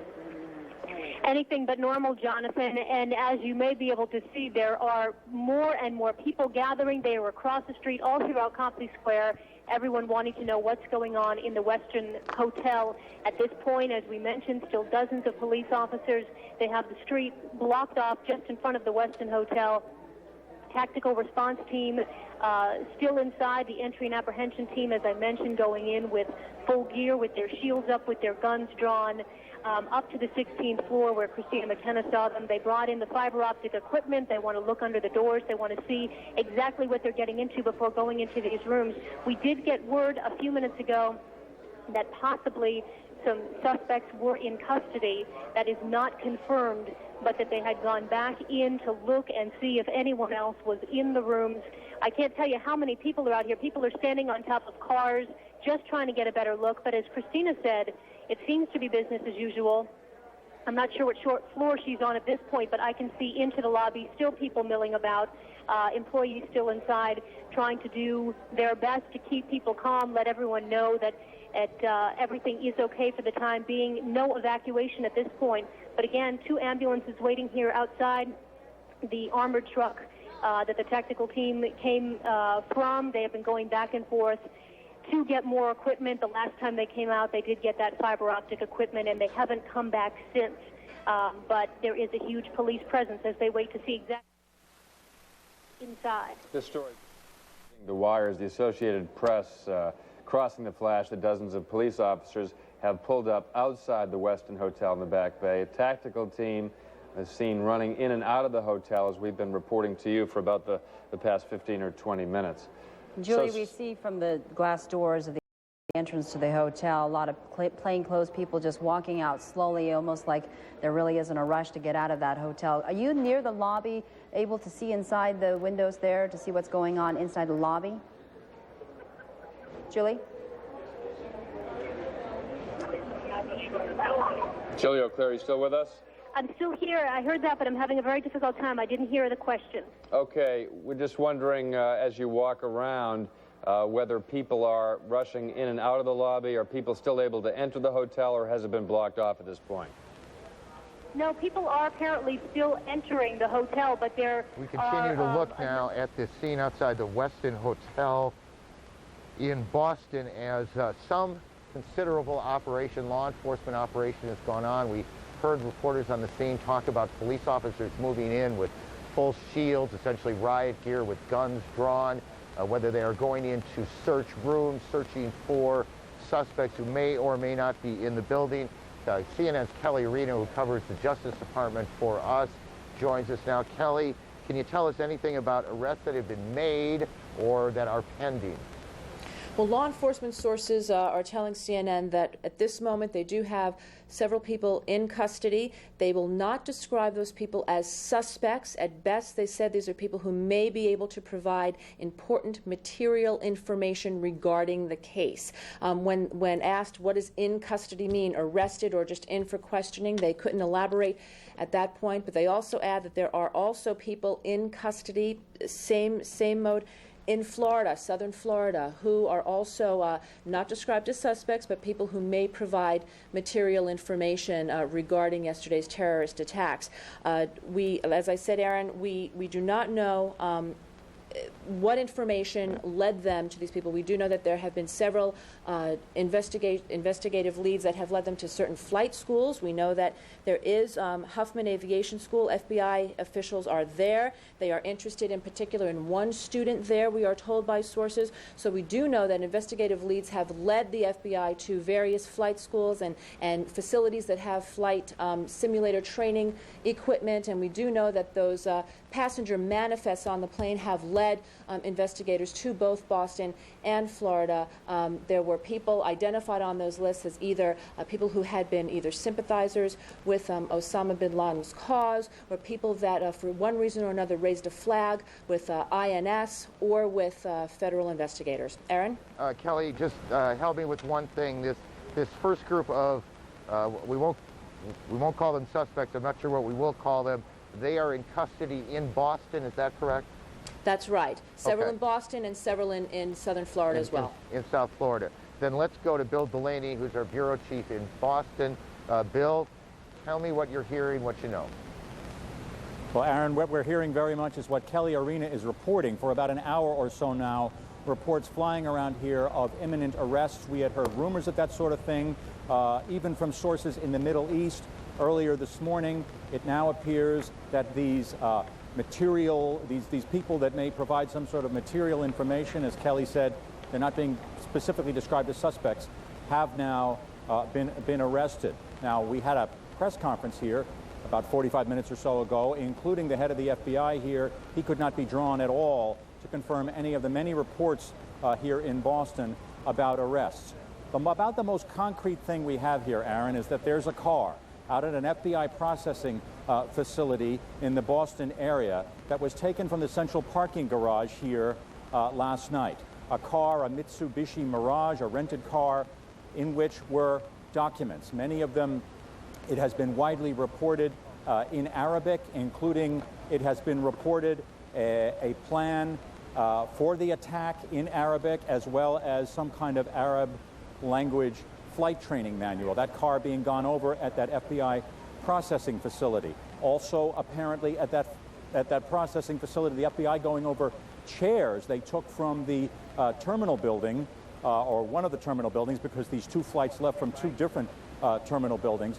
Chairs they're examining for DNA evidence that may point to suspects in this. Now, journalist John Wells was part, Aaron, of a team here that came up with some information overnight about who the suspects may be, who these hijackers may have been. Journalist John Wells of the Boston Herald.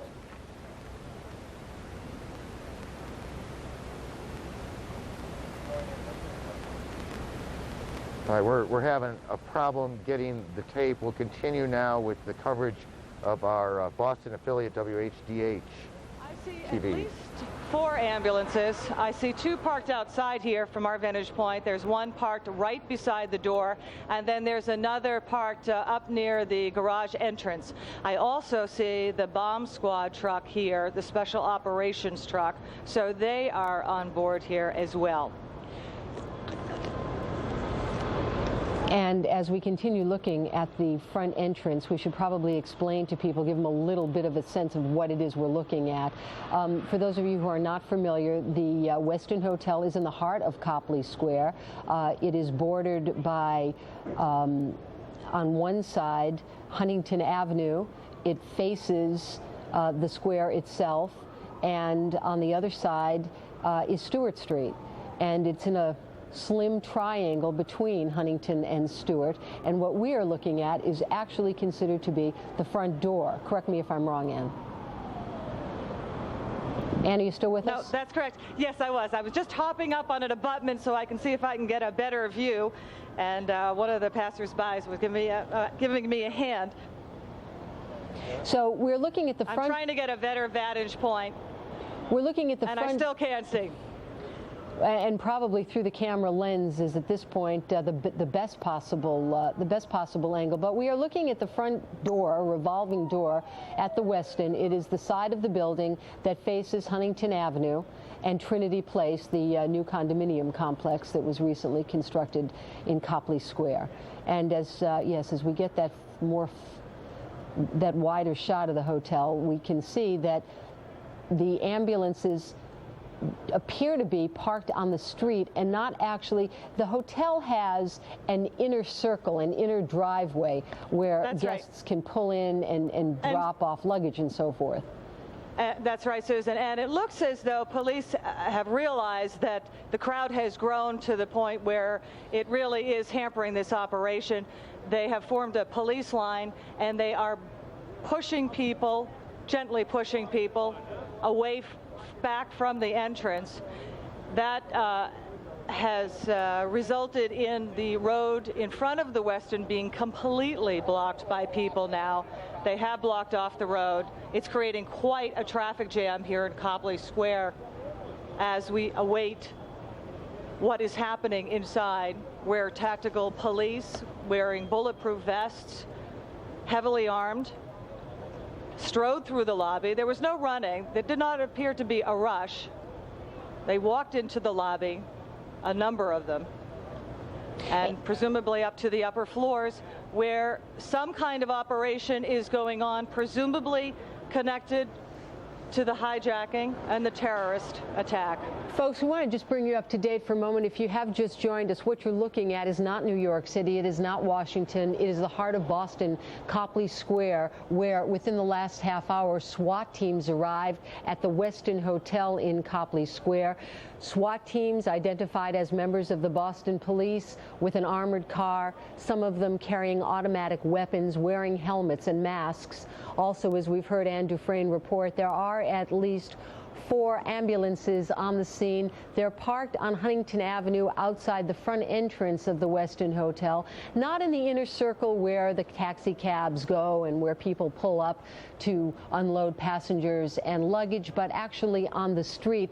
There does not seem to be any real rush or any true emergency out front of the hotel because, as you can see, there are dozens of people milling around, watching, waiting, just like everybody else, to see what's going on. Nor has there been any indication, any visualization that they are putting up any sort of a police line. Usually at a crime scene, we see yellow tape, but at this location, at this point, we do not. Obviously, we're having a little bit of a problem with our audio feed. I'm sorry, our video. No, but Susan, we're just trying to get some of the passers-by to sit down, and everybody wants to figure out what is going on.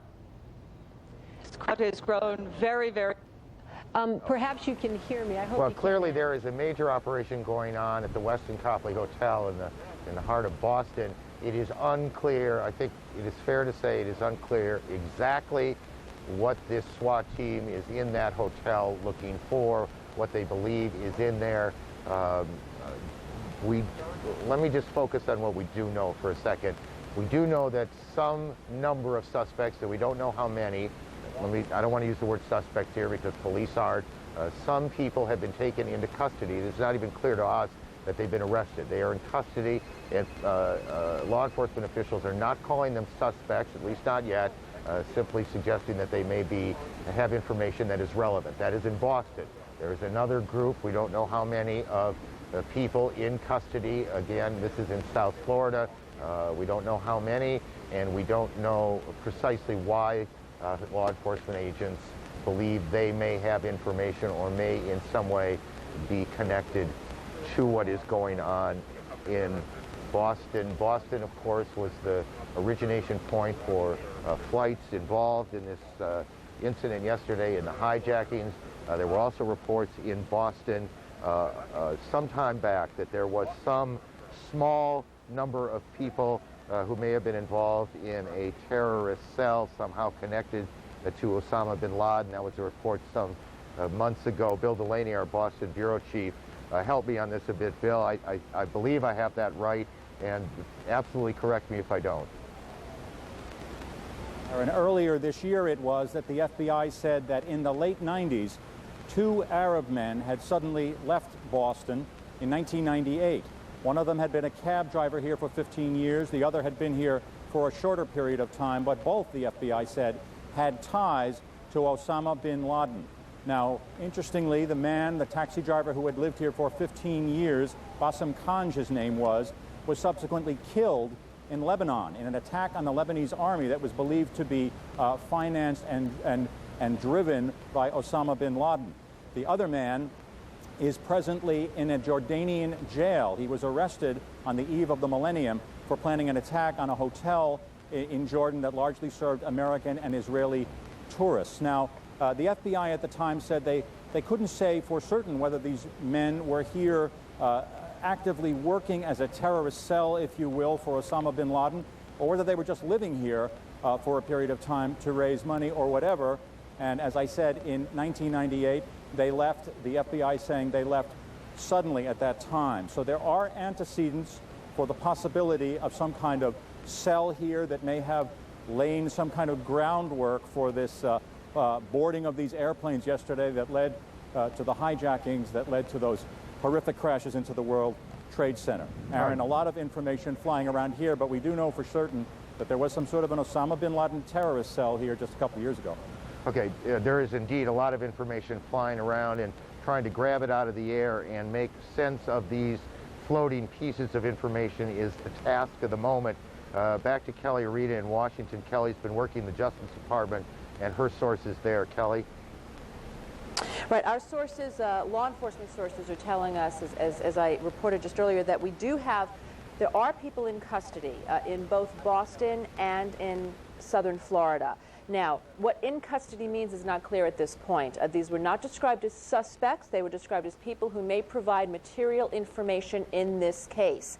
As you know, the FBI is working off of the flight manifest, the passenger lists, trying to cross-reference those lists with people who may have been red flags for the INS, also checking that against registration lists over at flight schools, because Justice has said that on each of these flights that were hijacked, there were between 3 and 5 hijackers, and at least one of them had to be trained to fly commercial aircraft, very sophisticated aircraft, and that the only place you can get that kind of training is either here in the United States or in Europe.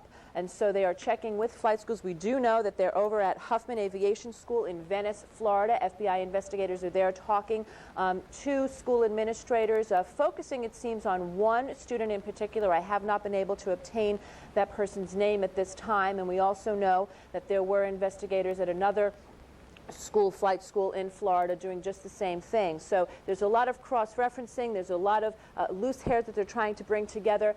But I must caution you that so far, this investigation is at its very early stages. Obviously, this just happened yesterday.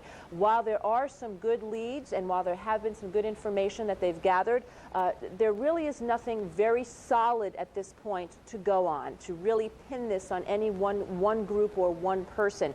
For example, there was a car that was impounded by the FBI yesterday in Boston. It did have what law enforcement sources describe as very useful information. That car has been linked to people who boarded one of the flights out of Boston that was indeed hijacked. But again, nothing solid to go on, just useful, positive information was the quote given to me. We are progressing here, but this is something that could take months, if not years, to solve. That last point is a good one. I mean, at one level, we see this flurry of activity, and we wonder what it all means. It's police now coming out, this SWAT team in Boston coming out of the Westin Copley Hotel. As I look at our monitor, we see a fair number of officers coming out. We do not see, or we can't see, and it's possible that you can see this more clearly than I, whether they are bringing anyone out with them, but it doesn't look like it to me. They're coming out quite slowly. They went into the building quite slowly. They did not evacuate the area, and as you saw, there were dozens, if not hundreds, of people who had gathered around the hotel and had not been moved back by this SWAT team. No police line had been set up. Fair amount of milling around in front of the hotel. But if they found something or someone, it is not apparent to us as we look at the pictures with you. George Terwilliger is familiar with these sort of security operations. I believe he's in our Washington bureau. Mr. Terwilliger, can you hear me okay? I can hear you fine. Tell me what you see, what you know, and what you think right now. Well, I think what these police activities and law enforcement activities show is that the investigation to determine who is responsible for these cowardly acts is progressing and progressing nicely.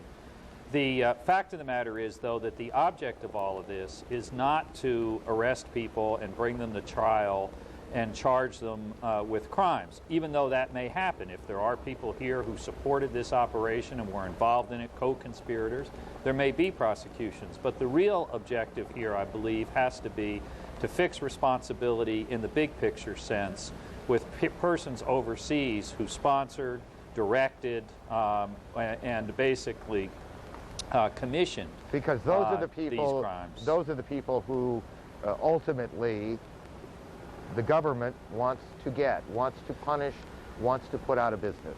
Well, that's exactly right, but it's more than punishment. The put out of business part is critical. What we have here, what's been demonstrated to us, is that there is a fundamental threat to the security of the United States that is represented by the activity that took place yesterday. The job of government, the core function of government, is to provide for the security of the country, and that threat has to be neutralized. Mr. Terwilliger, let me, this is slightly off point, I apologize. But I wonder, sir, if other groups, and there probably aren't very many in the world, but there are a few, will be emboldened by what this one group was able to pull off. That's very possible, but I think that we have to be very careful not to overreact to this and forget about the other types of threats that we know are also out there. There's been a lot of frankly, some bloviating, if you will. Well, we should have concentrated on this kind of terrorism rather than the threat of bioweapons or chemical weapons. Well, the fact is we have to worry about all of this. What we really need to concentrate on is gathering good intelligence. The best defense against terrorism is good information, knowing that something's going to happen before it occurs. And in order to have that good intelligence, we need to loosen some of the restraints on our law enforcement and intelligence agencies, not to the deprivation of civil liberties, but if it means some marginal surrender of privacy interests. I think some of the people that in the past have taken a very doctrinaire approach to that need to take a more reasonable approach. We can have a free society, a free country, and our civil liberties, and we can have effective law enforcement and intelligence agencies. And Mr. Terwilliger, do you want to weigh in briefly on this discussion that has been going on, this debate that's been going on for the last 36 hours or almost, on whether we have spent too much of our energy and money on high-tech intelligence and not nearly enough on spies, on human intelligence? Well, again, I think it's not an either-or proposition. There is no substitute for human intelligence. The technological intelligence methods that we have available to us are extremely valuable, and they're well worth the money that we spend on them.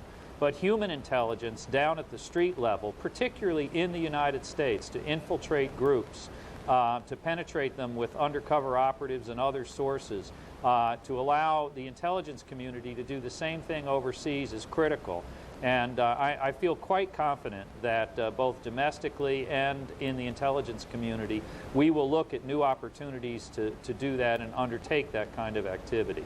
I wonder, sir, if you might just stay with us for a little bit as we sort of sort through some of this law enforcement activity, which, as I look at the pictures coming from WCVB, our affiliate in Boston, seems to be winding down. They've certainly moved a lot of people away from the front of the hotel.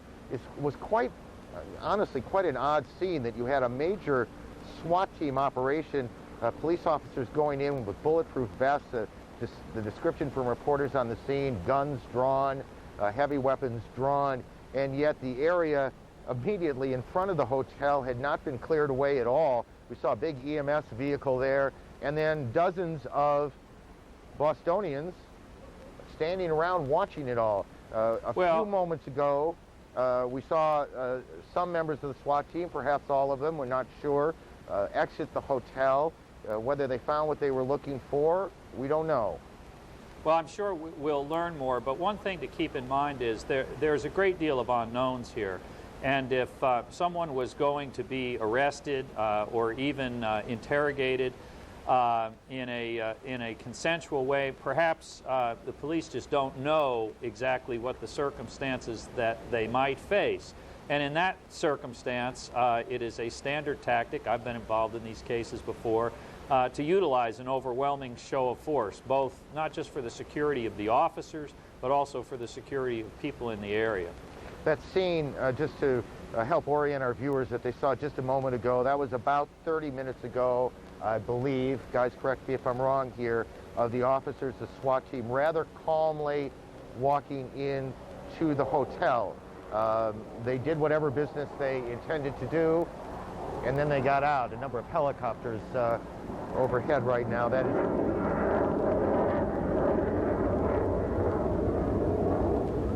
is the noise that you're hearing.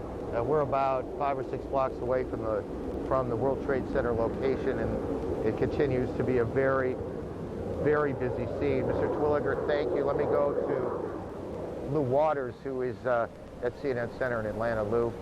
All right, Aaron, the Taliban of Afghanistan has been meeting, as it had been rather intensely yesterday, meeting and responding to reporters' questions, trying to deflect any accusations of its involvement with Osama bin Laden or the attack on the World Trade Towers of the Pentagon. We have Nick Robertson by video phone from Kabul in Afghanistan, the capital, where Taliban officials have been meeting. He has the latest developments from there. Nick. Well, Lou, big developments here late this afternoon. CNN reported a few hours ago that senior Pakistani diplomats were meeting with senior Taliban officials. Now, Pakistan is one of the only 3 countries in the world to recognize the Taliban as the rightful leaders of Afghanistan, and Pakistan is widely regarded as one of the only countries that can have influence with the Taliban leadership. Now, CNN has learned that the Pakistani diplomat was asked to pass a message to the Taliban leadership. We have also learned that meeting concluded inconclusively, diplomatic language for not a positive outcome. What happened after that? Almost immediately, we received a call from the senior Taliban spokesman, Abdul Hai Mutmain, with a new message from the Taliban, again condemning the attack in the United States, calling it a sad humanitarian catastrophe, saying that they had the sympathy of the people of the United States. But going beyond any Taliban statement so far, he said they appealed to the United States not to attack Afghanistan. They said the people of Afghanistan are already in a great deal of misery. They said that killing the leaders of the Taliban in Afghanistan, they said, would not help the people of Afghanistan. He went on to say that any attack on Afghanistan would cause resentment within the region that would be a negative thing. He also talked about Osama bin Laden. He said Osama bin Laden had a following of the people. He said that the press record of Osama bin Laden often attributed things to him that perhaps weren't relevant. All this message, all this statement wrapped up by the final line appealing to the United States, saying they hope that sanity prevails in the United States. Now putting together the diplomatic jigsaw that's happened here, Lou, a failed diplomatic meeting with senior Taliban officials where an international message was passed to the Taliban. The Taliban shortly afterwards then releasing a statement appealing to the United States not to attack Afghanistan, not to kill its leaders, to think seriously about the consequences of any action in this region, and the Taliban saying they hope sanity in the United States prevails. Lou? Nick, as you know, the United States has appealed to Afghanistan a number of times to extradite Osama bin Laden to the United States for prosecution in connection with the first World Trade Center bombing and the bombings of the U.S. embassies in Kenya and Tanzania. Do you know if there's been any further attempts by the United States to ask for that extradition and what the answer to that might have been? Lou, one of the questions we had for our diplomatic sources today was what was in that message that was passed by the Pakistani official to the Taliban official. We could not get any comment on what that message was. We only know that it was delivered and that the message was, the meeting was, in quote, inconclusive. It is highly likely that in any scenario regarding international talks with the Taliban, the issue of Osama bin Laden would come up. The United Nations has placed sanctions on the Taliban for failing to hand over Osama bin Laden as requested. United Nations today pulled out all its international staff from Afghanistan. It's done this at times of high tension before, but a key difference today when the United Nations staff pulled out, last of them to leave early tomorrow morning, when they pulled out today, they paid off all their local staff. They took their computer software disks, and unusually, they took a lot of their hard copy key documents as well with them, Lou. Nick Robinson on the ground in the capital of Afghanistan, Kabul, where the Taliban has been meeting and has again condemned yesterday's terrorist attacks in the United States and has pleaded with the United States of America not to attack its country. Natalie? And there were, of course, 4 ill-fated flights yesterday that ended in disaster. One of those flights landed in Pennsylvania, crashed in Pennsylvania, Somerset County. It was a United Airlines Flight 93 out of Newark, New Jersey. Its intended destination was San Francisco. Of course, it never made it. Sometime when it was turning back toward the east to a destination unknown, it did crash.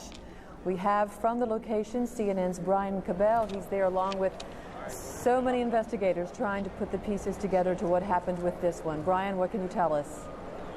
Well, Natalie, the recovery operation is well underway right now. We're told there are 80 investigators out in a field about a half mile behind me, combing those fields, mapping and gridding the fields, and starting to pick up some of the debris. But we have been warned that what they are finding is very small, tiny in some cases. We're talking about both debris and human remains. There were 45 people on board this plane. The largest piece, we were told by one official, was a part of a jet engine. Of course, the top priority right now is to find the black box. The FBI official who talked to us about an hour ago said they had not yet found it. They had not heard a beacon from it yet. That was not especially promising. And Congressman John Murtha, who is from this area, spoke to us a couple of hours ago. He said he spoke to some searchers earlier today, and he said they were pessimistic about finding the black box. I personally think that this black box in this incident could be a key, because I think personally there was a struggle in that airplane before it hit the ground, and somebody made a heroic effort to keep that from hitting a populated area. Congressman Murtha also mentioned that he noticed in the last month or so increased security around the Pentagon and also at 2 U.S. military installations outside of D.C. He's not sure what to attribute that to. As for the scene here, as I say, it's about a half mile behind me. We're told it's a 3-mile perimeter. There's a crater in the middle of it, 8 to 10 feet deep, we've been told. And the search, we're told, may take between 3 and 5 weeks. The big question remaining here, of course, Natalie, is where was this plane going? It left Newark around 8 a.m.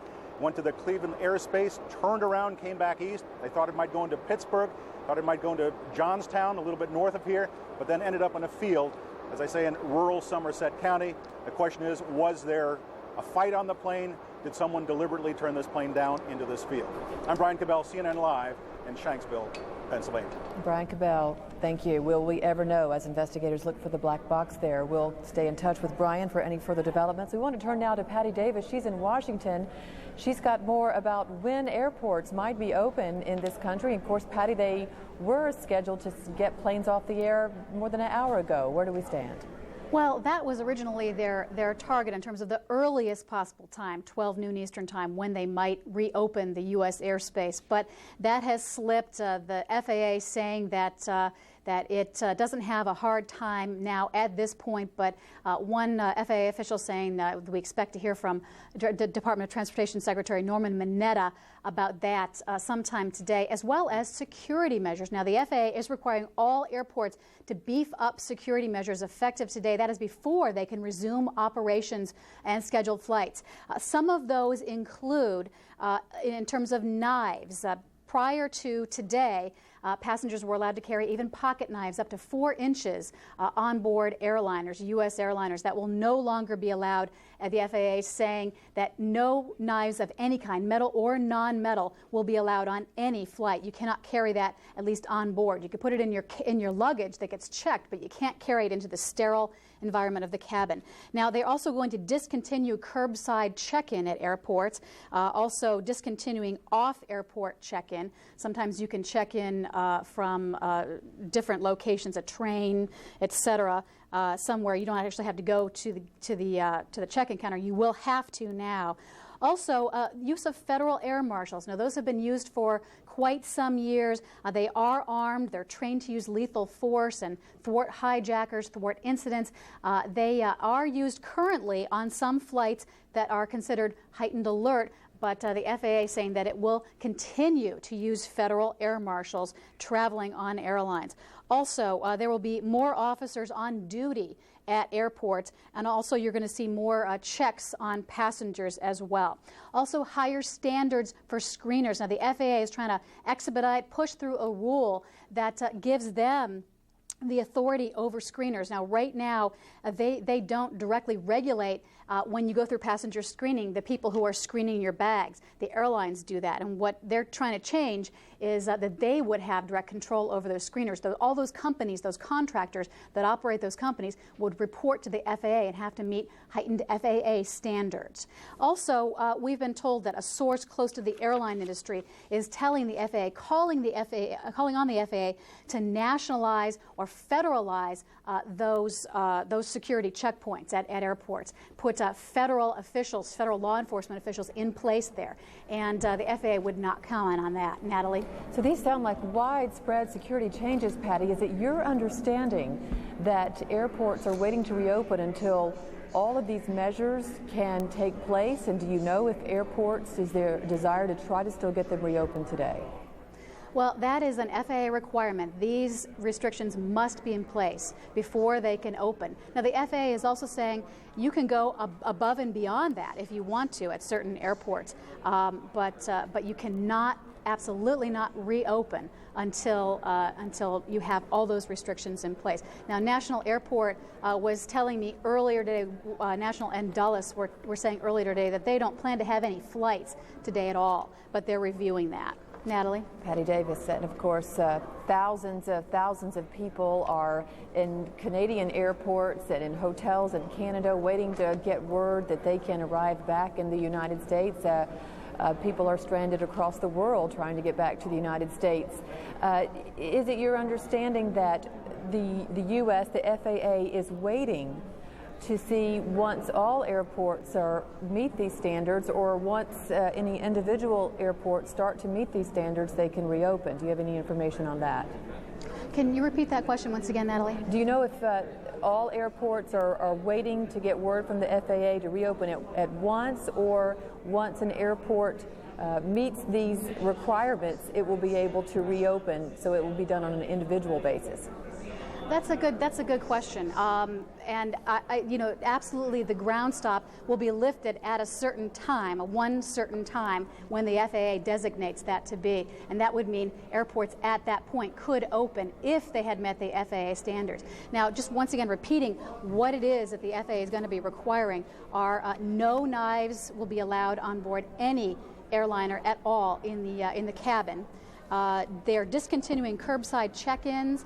They're also discontinuing off-airport check-ins. They're going to require they're going to have more officers on duty at airports, and you're going to see more physical checks of people at airports as well. Higher standards for screeners, those passenger screeners, when you go through with your carry-on luggage, and also federal air marshals, which are already being used. They are armed. They do fly on some flights already that are at heightened alert, but we are going to see the presence of those more now.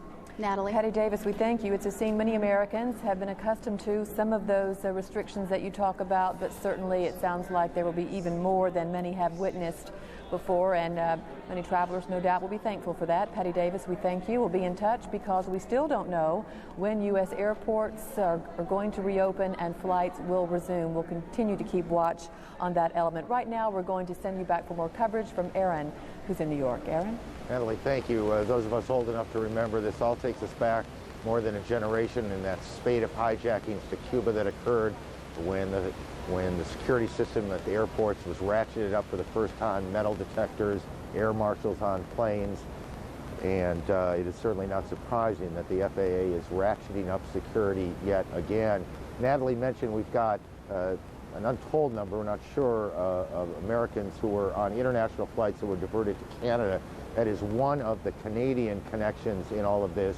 There is also been reporting today that some of the suspects in the incidents yesterday, in the attack yesterday, came across the Canadian-U.S. border. We go to Ottawa now. The Canadian Prime Minister, Jean Chrétien, joins us. Mr. Prime Minister, thank you for taking a few moments. Tell me what your law enforcement and Canadian intelligence has learned in the last 24-plus hours. First, I would like to take the occasion on behalf of the people of Canada to offer the President and the people of the United States our condolences and assure the people of the United States of the Canadian support in these very difficult hours. Of course, Canada is there to help, and this morning the President called me and because 250 planes were diverted to Canada and more than 30,000 passengers are in different airports in eastern Canada waiting to be able to return home. So we're there to collaborate with the authorities of the United States and do our best so that we can collectively fight this horrible devil that is terrorism. Sir, before we go on to the law enforcement, let me talk about those passengers. 30,000 is a lot of people. Are your airports and support people there overwhelmed at this point by what they have to take care of? Yes, in some areas, for example, in Newfoundland, Labrador, there's a little city that has more people at the airport than the people in the city. So, but the passengers have been very patient, and the Canadians have done their best to accommodate them. As soon as they will be permitted to have access to the destination, we will let them fly. Are you able to get food to these people, sir? Oh yes, we have all the services, and many of them have been accommodated in hotels and schools and gymnasiums and so on. And the Canadian authorities and provincial authorities are working to make their séjour in those places as comfortable as possible. And I'm sure you and your government, as people here, are anxious and eager to get those people back home, and hopefully that will happen soon. Let's move now to the law enforcement issues. Has Canadian intelligence learned anything about this attack that may be helpful?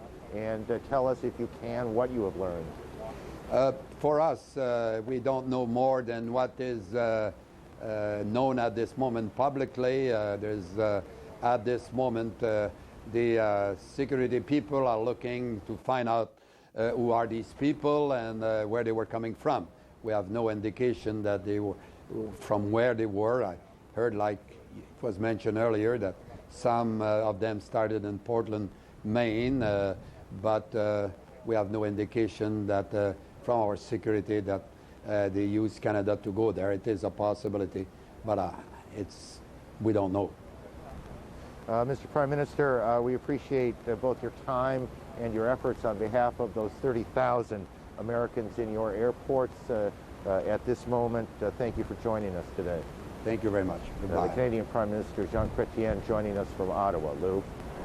All right, Aaron, if yesterday was surreal, those searing pictures of the attack on the World Trade Towers and the Pentagon, venture to say that many of those images kept you awake last night. Today emerges the grim realities with a solemn search for bodies in New York City. But as the immediate pain, the sharp pain, is felt by those in New York and in Washington, this is, as the banner across your screen suggests, an attack on America. And it's affecting all Americans, their patriotism, and their urge to be with family at this time. CNN's Kira Phillips has taken and put a human face on one of America's greatest tragedies.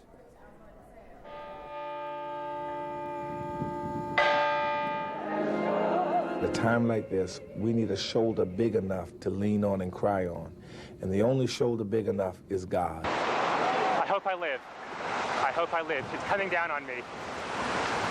Jim Oganowski is looking for God's shoulder. I ask all of you for your prayers.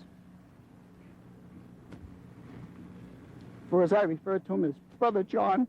Jim's brother John was the pilot of American Airlines Flight 11.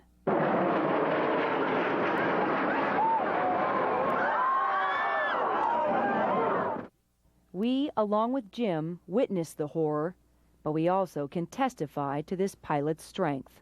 I consider my brother a hero for many reasons. It's hard to explain losing your big brother. Just one of many heroes we are yet to meet. Rescue teams search deep beneath the rubble for survivors. They're shocked, yet not defeated. In a time like this, you can't really understand what's going on, but you can scream and holler and cry and be in pain. America may be under attack. However, Americans are going above the attack on humanity. I just wanted to do everything I could. The turnout has been overwhelming. And so is the death toll. We'll meet more relatives like Jim Oganowski. We'll air more pictures of victims like his brother John. And we'll continue to hear the cries for peace and demand for answers. My home, sweet home.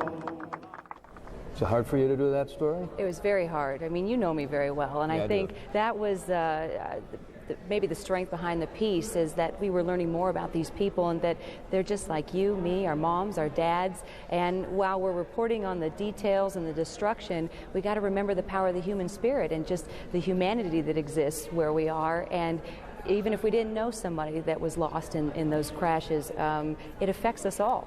Kind of gets caught right here. Absolutely. And Lou, I was going through, I was doing all kinds of research and sort of trying to put more faces to these names. And I mean, I was finding people like David Angel. He was executive producer and creator of the NBC sitcom Frasier. A lot of people watch Frasier. They love Frasier. He was one that was on this plane. A group of Washington school children headed for a field trip to the Channel Islands. They were going on an expedition. Gone.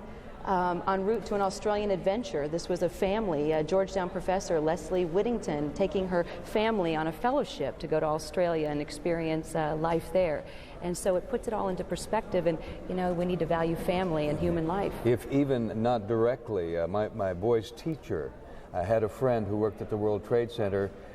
She got in touch with his relative yesterday who overslept, was unable to make it into work on time, and look what she missed, and there are prayers being said today about that. All right, Kira Phillips, there'll be many more of these stories to tell. Thanks, Lou. Natalie? Yes, there are. And you can imagine the people that are stranded in New York City. Many of them are tourists, and there are stories of doctors and nurses visiting the city who have gone to the area to see if there's anything that they can do. Yesterday morning, when the unthinkable happened and people were caught in the devastation, tried to get out. Many of those doctors, nurses were trying to get in to help. And one of those was Mark Heath, who not only grabbed his bag to try and help people, he also grabbed his camera as he risked his life to try to do something. He just tried to get to the area. And here now is his own account, his personal account of that horrible day yesterday. They told me just to wait here at this semi-staging area. See if I can help, so that's what I'm doing. My name's Mark Heath. I'm a cardiac anesthesiologist at Columbia Presbyterian on 168th Street. We saw that 2 planes had flown into the World Trade Center, thought that they would need all hands on deck. So I hopped into some scrubs and grabbed some medical stuff and just grabbed, an ambulance stopped. I hopped in. Maybe leave the keys in the car so they can move it if they have to. Is there a staging area? They're evacuating this whole area. Yeah, but they had people who are hurt, right? They got to pull them out. Estimate is we probably lost 200 firefighters. Oh my God. And God knows how many thousands of people. Yeah. Okay. So you want me to wait right here? Okay. And stay away from any other high-rise building. Okay. Let's just station up right here, okay? All right. Why don't we set up? We were instructed by a fire chief to start setting up a staging area right there. Then the second building came down.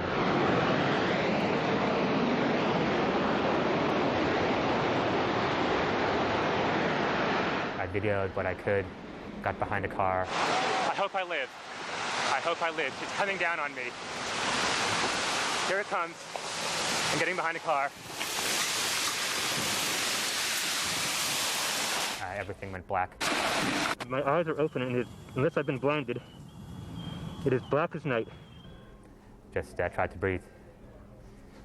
I was behind a car. I tried to smash one of the car windows so that I could climb into the car and get some fresh air, but I couldn't break the window, so just sort of went down into the gutter under the car.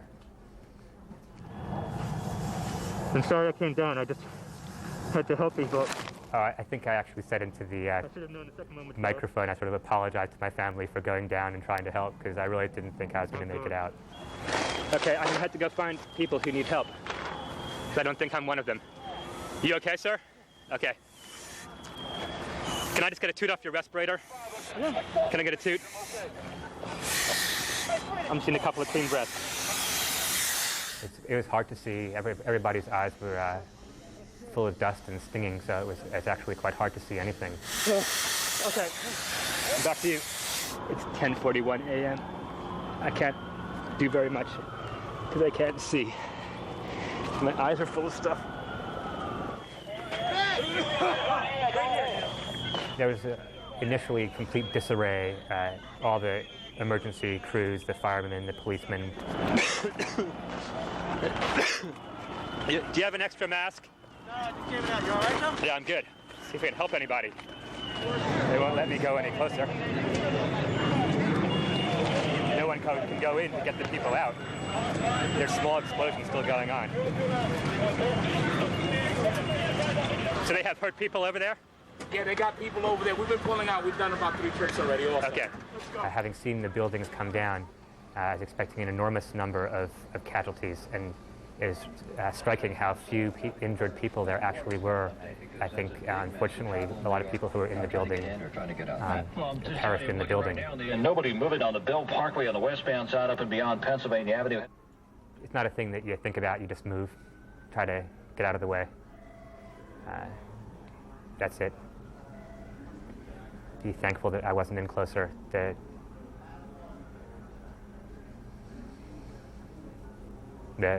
bravery of the people who went in there is something else. You know?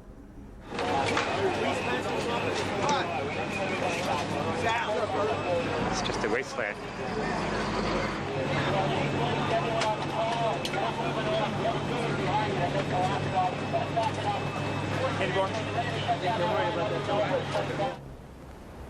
Dr. Mark Heath, the bravery of the people who went in there, he said, was something else.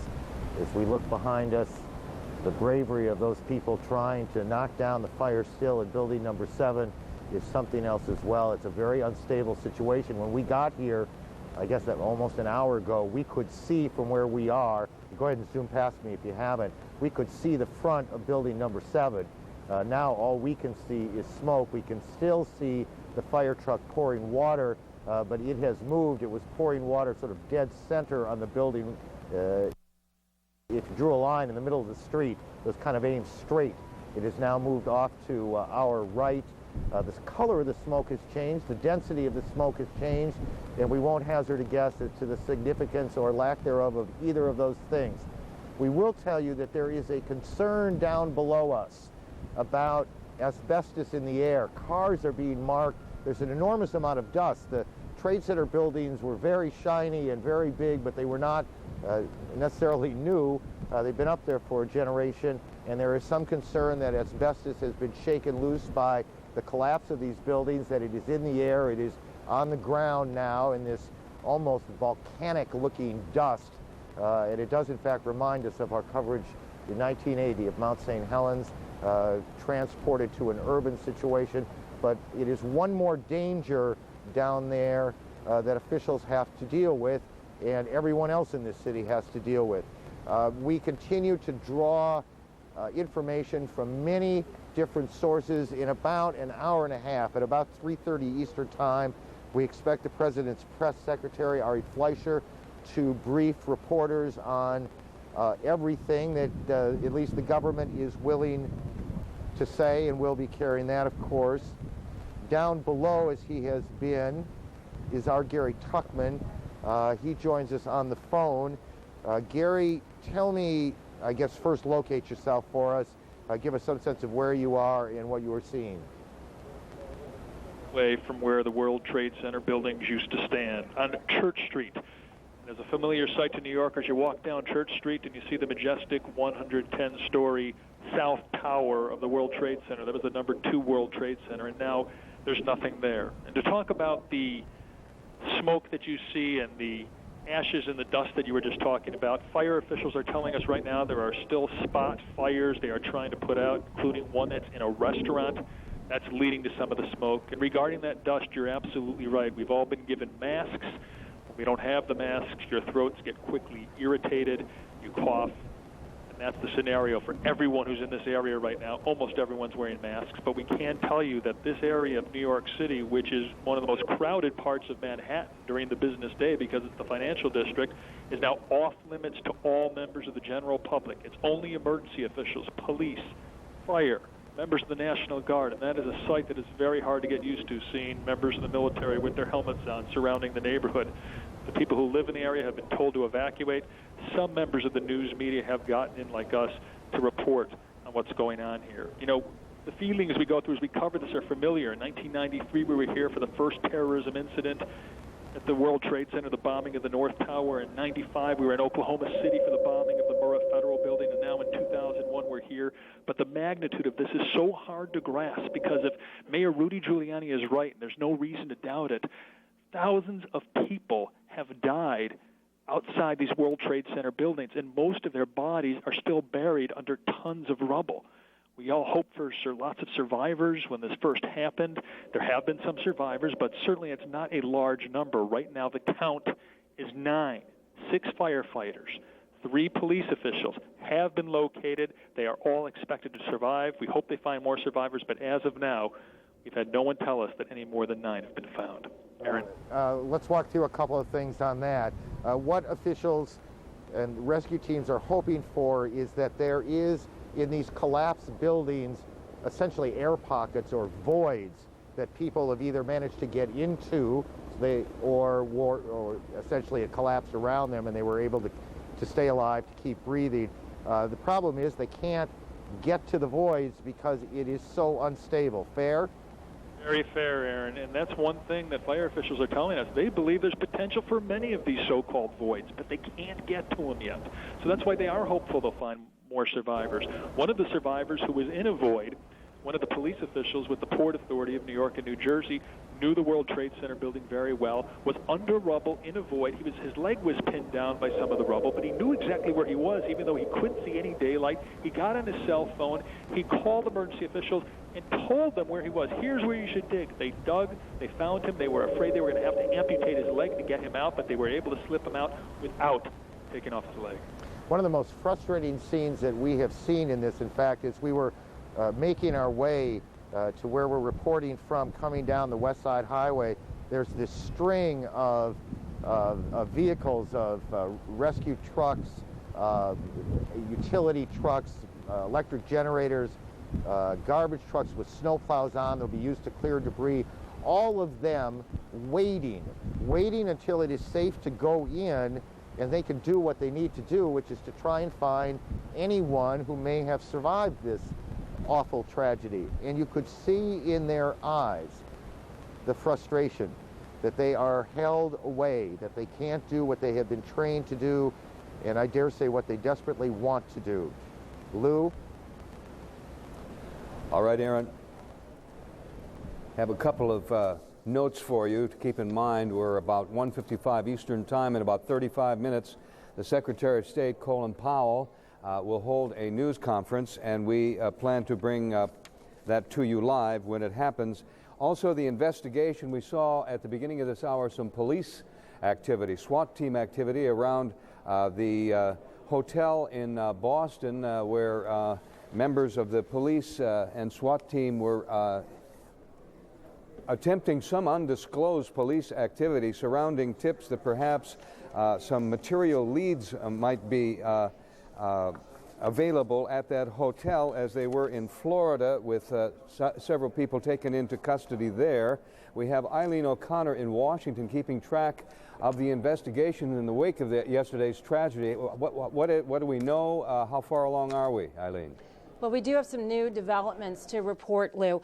First of all, in Coral Springs, Florida, the police there, Sergeant Rich McCorvo, the police spokesman, is confirming that 4 of the Coral Springs Police Department's officers did accompany FBI agents to a home in that city, the home of Mohammed Atta. And they say that they do believe that he may have been one of the hijackers. They do not say whether they took anyone into custody when they went to that home. They also have issued, at the request of the FBI, the police in Coral Springs have issued a BOLO. It's a be on the lookout for 2 different cars. One of them is a 1989 two-door red Pontiac with license number D79DDV or DVD, David Victor David, and a 4-door Oldsmobile with license number V for Victor, EP Edward Patrick, 54N as in Nancy. Now, that is a BOLO. Be on the lookout for those 2 vehicles.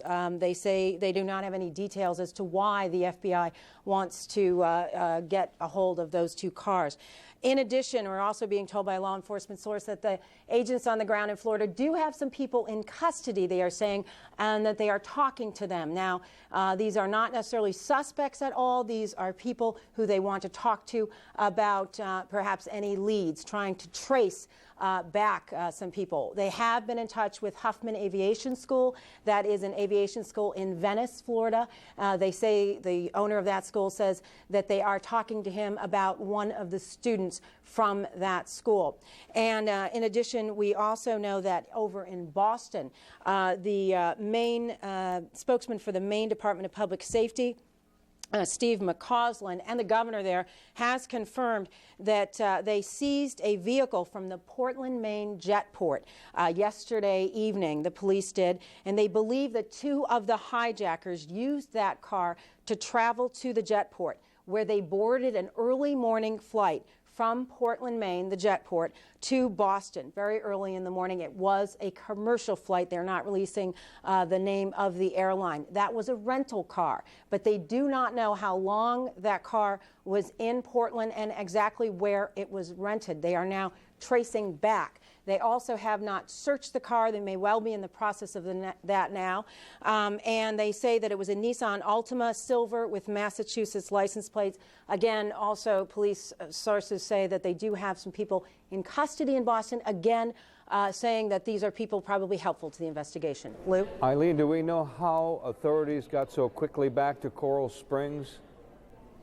Well, they believe that they are obviously cross-checking manifests, and they believe that in this case it could have been one of the hijackers, and perhaps his name is on the manifest. Obviously, if he's a hijacker, then he would be dead, and so they went to this home yesterday evening with the FBI. They are not confirming if anyone was there, in fact, at that home. As you can see, it's 1001 West Atlantic Boulevard in Coral Springs, and as I said, the police went there last night with FBI agents. And are authorities saying anything about that car that was confiscated by the FBI out of the central parking garage in Boston overnight, and the evidence that they found inside that the FBI says is useful and positive? Sources say that they did have some material seized from that car, and that it was Arabic material, and they do believe that it is useful to the investigation. Lou? Eileen O'Connor following the investigation, which proceeds apace in Washington and elsewhere, Coral Springs, Florida, and Boston, Massachusetts, where two of the airliners that were hijacked and involved in yesterday's terrorist hijacking were from. Okay, Natalie, it's now up to you. Lou, we've just learned there will be an FBI news conference at 3 p.m. Eastern. We'll, of course, provide live coverage, and perhaps they will provide more information about the information we're giving you today from Eileen O'Connor and elsewhere in Washington and Boston. And now to hear about the investigation spreading to Florida, we hope to get more information from the FBI in just 1 hour. And again, Colin Powell, the Secretary of State, will be coming before the cameras in just 30 minutes. Right now, we want to talk with Frank Lucier, who's with the North American Emergency Management.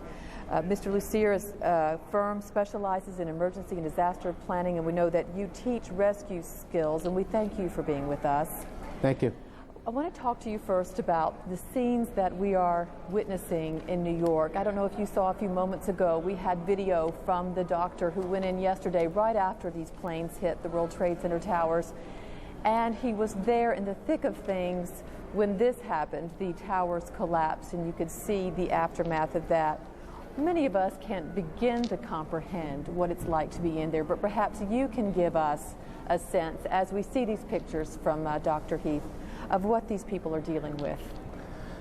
Well, it's definitely unprecedented. If you compare this to the Oklahoma City bombing, the Murrah Federal Building was 9 stories high, it was 200 feet wide, and the rubble pile that ended up was about 35 feet high, that it took 11 search and rescue teams, 14 days working round the clock to get all the victims out. And we're talking about 2 towers, 110 feet high, a couple of other buildings, one other building. It's an undaunting task. Right. They describe the rubble being it's 5 to 6 stories high in some places. How do you go about it at this point when you don't know what is stable and what isn't? We've heard the descriptions of the soot in the air. There may be a problem with asbestos in New York City now. People can hardly breathe in that area. We just saw pictures of dogs. Where do they go from here, Mr. Lucier? Well, first thing you have to do is extinguish the fire so that they can get to the locations. And then there are techniques using listening devices and search dogs, and I know there's some search robots they're using to find if any signs of life, people in that rubble pile. Once they find that, it can be the area that they're directing the search can be stabilized using shoring and other techniques, so they can tunnel down to the victims, hopefully, and extricate them. How difficult is it to be able to detect where these pockets might be? We know that several firefighters were pulled out early this morning that were in a pocket, so debris did not fall directly on them. It's impossible from the exterior to identify where these pockets are. You really have to depend on the technology that's available, both technology and the dogs, to find people that are tapping on something or screaming or calling out, whatever. That noise can be identified with these listening devices, and those pockets can be identified where they are. And certainly cell phones have come into play in this horrible tragedy, from people calling from the telephones, and there have been a couple calls from the rubble. We have heard that this could take weeks, if not months, to sort through all of this rubble. From what you're seeing, is it impossible to tell? Well, it's impossible to give you an exact timeline, that's for sure. It's still a crime scene, so it has to be treated as such. But like I said at the beginning, it took 14 days. It took 11 USAR teams 14 days working around the clock just to search the Murrah building in Oklahoma City. So we're looking at least that amount of time, if not a lot more, for this. And finally, it's one thing to train to search and do a technical search. It's another to deal with just the emotional element of being at such a scene of a devastation. How do these officials train to handle what they are seeing and experiencing? You can't simulate what just happened. The fire service, the emergency responders know that they have a job to do. There's a potential for saving lives, and that's what they do every day. So they will deal with the emotions as an ongoing process and at the end of this rather than right now. Frank Lucier, we thank you for being with us. We know you were about to begin more training on terrorism when this occurred, a conference that has been postponed. We thank you for joining us. Okay, thank you. Now here's Lou. And Natalie, as we listen to Mr. Lucier's rather clinical description of the search and rescue operation, which continues in New York, there's another kind of search, a purely emotional search by family members who still don't know what's happened to their loved ones up there in New York. One of those people is on the line with us now, Naomi Konovich from New York, who is searching for her brother-in-law. Ms. Konovich, what is it you have been doing? We started early this morning. Yesterday, my brother-in-law, Andrew Zucker, went to work at Tower 2 in the World Trade Center. The last we heard was that he was coming down the stairs in the staircase, and no one's seen him since. I've been going with a family friend to check all of the hospitals. We went to NYU to register there, to check lists. We went to Bellevue to check lists. We even went to the medical examiner's office, and they gave us advice of what to do. There's nothing to do except for make phone calls and just keep going to different hospitals and asking, and we keep passing his picture around and hoping that anyone who saw anything or saw him might be able to give us some information about where he is or if he's okay. And his name's Andrew Zucker? Andrew Zucker, Z-U-C-K-E-R. And he was on what floor? He was on the 86th floor at Beach and Harris. It's a law firm there. North or south? South, in Tower 2.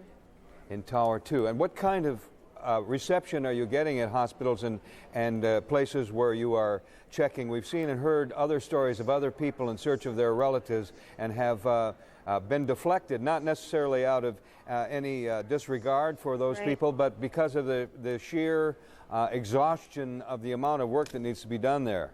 There's a lot of work.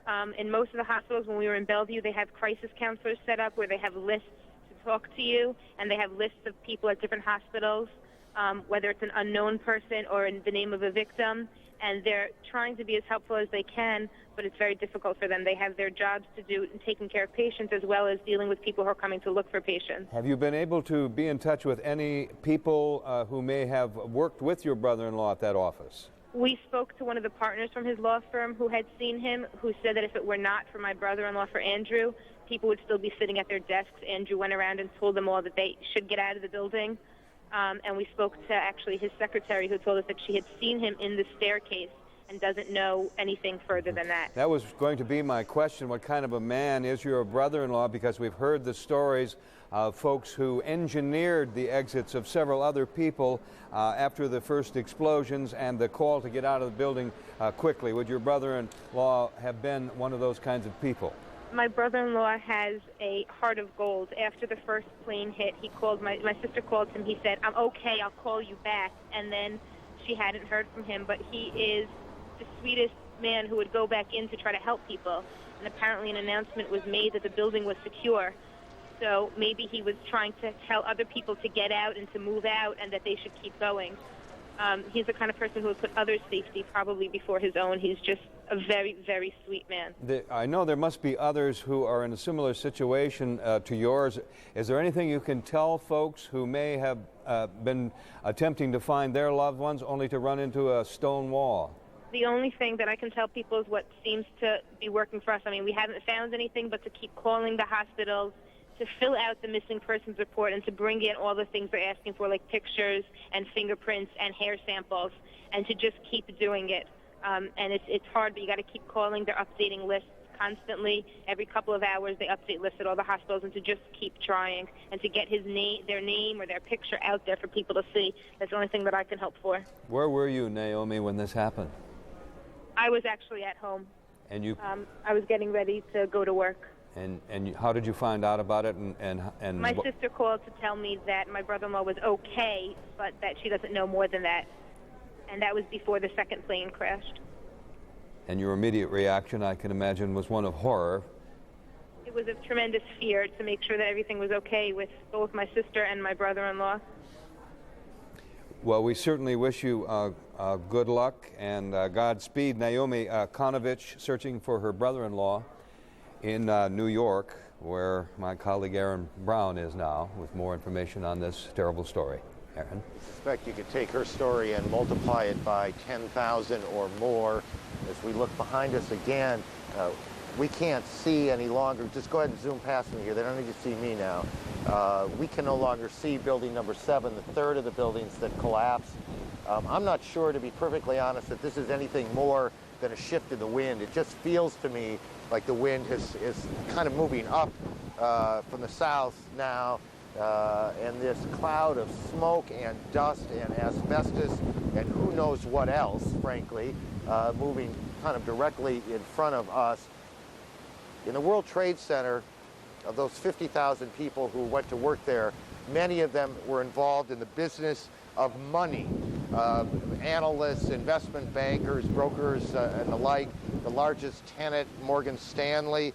Our colleague, Lou Dobbs, the anchor of Moneyline, has been working that part of the story, and Lou joins us now. Lou?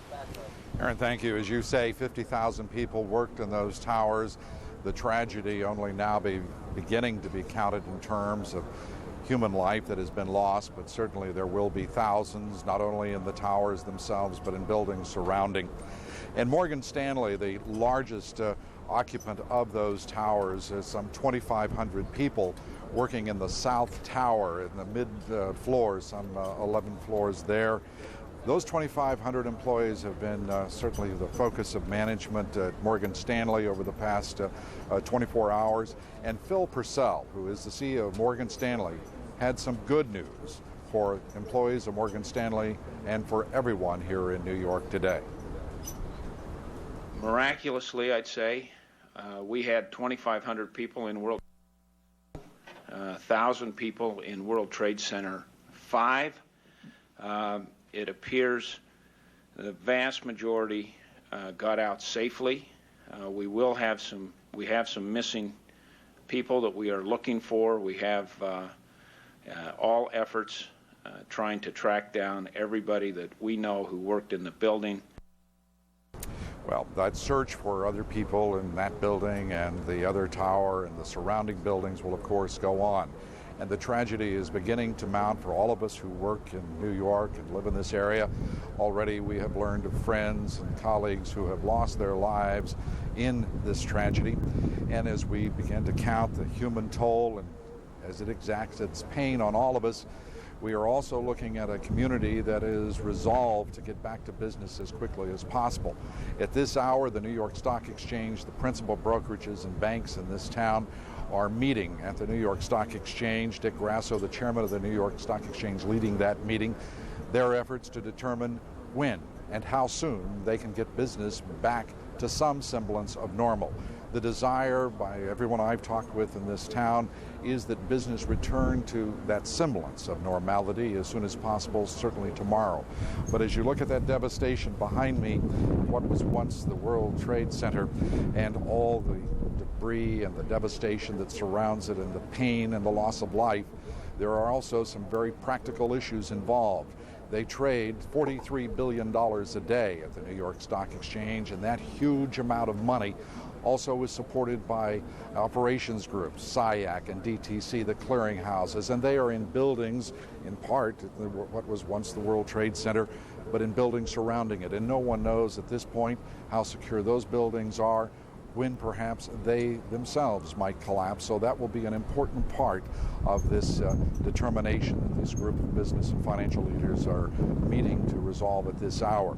Also, as a statement of resolve, the New York Bond Club, certainly the leadership in fixed income in this world, canceled a meeting yesterday that would be held tomorrow night.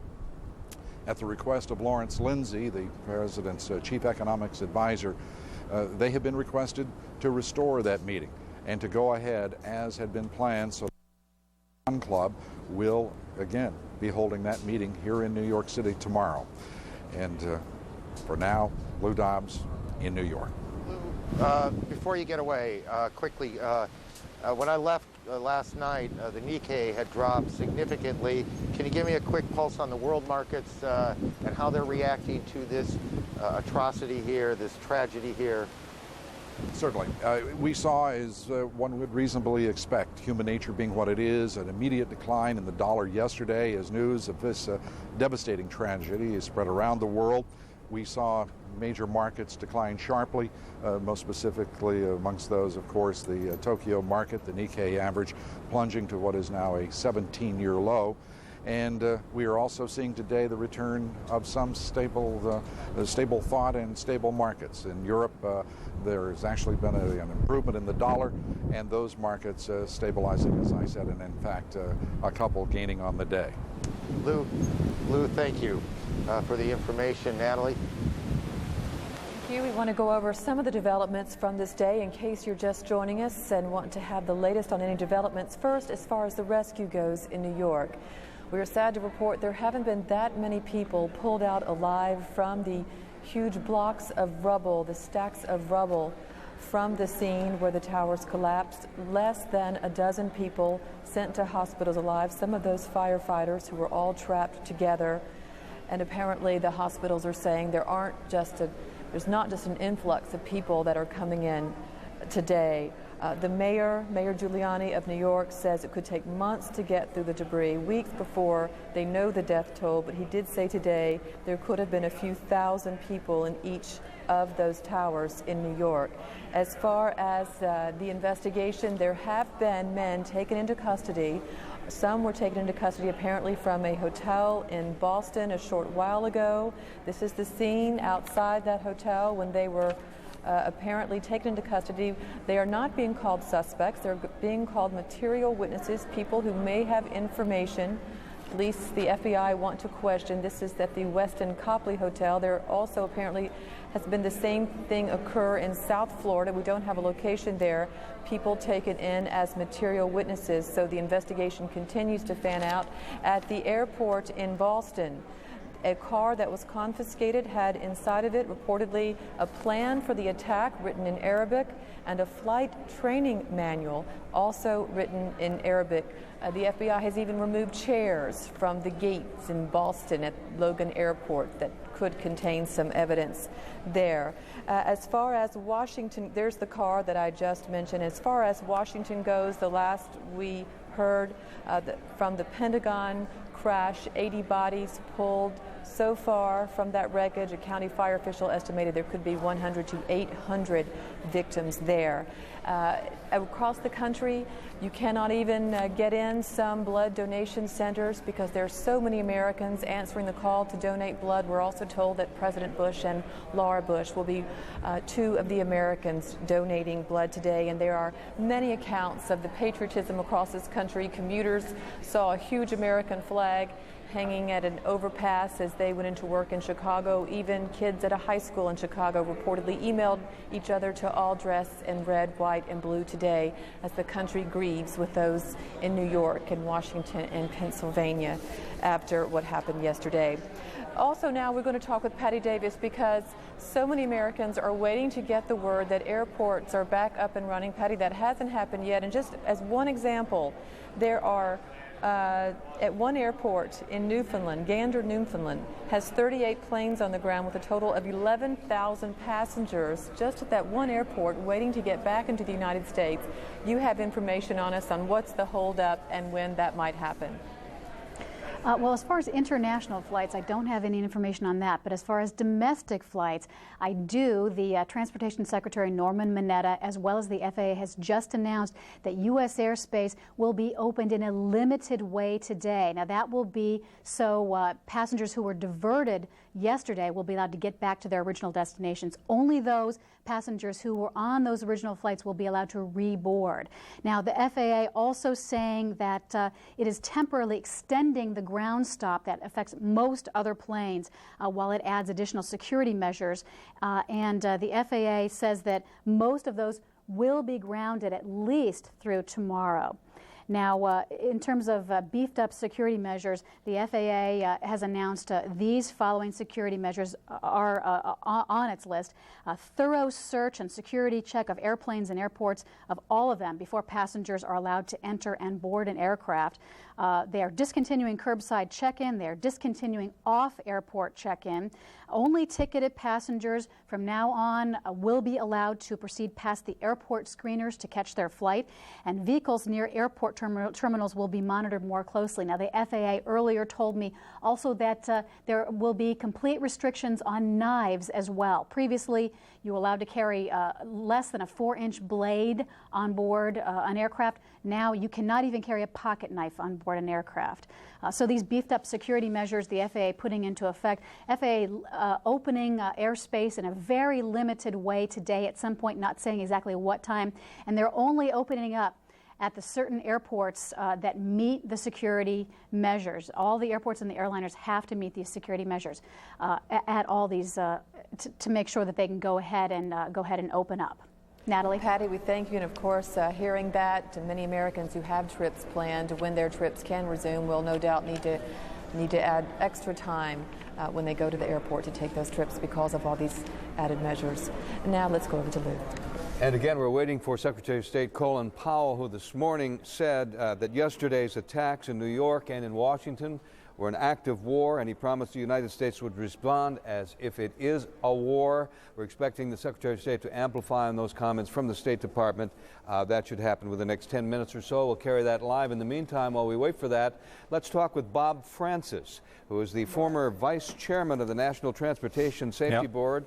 You apparently will recognize the face. This is the man who stepped out twice, 3 times a day, sometimes during the investigation of TWA Flight 800. He resigned after that. He joins us now to talk about today's events. Mr. Francis, your career was devoted primarily to accidents. This, of course, is not an accident, or we presume it's not an accident. How will this investigation be different, if at all, from the investigations you were in charge of in your career at NTSB?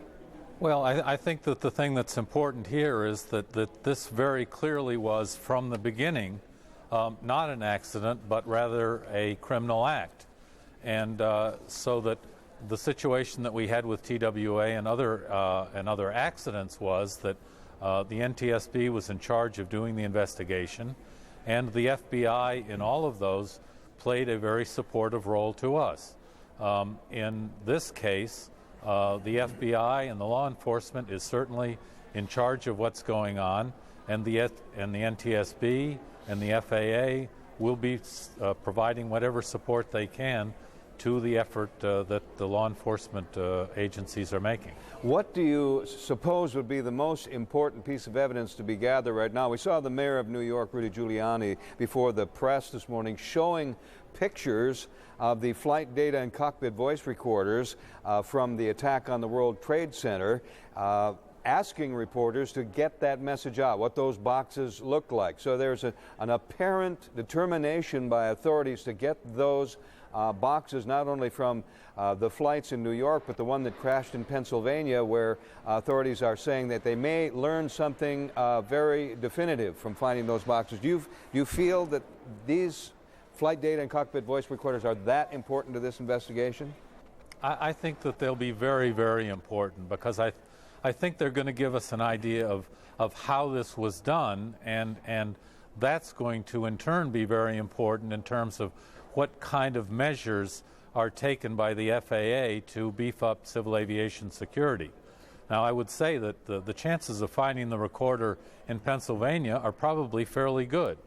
The chances of finding the recorders in the World Trade Center, and the voice recorders are the ones that are really going to be important here, are probably not terrific, and the chances of finding the recorder in the Pentagon are probably somewhere in between. We've been hearing ever since the first moments of this horrendous attack about how American life will change forever as a result of this attack. We're talking primarily, and you mentioned it, airline security. How do you protect against terrorists who apparently in this case all they needed were airline tickets and some knowledge of the cockpit and flying? Well, I think that the challenge for us here is going to be to figure out how we deal with hijackers who are willing to sacrifice their own lives. This, particularly in the United States, has not been something that we've dealt with before or considered to be a major threat. So the fact that these folks are suicidal makes it very, very much more difficult to deal with how you're going to resolve this. Do you think we need sky marshals domestically like there are on international flights? I think that certainly is one of the things that's important, and I think that you're talking about knives. If there are people on these aircraft that are trained killers, they can deal with people sometimes without having to have a knife. People that are trained to do this are going to be able to take over from airplane pilots and people on airplanes.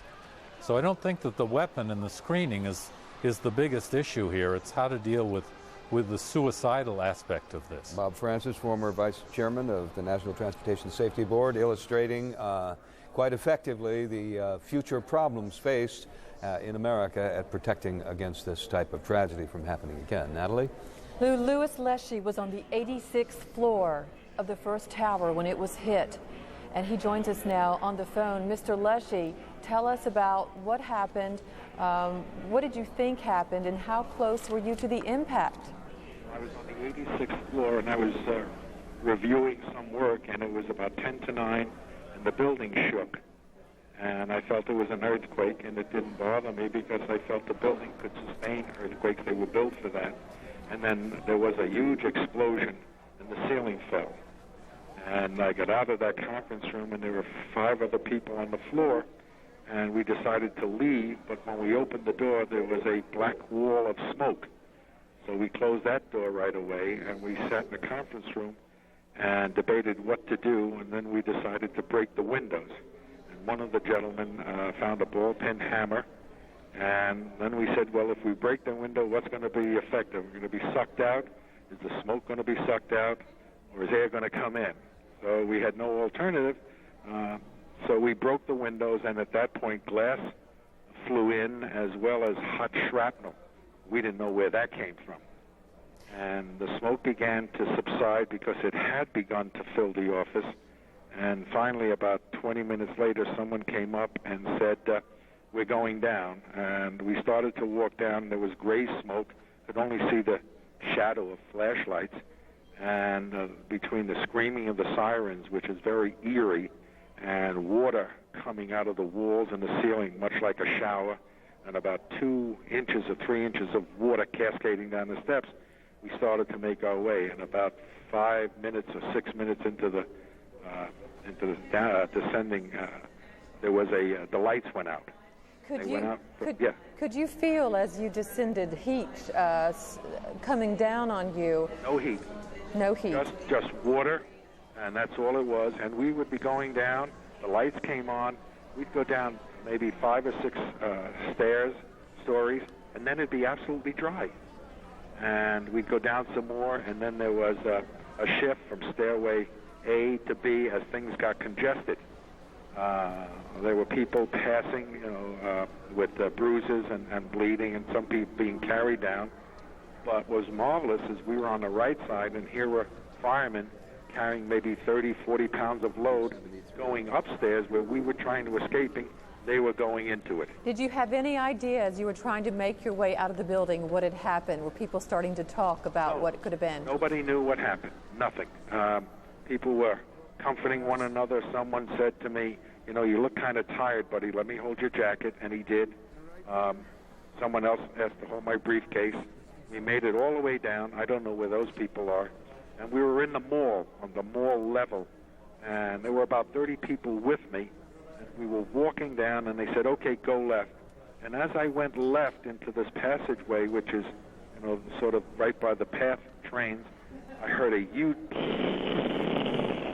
in back of me, and I turned around, and it was collapsing. The building was collapsing, and the next thing was this huge rush of wind pushing me, and I fell down immediately and hugged the ground, and debris went over my head and just buried me. And all those people I was with, I heard nothing. I kept voice contact, hello, hello, hello, nothing. Finally, a pin of light showed, and after about 10 minutes, that pin got bigger and bigger. Gentleman picked me up, and we walked out. He said, there's right or left. Let's go left. We went up into light, kept walking along. Some other people were with me. Then we went down an escalator that wasn't moving. Then there was maybe 7 people with me. As we went down, we were told to go up because probably we had an underground passage to an obstacle that was at the top. As I went up, now there was only 5 people with me. One guy went his own way. The policeman went to get him, and he disappeared. Now there was only 4. We went to another area, and then there was another policeman came. He went to an emergency and said, stay here. One guy left. Then there was only 2 of us. And one guy said, I'm going to go through that door. It wasn't a door. It was really broken glass. And he went, and I went about 20 feet behind him, and he disappeared. And that was the eerie thing. Of all those people I was with, they disappeared. When I stepped out into the plaza, there was nobody. It was like the last man on earth, except for about 4 inches of white soot, looked like snow. It was really ash, I guess. And I walked through it, and I saw nobody until I had reached, I guess, 100 yards from the building, and things were falling down, and there were pockets of fire all around. And it wasn't until I reached about that 100 yards that I began to see another human. And I walked up to Nassau Street and started to make a call to my wife, and just then there was another, and another part of the building collapsed, and this black roar came back again and turned the day absolutely black. So I had turned the corner, threw myself on the ground, and waited a second time for the blackness to stop. And finally, again, there was a little pin of light, somebody's voice asking me to stand up, and I stood up in the dark and imagining, okay, this is Nassau Street. Now there's going to be a cross. You're going to go down a curb, go up. I saw the light get larger and larger. He came and got me, and we went into a store. And there were 5 or 6 people there. One guy gave me his T-shirt. I looked like somebody had poured black plaster of Paris all over me. I couldn't swallow, spit out black. And then I was told to walk up to Beekman Hospital. But as I started walking up, I got as far as the federal courthouse, and the police captain said, you know, you can't go up there. They put me in front of a hydrant, poured water all over me, took me up to a triage center. Police up there washed me. Mr. Leshy, yes. Mr. Leshy, we have to interrupt your chilling account, and we thank you so much, but we have to go to the Secretary of State now. Colin Powell's beginning a news briefing. Several hours since I spoke to the press this morning. Let me begin once again by saying that our hearts go out to all the victims and to their families. It is a tragedy, but as the President has made clear, it is a tragedy that we are strong enough to overcome. Our spirits will not be broken. The resilience of this society will not be broken. We will find out who is responsible for this, and they will pay for it. We are undertaking a full court press diplomatically, politically, militarily, and in the course of the morning and early afternoon, I have been in touch with a number of foreign leaders and international organizational leaders to coordinate the diplomatic approach to this. I have talked to Kofi Annan, Secretary General of the United Nations, and I thank the United Nations for the Security Council resolution they passed, and also for the statement from the General Assembly, and I expect the General Assembly to also work on a resolution later today. Lord Robertson in NATO is hard at work with a resolution that is under consideration now that would tee up, if I can put it that way, prime Article 5 responsibilities. Article 5 of the Charter says that an attack from abroad by any one against any member of the alliance is an attack against the alliance. If that resolution goes forward, that doesn't invoke Article 5 yet, but it puts in a position to be invoked when the United States makes a judgment about the nature of the attack and where that attack came from. And I appreciate what Lord Robertson and his colleagues are doing for us. I've also been in touch with Foreign Minister of Belgium, Louis Michel, who is also head of the presidency of the EU at this time, and High Representative Javier Solana, to thank them for the strong support we have received from the European Union and the statements they have made and their cooperation promise to us to deal with this tragedy and to move forward. I've also attended, along, of course, with my other colleagues, a National Security Council meeting with the President where we reviewed all that has happened and began to make our plans for the efforts we will be taking in the future, not only to bring these perpetrators to not only justice but to the punishment they deserve, but at the same time to undertake a worldwide effort to build a coalition against all forms of terrorism, wherever it may occur and however it rears its ugly head. This will be a major priority of the administration, and I can assure you it will therefore be a major priority of the State Department. I have also, in the course of the day, spoken to the Foreign Minister of Great Britain, Germany, Canada. I have spoken to Foreign Minister Perez twice, Prime Minister Sharon, Chairman Arafat, and Foreign Minister Manley of Canada, if I didn't mention that, Foreign Minister Ivanov of Russia, Foreign Minister Ruggiero of Italy, and I have another number of other calls that are in the process of being made so that we can bring all of this together. And I must say I am deeply touched by the expressions of support I have received from my colleagues. And as I think you all know, the President has been very busy, and I'm sure the White House has announced his 2 phone calls to President Putin as well as to Mr. Chirac, Jiang Zemin, President Jiang Zemin, Prime Minister Blair, Chancellor Schroeder, and Prime Minister Chrétien. So he's spoken to all 5 members, other 4 members of the Security Council, permanent members of the Security Council, and I will leave it to my other cabinet colleagues to talk about the issues under their purview over at Defense, Justice, and FBI. There are, of course, lots of reports and rumors out there, and I think it is wise for all of us to take many of these reports and rumors into some context and perspective. This is also a time, of course, in that regard, for the American people to try, in this time of tragedy, to restore the society to a sense of normalcy. We've got to get back to our jobs. We've got to get back to work.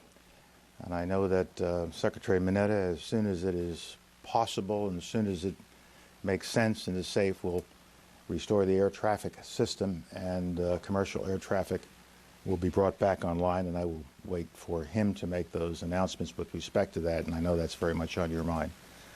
Once again, we're building a strong coalition to go after these perpetrators, but more broadly, to go after terrorism wherever we find it in the world. It's a scourge not only against the United States, but against civilization, and it must be brought to an end. I will be delighted to take a few questions. Secretary, the State Department has been advocating restraint in response to terrorism with the argument that violence only provokes more violence. It's an endless cycle.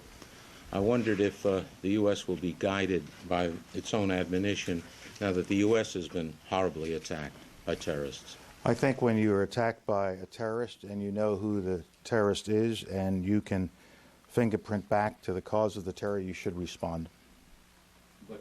Andrew? I mean, a limited response, or? You should respond, whether it's limited or other than limited. You should respond to those who did it, and if you were able to stop terrorist attacks, you should stop terrorist attacks. Andrew?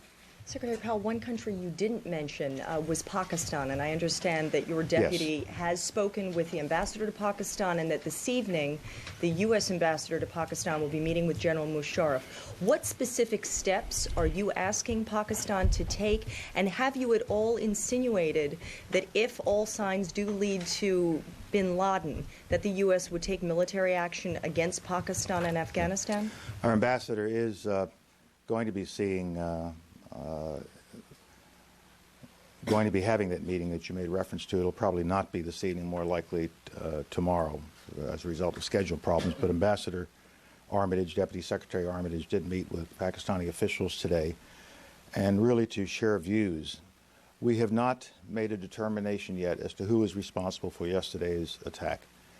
But we thought, as we gather information and as we look at possible sources of the attack, it would be useful to point out to the Pakistani leadership at every level that we are looking for and expecting their fullest cooperation and their help and support as we conduct this investigation and as we generate more information, and see if they can be helpful in generating information, as well as how helpful they might be if we find a basis to act upon that information. So yes, we are doing what you described with the Pakistanis.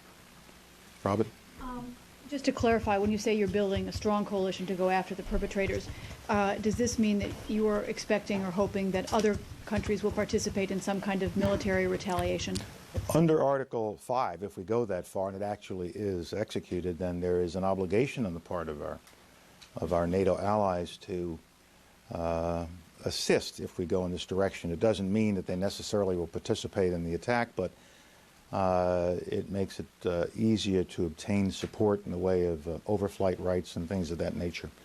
So but I don't want to get into what we might or might not do and who might go with us and who might not go with us, because that's just too speculative at the moment. Can I follow that?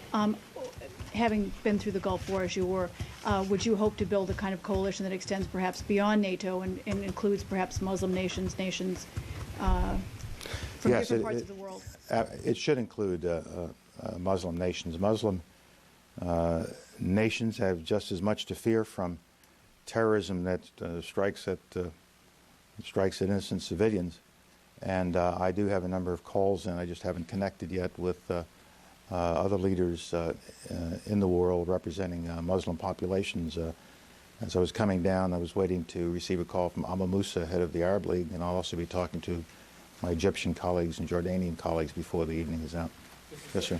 You have not yet mentioned the point that President Bush made last night, the idea of holding other countries responsible. Yeah.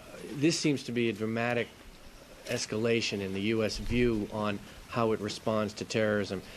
Is that a correct interpretation of it? And as a follow-up, you talk about returning to normal, yet there have been all these mentions of acts of war, the idea that the country is in a war. How can we just return to normal when in a situation like this? Well, on your first point, I mentioned in my earlier statements, and I will mention it again, that it's not just a matter of going after the perpetrators, but it's going after and dealing with the sources of support that they have, whether that source of support might come from a host country or other organizations that provide them. We have to make sure that we go after terrorism and get it by its branch and root. And so we will hold accountable those countries that provide support, that give host nation, if you can call it that, support and facilities to these kinds of terrorist groups. Now, yes, we believe that acts of war have been committed against the American people, and we will respond accordingly. But at the same time, life has to go on. In all of the difficult times we will be facing ahead, we have to still try to return life to a sense of normalcy. We cannot be a people who are afraid to live. We cannot be a people who will move away from a relatively open society. We cannot be a people who walk around terrified. We're Americans. We don't walk around terrified. We're going to be strong in this difficult period, and we're going to move forward with pride and with determination, and we will get our society back to normal with whatever additional precautions, nevertheless, might be necessary to secure our society without locking ourselves down. Yes, sir. Secretary Powell, yesterday, Senator Graham said that in response to the attacks, he would be willing to reassess the ban on assassinations of foreign leaders. And I was wondering, would you support such a reassessment? The ban is an executive order, and we have not made such a reassessment, and I'll just leave it there. Jane? India has said many times in the past that Pakistan is harboring terrorism and there are training camps in Pakistan, and now U.S. officials, including a number of lawmakers here on the Hill, are saying that Osman bin Laden have his training camps in Pakistan, and because he's sending all his, running his empire or terrorism empire from Pakistan. So now, isn't time now to go after those countries who are harboring terrorism really? Because how long can we wait, or how many innocent people can we kill? Well, I don't want to confirm what the Indian government may or may not have said. But as the President said last night, we will be directing our efforts not only against terrorists, but against those who do harbor and do provide haven and do provide support for terrorism. Jane?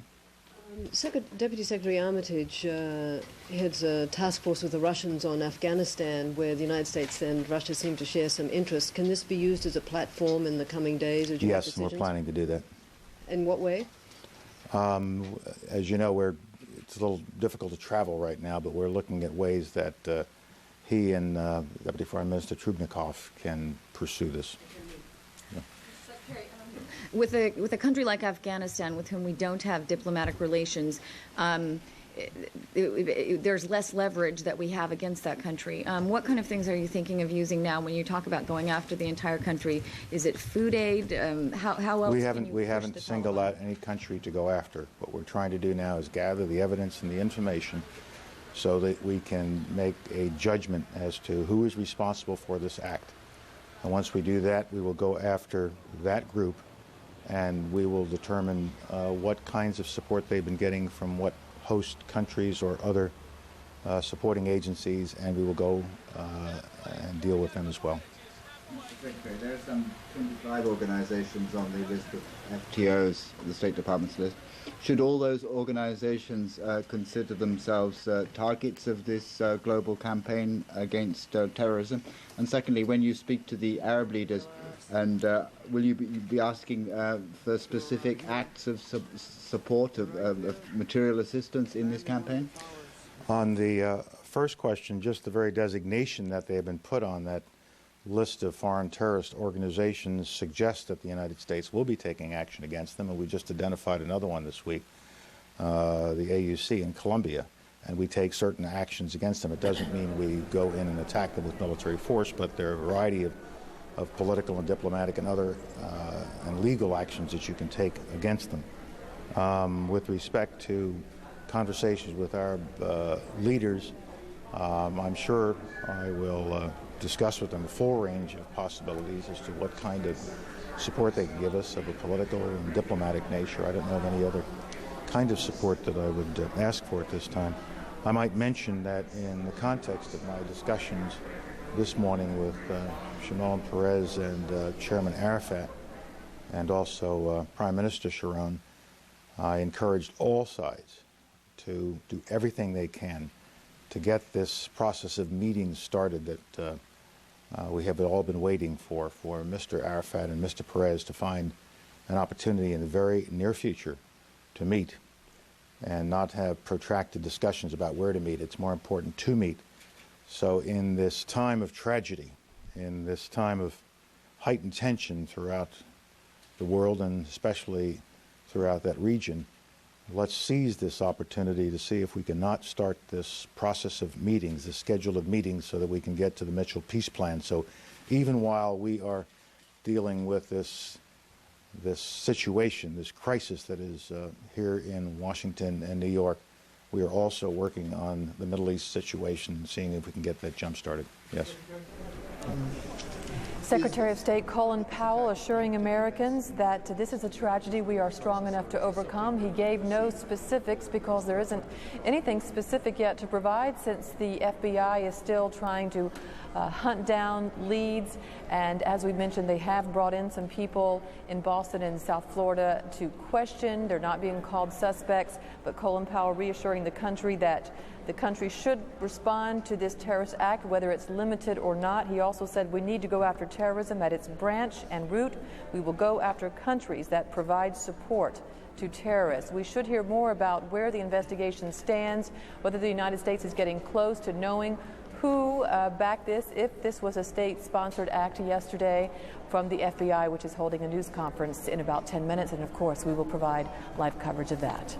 Lou? And Natalie, we have some indications now of why the effort by authorities, including a SWAT team at the Westin Copley Hotel in Boston, may have wound up inconclusively. We have indications out of Rhode Island that authorities have stopped an Amtrak train near Providence. Broadcast reports are telling us there may be a suspect or suspects on board who eluded authorities in that Boston part of the investigation. The streets near the train station now, we're told, have been cordoned off. The terminal was evacuated about 2 p.m. That's less than an hour ago. It's not immediately known where the train was headed, and there's no official confirmation on why the train was stopped, but we are getting a hint there of why the SWAT team operation at the Westin Copley Hotel less than a couple of hours ago ended up inconclusively. They may have been looking for someone there who eluded them. Perhaps now we know more about the investigation, which seems to be proceeding rapidly because of a number of clues.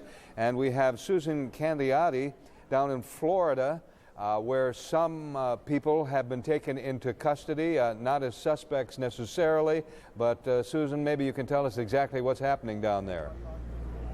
Good afternoon, Lou. Let me fill you in. We do know this, that the FBI is concentrating certainly a key part of its investigation in at least 4 different areas of Florida. They are Vero Beach, Florida, where we are reporting to you from, Venice, Florida, on Florida's west coast, several locations in Broward County, Florida, to the south, as well as Daytona Beach, Florida. Now, reporting to you, giving you a live look at what's happening now on a very quiet residential street in Vero Beach, Florida, we can tell you that about 2.5 hours ago, the FBI took in for questioning a man identified by a law enforcement source as an acquaintance of a man who rented one of 2 homes located side by side, homes that have been searched here on this street by the FBI since about 5:30 this morning. We counted at one point at least a dozen FBI agents here. We also saw someone here from the ATF and someone dressed in protective garments. Again, these 2 homes are located side by side. They were being rented, according to neighbors, by 2 men who identified themselves as being commercial pilots from Saudi Arabia. One neighbor tells us that one of the men was believed to be attending a school called Piper Flight Training School, one once attended by JFK Jr. Also, a neighbor tells us that one of the 2 homes was being rented by a family, a man, a woman, and at least 3 children who moved out over the weekend. The man who rented the house to them tells me that they always paid their rent on time. He never had any trouble with these people, and he feels very badly about the whole thing. We do know that at least one man was still living at one of the homes located next door. The FBI showed up at 5:30 this morning, pounding on doors, telling people they had to evacuate because of a possible bomb. Apparently none was found. Here's what one of the neighbors had to say about the neighbor next door. My son played with their kids down the road, but I never met the parents. They were, stayed inside pretty much. Or I waved to them. They were very friendly. They waved, every time they passed by or whatnot. So this is a couple? It was a family, yes. Family with how many children? 4, I believe. Lou, we've run out of time, but when you come back to us, we will tell you about additional information of searches going on in other parts of Florida. Back to you. All right, Susan Candiotti in Vero Beach. And now back to Aaron Brown in New York. Lou, thank you. The rescue operation continues at an agonizingly slow pace. Firefighters, police officers involved, volunteers, Red Cross workers. Among the Red Cross workers involved in this painful operation, Jonathan Shanor, and I hope I pronounced that right, and Joe McKinnon, in an effort to get a look inside the ground zero zone. We gave them a camera, and they joined us here to talk a bit about what they saw. I want to show your pictures in a minute, guys, but first, just give me a sense of the kind of work you've been doing. Joe? Just basically going through buildings, sifting through debris, going on the second floors, just checking, looking through debris, holes, anything that could possibly have a body or something. And basically just giving a hand down there. A lot of firemen and the EMTs are exhausted. And wanted to relieve them and give them a helping hand. I want to, if we can, guys, roll the tape. And I know it's a little tricky for you guys to see it up on the roof there, but just describe as we go along what it is you were shooting, what it is we are looking at. John, go ahead. There's no picture. Just tell us what you were doing and where you were. Jonathan? I don't actually know the names of the different buildings. We got in there, and like Joe said, we searched the basement floor first, moved up to the first and second floor of the Twin Towers building, and then we moved on to the other buildings and searched them too for any survivors. When did you shoot the pictures? This morning? Sometime around 9 o'clock, maybe 10 o'clock this afternoon or this morning. And these firefighters that we see walking away, the firefighters, the rescue people you saw, did they look to be exhausted? Did they seem okay? It seemed like they were exhausted. There was a lot of fresh people coming in, people you could tell were fresh because they had clean clothes on. There's a lot of people down there to help, which is much appreciated by everyone, I'm sure. And when you talk about there were a lot of people there to help, tell us what it is they were helping with, in a sense. Were they putting out fires? Were they trying to find people? What exactly were they doing? They're doing everything. They're putting out fires. They're sorting through debris. They're moving mass quantities of debris. They have a almost like a chain setup of guys just moving debris piece by piece, trying to find bodies or survivors. Was it noisy? Was it quiet? There's a lot of noise down there. There's a lot of machinery running, compressors. Did it have a noticeable smell? Was there a smell in the air you could identify? Yeah, there's a bad smell in the air. I don't know if it's the asbestos or what it is exactly, but there is a bad smell. And just continue telling us what we're looking at as we go along here. We've got a couple more minutes of the tape, and it helps our viewers if you give them some sense of what they're looking at now. I believe that's a picture right now between the two tower buildings. Like I said, I'm not familiar with the exact buildings and what they were called, but that's what it appears to be to me. That's several of the firefighters and rescue personnel moving the debris down there. And again, this was about 9 o'clock this morning. Yeah, yes.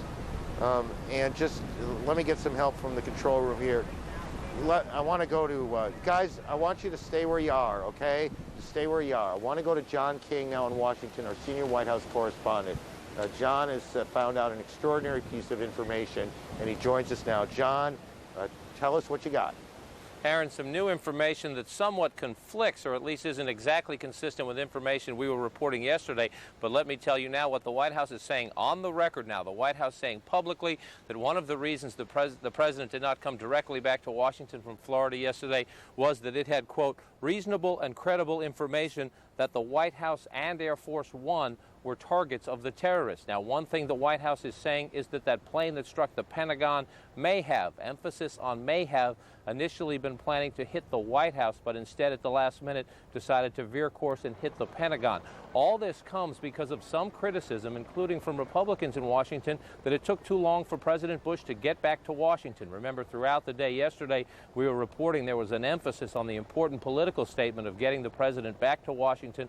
Well, the White House spokesman, Ari Fleischer, going on the record and saying one of the reasons the president did not come directly back was because not only was the White House considered a target, but Air Force One as well. I say this is somewhat contradictory to information we reported yesterday, because throughout the day I was in conversations with Secret Service officials and others who said that they never believed that Air Force One was at risk at all. They said one reason the president did not come directly back was as a precaution that early on, remember, the president started in Sarasota, Florida.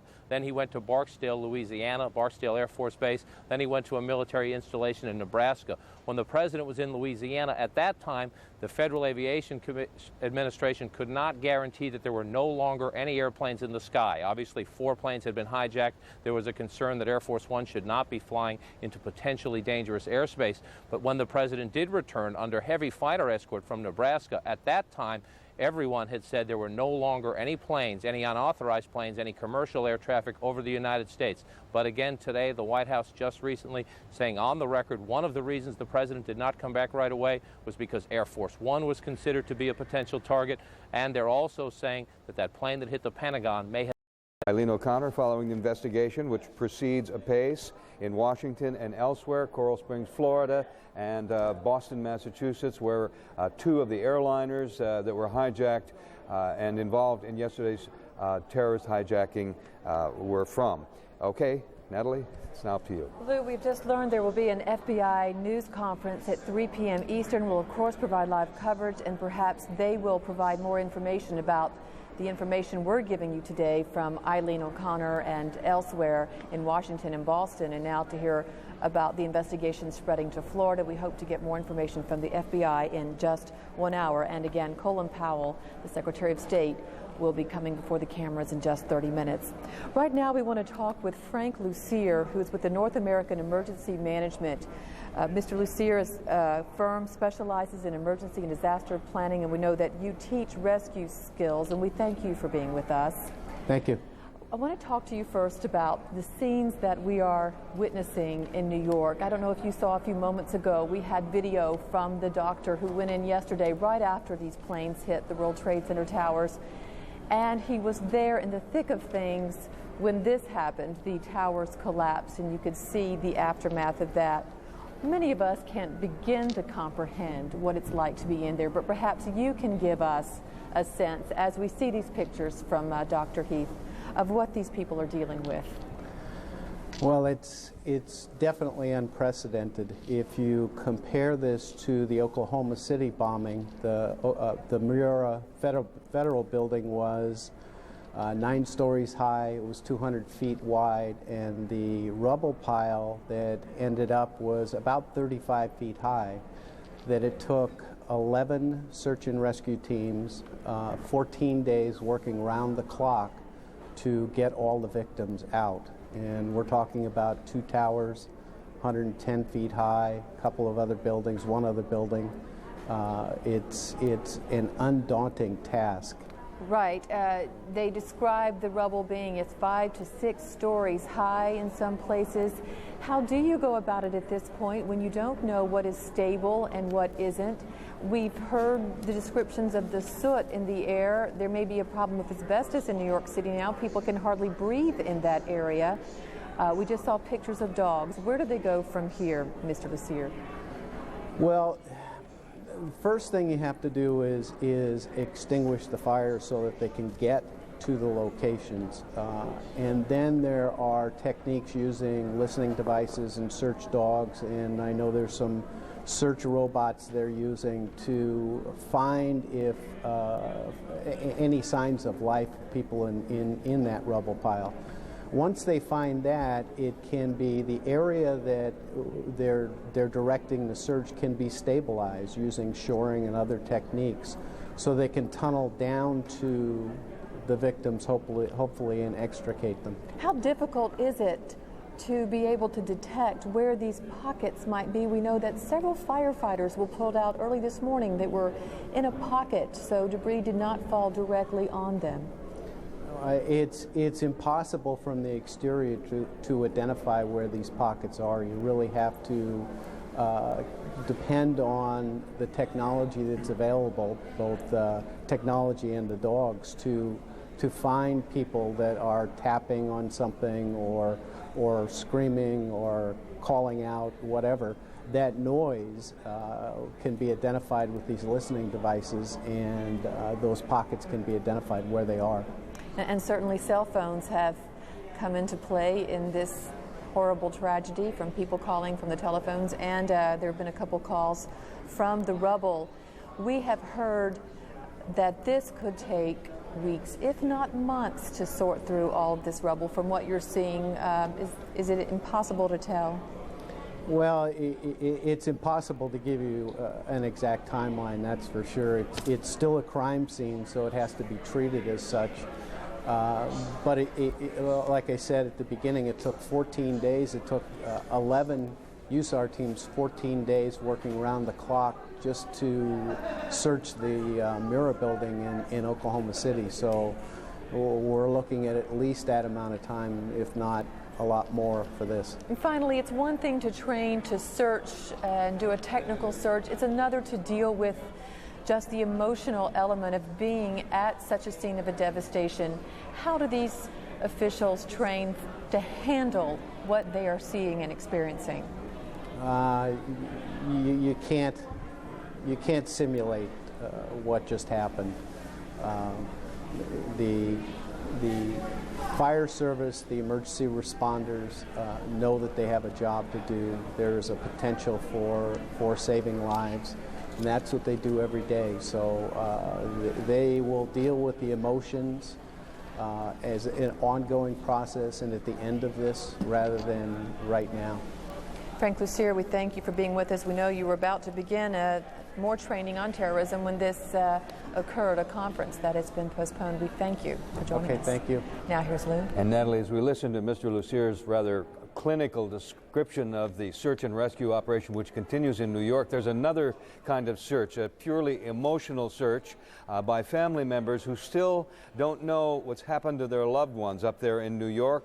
One of those people is on the line with us now, Naomi Konovich from New York, who is searching for her brother-in-law. Ms. Konovich, what is it you have been doing? We started early this morning. Yesterday, my brother-in-law, Andrew Zucker, went to work at Tower 2 in the World Trade Center. The last we heard was that he was coming down the stairs in the staircase, and no one's seen him since. I've been going with a family friend to check all of the hospitals. We went to NYU to register there, to check lists. We went to Bellevue to check lists. We even went to the medical examiner's office, and they gave us advice of what to do. There's nothing to do except for make phone calls and just keep going to different hospitals and asking, and we keep passing his picture around and hoping that anyone who saw anything or saw him might be able to give us some information about where he is or if he's okay. And his name's Andrew Zucker? Andrew Zucker, Z-U-C-K-E-R. And he was on what floor? He was on the 86th floor at Beach and Harris. It's a law firm there. North or south? South, in Tower 2. In Tower 2. And what kind of reception are you getting at hospitals and places where you are checking? We've seen and heard other stories of other people in search of their relatives and have been deflected, not necessarily out of any disregard for those people, but because of the sheer exhaustion of the amount of work that needs to be done there. There's a lot of work. In most of the hospitals, when we were in Bellevue, they have crisis counselors set up where they have lists to talk to you, and they have lists of people at different hospitals, whether it's an unknown person or in the name of a victim, and they're trying to be as helpful as they can, but it's very difficult for them. They have their jobs to do in taking care of patients as well as dealing with people who are coming to look for patients. Have you been able to be in touch with any people who may have worked with your brother-in-law at that office? We spoke to one of the partners from his law firm who had seen him, who said that if it were not for my brother-in-law, for Andrew, people would still be sitting at their desks. Andrew went around and told them all that they should get out of the building. And we spoke to actually his secretary, who told us that she had seen him in the staircase and doesn't know anything further than that. That was going to be my question. What kind of a man is your brother-in-law? Because we've heard the stories of folks who engineered the exits of several other people after the first explosions and the call to get out of the building quickly. Would your brother-in-law have been one of those kinds of people? My brother-in-law has a heart of gold. After the first plane hit, he called my sister called him. He said, "I'm okay, I'll call you back." And then she hadn't heard from him, but he is the sweetest man who would go back in to try to help people. And apparently an announcement was made that the building was secure. So maybe he was trying to tell other people to get out and to move out and that they should keep going. He's the kind of person who would put others' safety probably before his own. He's just a very, very sweet man. I know there must be others who are in a similar situation to yours. Is there anything you can tell folks who may have been attempting to find their loved ones only to run into a stone wall? The only thing that I can tell people is what seems to be working for us. I mean, we haven't found anything, but to keep calling the hospitals, to fill out the missing persons report, and to bring in all the things they're asking for, like pictures and fingerprints and hair samples, and to just keep doing it. And it's hard, but you got to keep calling. They're updating lists constantly. Every couple of hours, they update lists at all the hospitals, and to just keep trying and to get their name or their picture out there for people to see. That's the only thing that I can hope for. Where were you, Naomi, when this happened? I was actually at home. And you?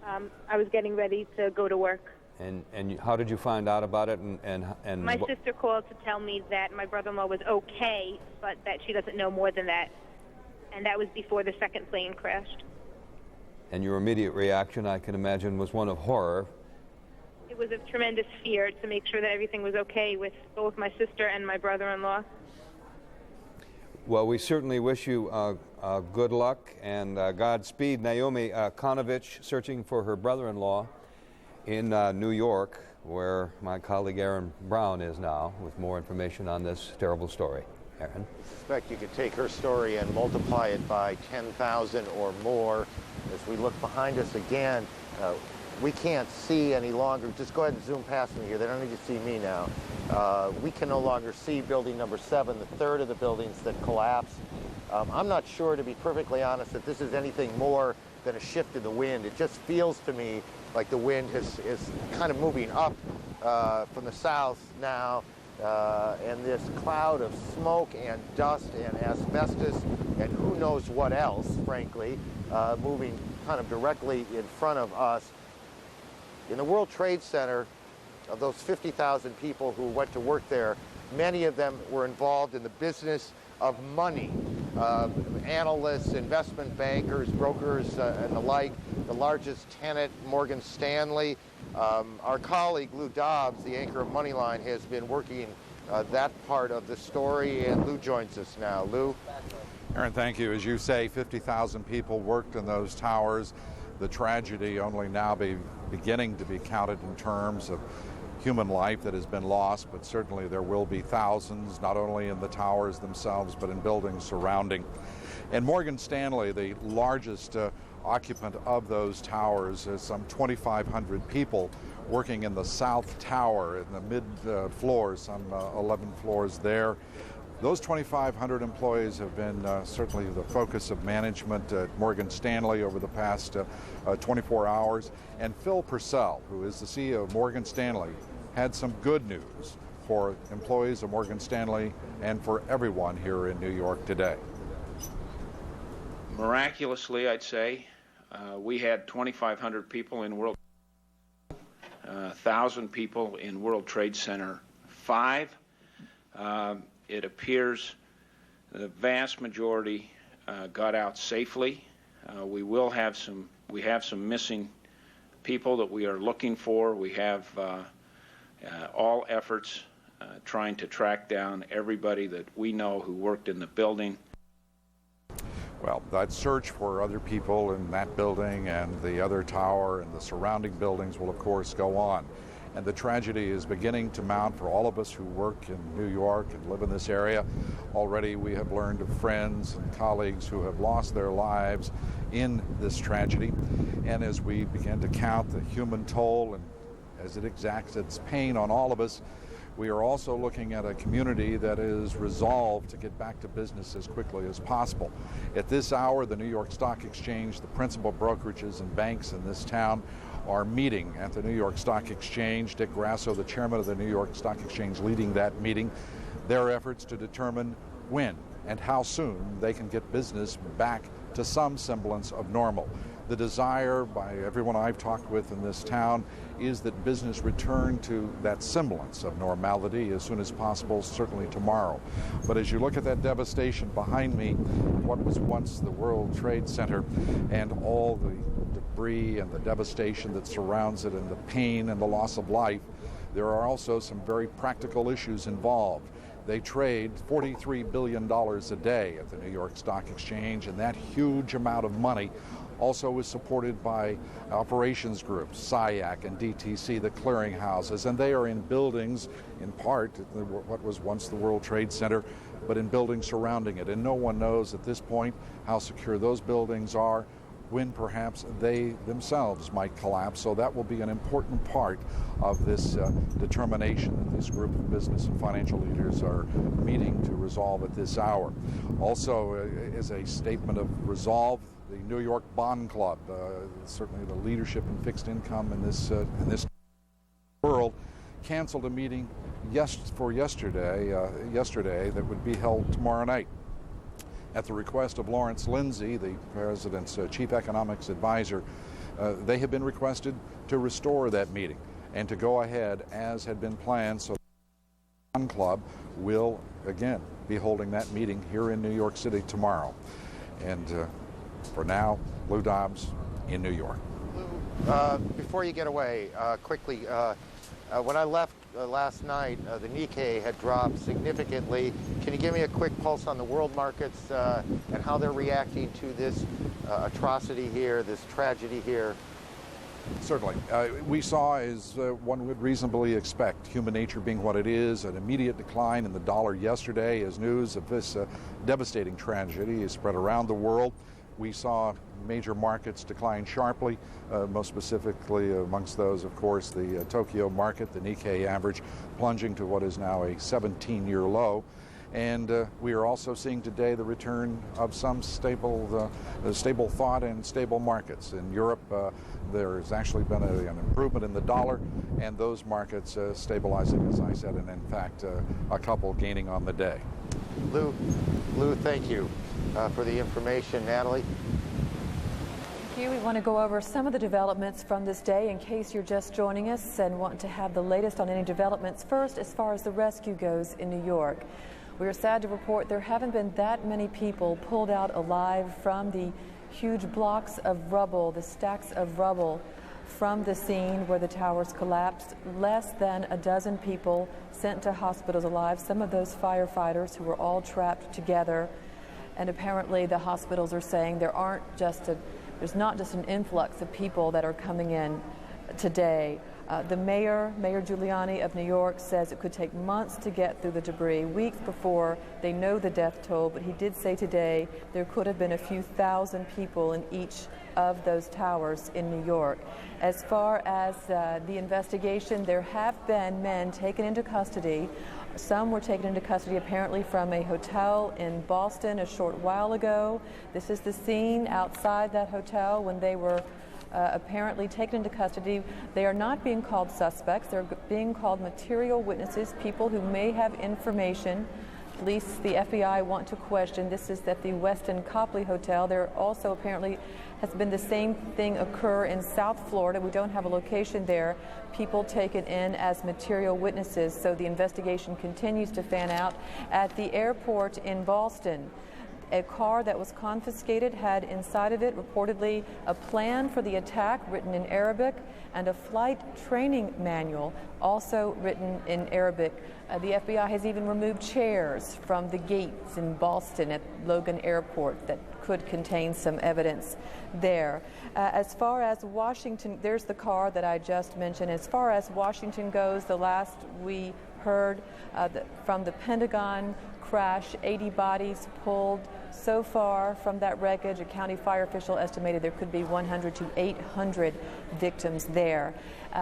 Across the country, you cannot even get in some blood donation centers because there are so many Americans answering the call to donate blood. We're also told that President Bush and Laura Bush will be two of the Americans donating blood today, and there are many accounts of the patriotism across this country. Commuters saw a huge American flag hanging at an overpass as they went into work in Chicago. Even kids at a high school in Chicago reportedly emailed each other to all dress in red, white, and blue today as the country grieves with those in New York and Washington and Pennsylvania after what happened yesterday.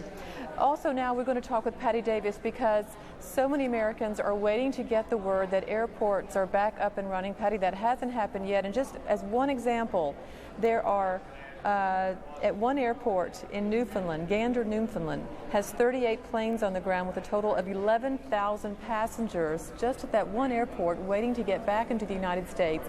You have information on us on what's the holdup and when that might happen. Well, as far as international flights, I don't have any information on that. But as far as domestic flights, I do. The Transportation Secretary Norman Mineta, as well as the FAA, has just announced that U.S. airspace will be opened in a limited way today. Now, that will be so passengers who were diverted yesterday will be allowed to get back to their original destinations. Only those passengers who were on those original flights will be allowed to reboard. Now, the FAA also saying that it is temporarily extending the ground stop that affects most other planes while it adds additional security measures. And the FAA says that most of those will be grounded at least through tomorrow. Now, in terms of beefed up security measures, the FAA has announced these following security measures are on its list. A thorough search and security check of airplanes and airports, of all of them, before passengers are allowed to enter and board an aircraft. They are discontinuing curbside check-in. They are discontinuing off-airport check-in. Only ticketed passengers from now on will be allowed to proceed past the airport screeners to catch their flight, and vehicles near airport terminals will be monitored more closely. Now, the FAA earlier told me also that there will be complete restrictions on knives as well. Previously, you were allowed to carry less than a 4-inch blade on board an aircraft. Now you cannot even carry a pocket knife on board an aircraft. So these beefed up security measures the FAA putting into effect, FAA opening airspace in a very limited way today at some point, not saying exactly what time, and they're only opening up at the certain airports that meet the security measures. All the airports and the airliners have to meet these security measures at all these to make sure that they can go ahead and open up.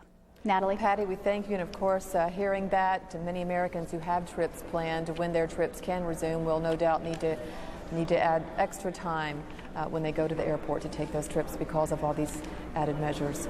Now let's go over to Lou. And again, we're waiting for Secretary of State Colin Powell, who this morning said that yesterday's attacks in New York and in Washington were an act of war, and he promised the United States would respond as if it is a war. We're expecting the Secretary of State to amplify on those comments from the State Department. That should happen within the next 10 minutes or so. We'll carry that live. In the meantime, while we wait for that, let's talk with Bob Francis, who is the former vice chairman of the National Transportation Safety Board. You apparently will recognize the face. This is the man who stepped out twice, 3 times a day, sometimes during the investigation of TWA Flight 800. He resigned after that. He joins us now to talk about today's events. Mr. Francis, your career was devoted primarily to accidents. This, of course, is not an accident, or we presume it's not an accident. How will this investigation be different, if at all, from the investigations you were in charge of in your career at NTSB?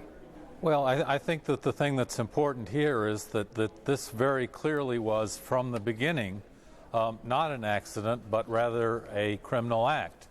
And so that the situation that we had with TWA and other accidents was that the NTSB was in charge of doing the investigation, and the FBI in all of those played a very supportive role to us. In this case, the FBI and the law enforcement is certainly in charge of what's going on, and the NTSB and the FAA will be providing whatever support they can to the effort that the law enforcement agencies are making. What do you suppose would be the most important piece of evidence to be gathered right now? We saw the mayor of New York, Rudy Giuliani, before the press this morning showing pictures of the flight data and cockpit voice recorders from the attack on the World Trade Center, asking reporters to get that message out, what those boxes look like. So there's an apparent determination by authorities to get those boxes, not only from the flights in New York, but the one that crashed in Pennsylvania, where authorities are saying that they may learn something very definitive from finding those boxes. Do you feel that these flight data and cockpit voice recorders are that important to this investigation? I think that they'll be very, very important, because I think they're going to give us an idea of how this was done, and that's going to in turn be very important in terms of what kind of measures are taken by the FAA to beef up civil aviation security. Now, I would say that the chances of finding the recorder in Pennsylvania are probably fairly good. The chances of finding the recorders in the World Trade Center, and the voice recorders are the ones that are really going to be important here, are probably not terrific, and the chances of finding the recorder in the Pentagon are probably somewhere in between. We've been hearing ever since the first moments of this horrendous attack about how American life will change forever as a result of this attack. We're talking primarily, and you mentioned it, airline security. How do you protect against terrorists who apparently, in this case, all they needed were airline tickets and some knowledge of the cockpit and flying?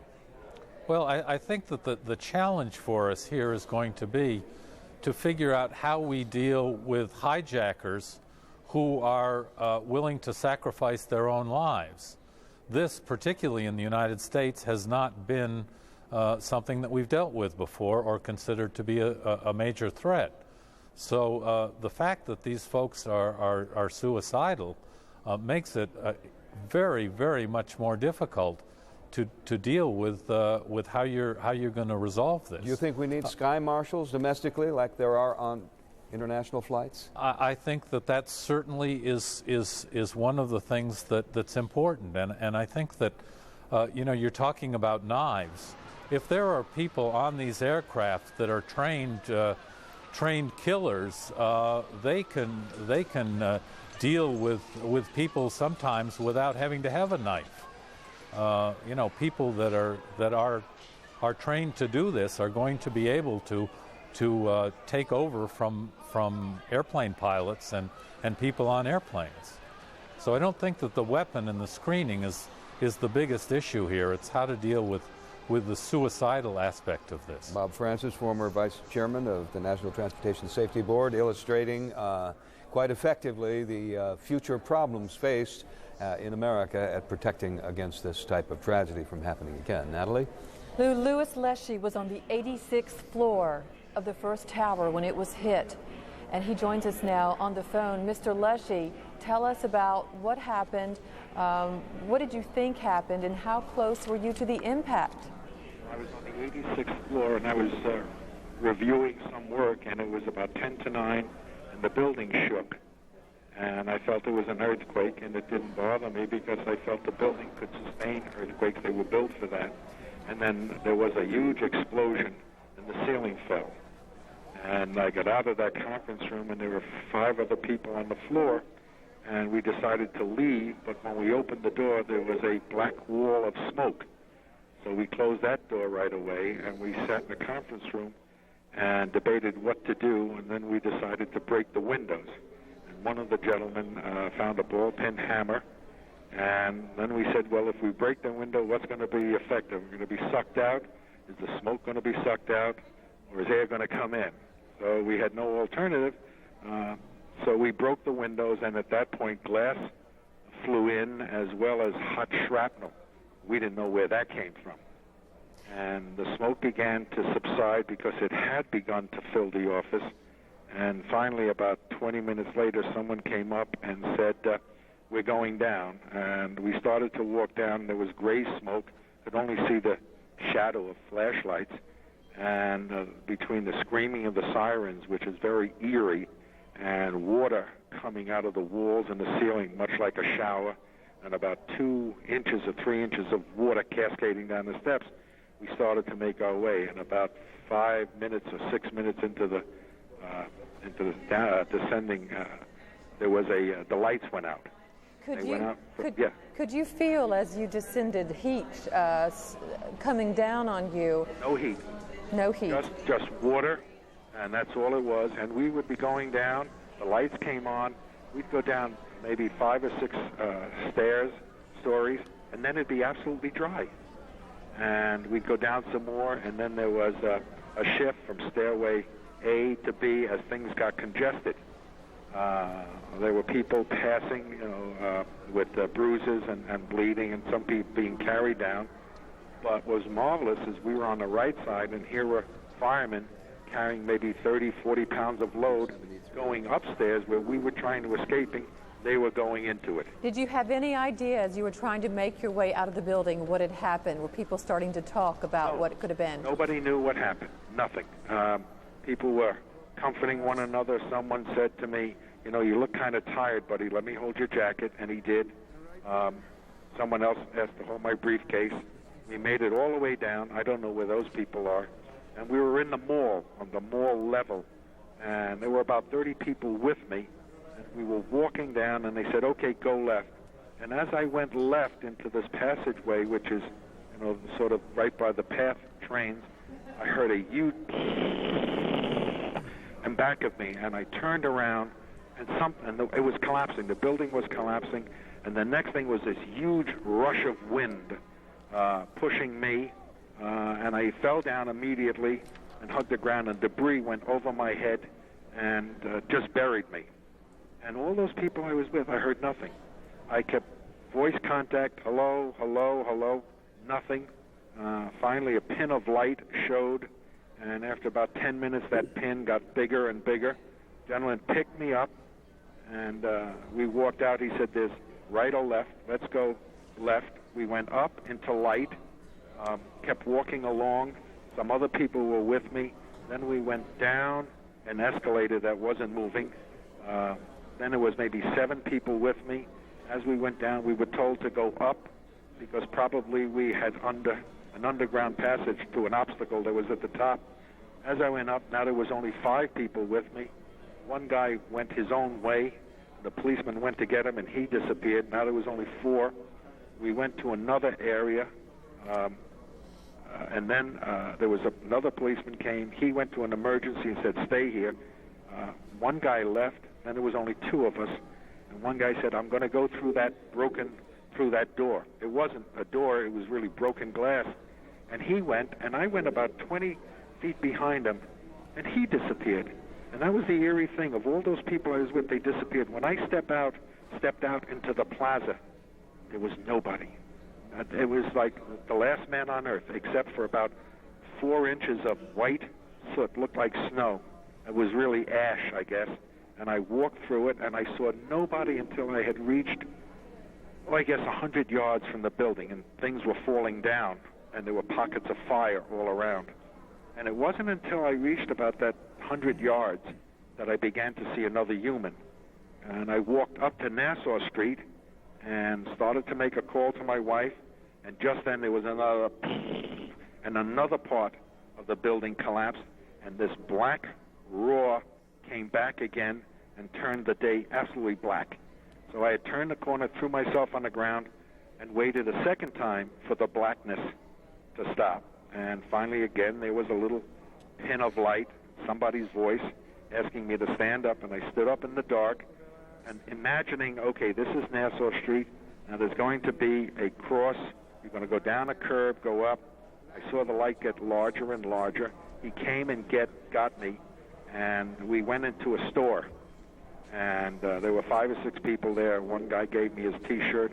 I looked like somebody had poured black plaster of Paris all over me. I couldn't swallow, spit out black. And then I was told to walk up to Beekman Hospital. But as I started walking up, I got as far as the federal courthouse, and the police captain said, you can't go up there. They put me in front of a hydrant, poured water all over me, took me up to a triage center, police up there washed me. Mr. Leshy, Yes. Mr. Leshy, we have to interrupt your chilling account, and we thank you so much, but we have to go to the Secretary of State now. Colin Powell's beginning a news briefing. Last several hours since I spoke to the press this morning. Let me begin once again by saying that our hearts go out to all the victims and to their families. It is a tragedy, but as the President has made clear, it is a tragedy that we are strong enough to overcome. Our spirits will not be broken. The resilience of this society will not be broken. We will find out who is responsible for this, and they will pay for it.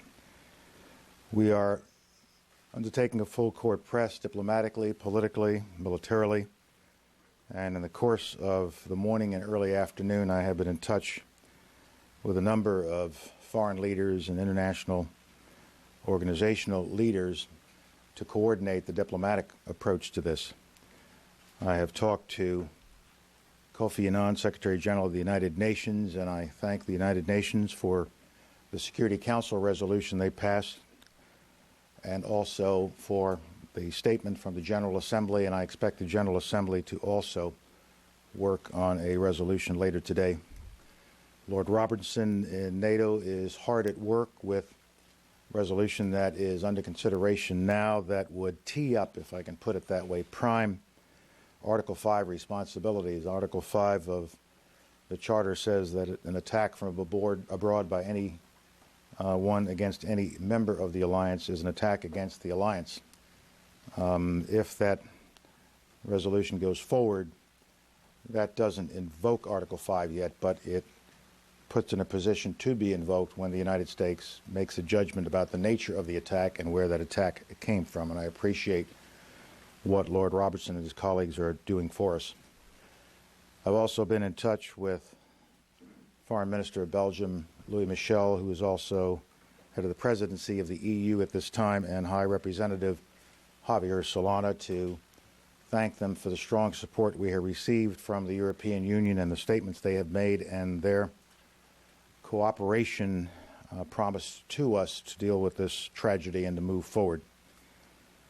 I've also attended, along, of course, with my other colleagues, a National Security Council meeting with the President where we reviewed all that has happened and began to make our plans for the efforts we will be taking in the future, not only to bring these perpetrators to not only justice but to the punishment they deserve, but at the same time to undertake a worldwide effort to build a coalition against all forms of terrorism, wherever it may occur and however it rears its ugly head. This will be a major priority of the administration, and I can assure you it will therefore be a major priority of the State Department.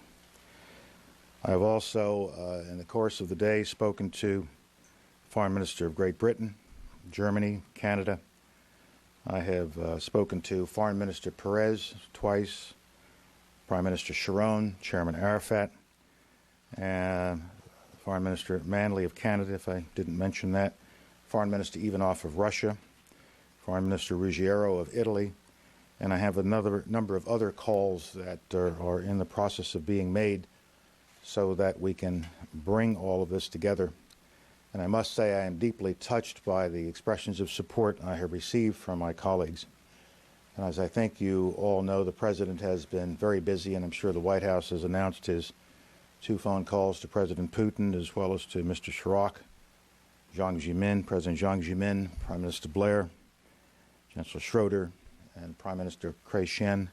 So he's spoken to all 5 members, other 4 members of the Security Council, permanent members of the Security Council. And I will leave it to my other cabinet colleagues to talk about the issues under their purview over at Defense, Justice, and FBI. There are, of course, lots of reports and rumors out there, and I think it is wise for all of us to take many of these reports and rumors into some context and perspective. This is also a time, of course, in that regard, for the American people to try, in this time of tragedy, to restore the society to a sense of normalcy. We've got to get back to our jobs. We've got to get back to work. And I know that Secretary Mineta, as soon as it is possible and as soon as it makes sense and is safe, we'll restore the air traffic system, and commercial air traffic will be brought back online, and I will wait for him to make those announcements with respect to that, and I know that's very much on your mind. Once again, we're building a strong coalition to go after these perpetrators, but more broadly, to go after terrorism wherever we find it in the world. It's a scourge not only against the United States, but against civilization, and it must be brought to an end. I will be delighted to take a few questions. Secretary, the State Department has been advocating restraint in response to terrorism with the argument that violence only provokes more violence. It's an endless cycle. I wondered if the U.S. will be guided by its own admonition now that the U.S. has been horribly attacked by terrorists. I think when you're attacked by a terrorist and you know who the terrorist is and you can fingerprint back to the cause of the terror, you should respond. But Andrew? I mean, should it be a limited response or? You should respond, whether it's limited or other than limited. You should respond to those who did it, and if you were able to stop terrorist attacks, you should stop terrorist attacks. Andrea? Secretary Powell, one country you didn't mention was Pakistan, and I understand that your deputy has spoken with the ambassador to Pakistan and that this evening the U.S. ambassador to Pakistan will be meeting with General Musharraf. What specific steps are you asking Pakistan to take, and have you at all insinuated that if all signs do lead to bin Laden, that the U.S. would take military action against Pakistan and Afghanistan? Our ambassador is going to be seeing going to be having that meeting that you made reference to. It'll probably not be this evening, more likely tomorrow as a result of schedule problems. But Ambassador Armitage, Deputy Secretary Armitage, did meet with Pakistani officials today, and really to share views. We have not made a determination yet as to who is responsible for yesterday's attack. But we thought, as we gather information and as we look at possible sources of the attack, it would be useful to point out to the Pakistani leadership at every level that we are looking for and expecting their fullest cooperation and their help and support as we conduct this investigation and as we generate more information, and to see if they can be helpful in generating information, as well as how helpful they might be if we find a basis to act upon that information. So yes, we are doing what you described with the Pakistanis. Robert? Just to clarify, when you say you're building a strong coalition to go after the perpetrators, does this mean that you are expecting or hoping that other countries will participate in some kind of military retaliation?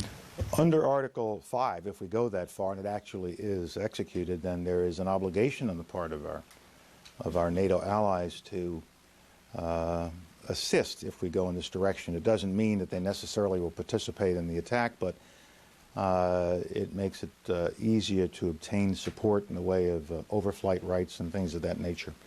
So but I don't want to get into what we might or might not do and who might go with us and who might not go with us, because that's just too speculative at the moment. Can I follow that?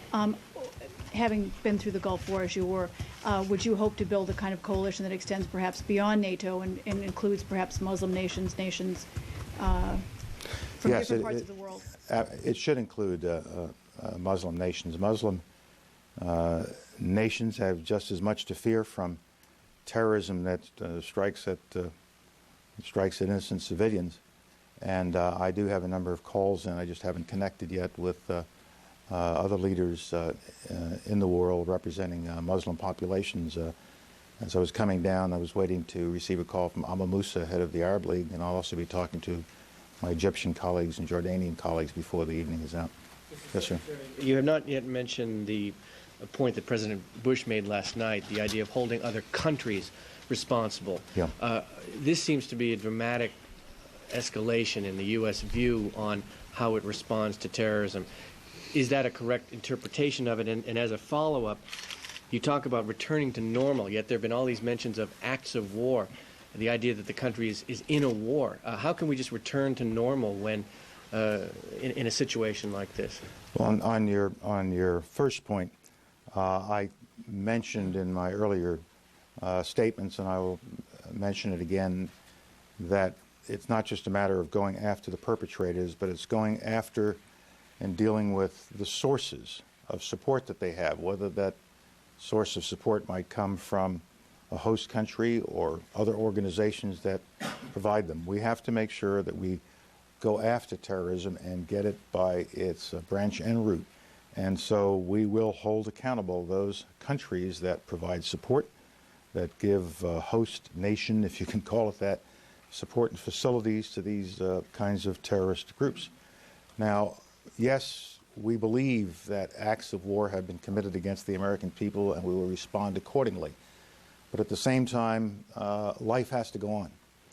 In all of the difficult times we will be facing ahead, we have to still try to return life to a sense of normalcy. We cannot be a people who are afraid to live. We cannot be a people who will move away from a relatively open society. We cannot be a people who walk around terrified.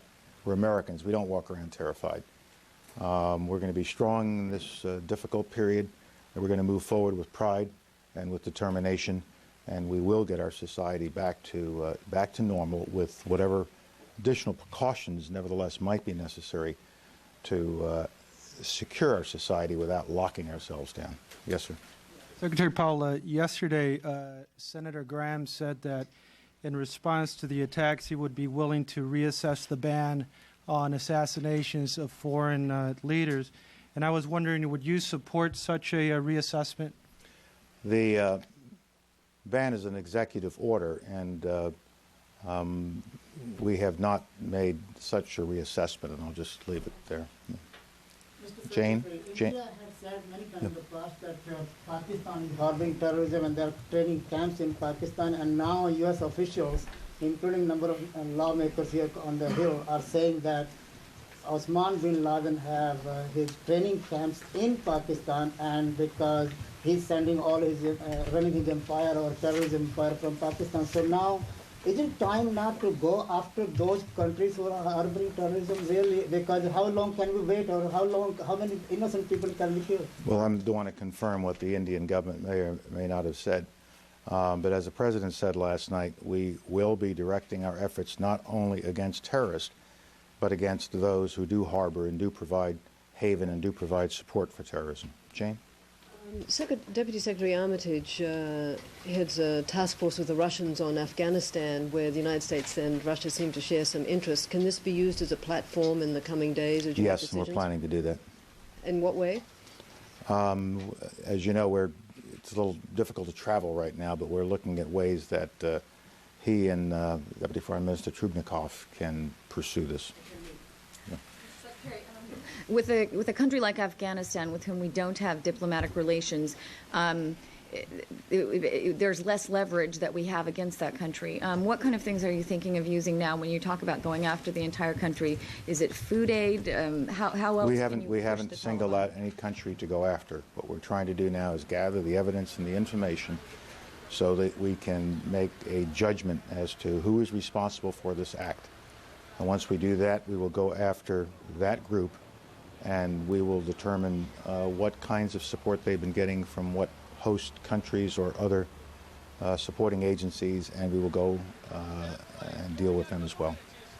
Secretary, there are some 25 organizations on the list of FTOs, the State Department's list. Should all those organizations consider themselves targets of this global campaign against terrorism? And secondly, when you speak to the Arab leaders, and will you be asking for specific acts of support, of material assistance in this campaign? On the first question, just the very designation that they have been put on that list of foreign terrorist organizations suggests that the United States will be taking action against them, and we just identified another one this week, the AUC in Colombia, and we take certain actions against them. It doesn't mean we go in and attack them with military force, but there are a variety of political and diplomatic and other and legal actions that you can take against them. With respect to conversations with Arab leaders, I'm sure I will discuss with them a full range of possibilities as to what kind of support they can give us of a political and diplomatic nature. I don't know of any other kind of support that I would ask for at this time. I might mention that in the context of my discussions this morning with Shimon Peres and Chairman Arafat, and also Prime Minister Sharon, I encouraged all sides to do everything they can to get this process of meetings started that we have all been waiting for Mr. Arafat and Mr. Perez to find an opportunity in the very near future to meet and not have protracted discussions about where to meet. It's more important to meet. So in this time of tragedy, in this time of heightened tension throughout the world and especially throughout that region, let's seize this opportunity to see if we can not start this process of meetings, this schedule of meetings, so that we can get to the Mitchell Peace Plan. So even while we are dealing with this situation, this crisis that is here in Washington and New York, we are also working on the Middle East situation, seeing if we can get that jump started. Yes. Secretary of State Colin Powell assuring Americans that this is a tragedy we are strong enough to overcome. He gave no specifics because there isn't anything specific yet to provide, since the FBI is still trying to hunt down leads. And as we mentioned, they have brought in some people in Boston and South Florida to question. They're not being called suspects, but Colin Powell reassuring the country that the country should respond to this terrorist act, whether it's limited or not. He also said we need to go after terrorism at its branch and root. We will go after countries that provide support to terrorists. We should hear more about where the investigation stands, whether the United States is getting close to knowing who backed this, if this was a state-sponsored act yesterday, from the FBI, which is holding a news conference in about 10 minutes. And of course, we will provide live coverage of that.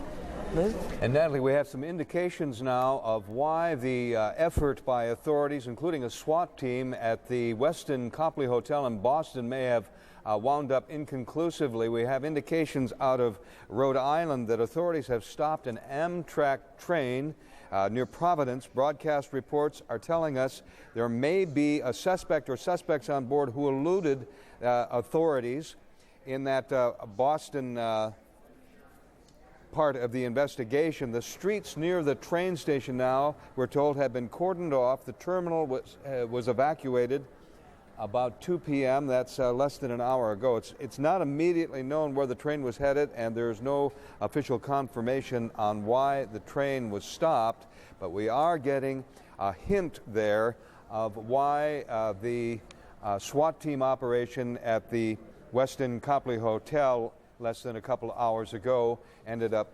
inconclusively. They may have been looking for someone there who eluded them.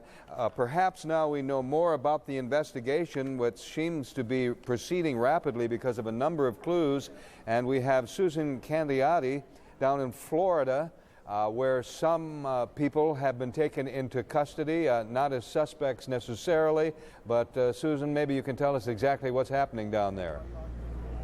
Good afternoon, Lou. Let me fill you in. We do know this, that the FBI is concentrating certainly a key part of its investigation in at least 4 different areas of Florida. They are Vero Beach, Florida, where we are reporting to you from, Venice, Florida, on Florida's west coast, several locations in Broward County, Florida, to the south, as well as Daytona Beach, Florida. Now, reporting to you, giving you a live look at what's happening now on a very quiet residential street in Vero Beach, Florida, we can tell you that about 2.5 hours ago, the FBI took in for questioning a man identified by a law enforcement source as an acquaintance of a man who rented one of 2 homes located side by side, homes that have been searched here on this street by the FBI since about 5:30 this morning. We counted at one point at least a dozen FBI agents here. We also saw someone here from the ATF and someone dressed in protective garments. Again, these 2 homes are located side by side. They were being rented, according to neighbors, by 2 men who identified themselves as being commercial pilots from Saudi Arabia. One neighbor tells us that one of the men was believed to be attending a school called Piper Flight Training School, one once attended by JFK Jr. Also, a neighbor tells us that one of the 2 homes was being rented by a family, a man, a woman, and at least 3 children who moved out over the weekend. The man who rented the house to them tells me that they always paid their rent on time. He never had any trouble with these people, and he feels very badly about the whole thing. We do know that at least one man was still living at one of the homes located next door. The FBI showed up at 5:30 this morning, pounding on doors, telling people they had to evacuate because of a possible bomb. Apparently none was found. Here's what one of the neighbors had to say about the neighbor next door. My son played with their kids down the road, but I never met the parents. They were, stayed inside pretty much. Or I waved to them. They were very friendly. They waved, every time they passed by or whatnot. So this is a couple? It was a family, yes. Family with how many children? 4, I believe. Lou, we've run out of time, but when you come back to us, we will tell you about additional information of searches going on in other parts of Florida. Back to you. All right, Susan Candiotti in Vero Beach. And now back to Aaron Brown in New York. Lou, thank you. The rescue operation continues at an agonizingly slow pace. Firefighters, police officers involved, volunteers, Red Cross workers. Among the Red Cross workers involved in this painful operation, Jonathan Shanor, and I hope I pronounced that right, and Joe McKinnon, in an effort to get a look inside the ground zero zone, we gave them a camera. And they joined us here to talk a bit about what they saw. I want to show your pictures in a minute, guys, but first, just give me a sense of the kind of work you've been doing. Joe? Just basically going through buildings, sifting through debris, going on the second floors, just checking, looking through debris, holes, anything that could possibly have a body or something. And basically just giving a hand down there. A lot of firemen and the EMTs are exhausted. They wanted to relieve them and give them a helping hand. I want to, if we can, guys, roll the tape. And I know it's a little tricky for you guys to see it up on the roof there, but just describe as we go along what it is you were shooting, what it is we are looking at. John, go ahead. There's no picture.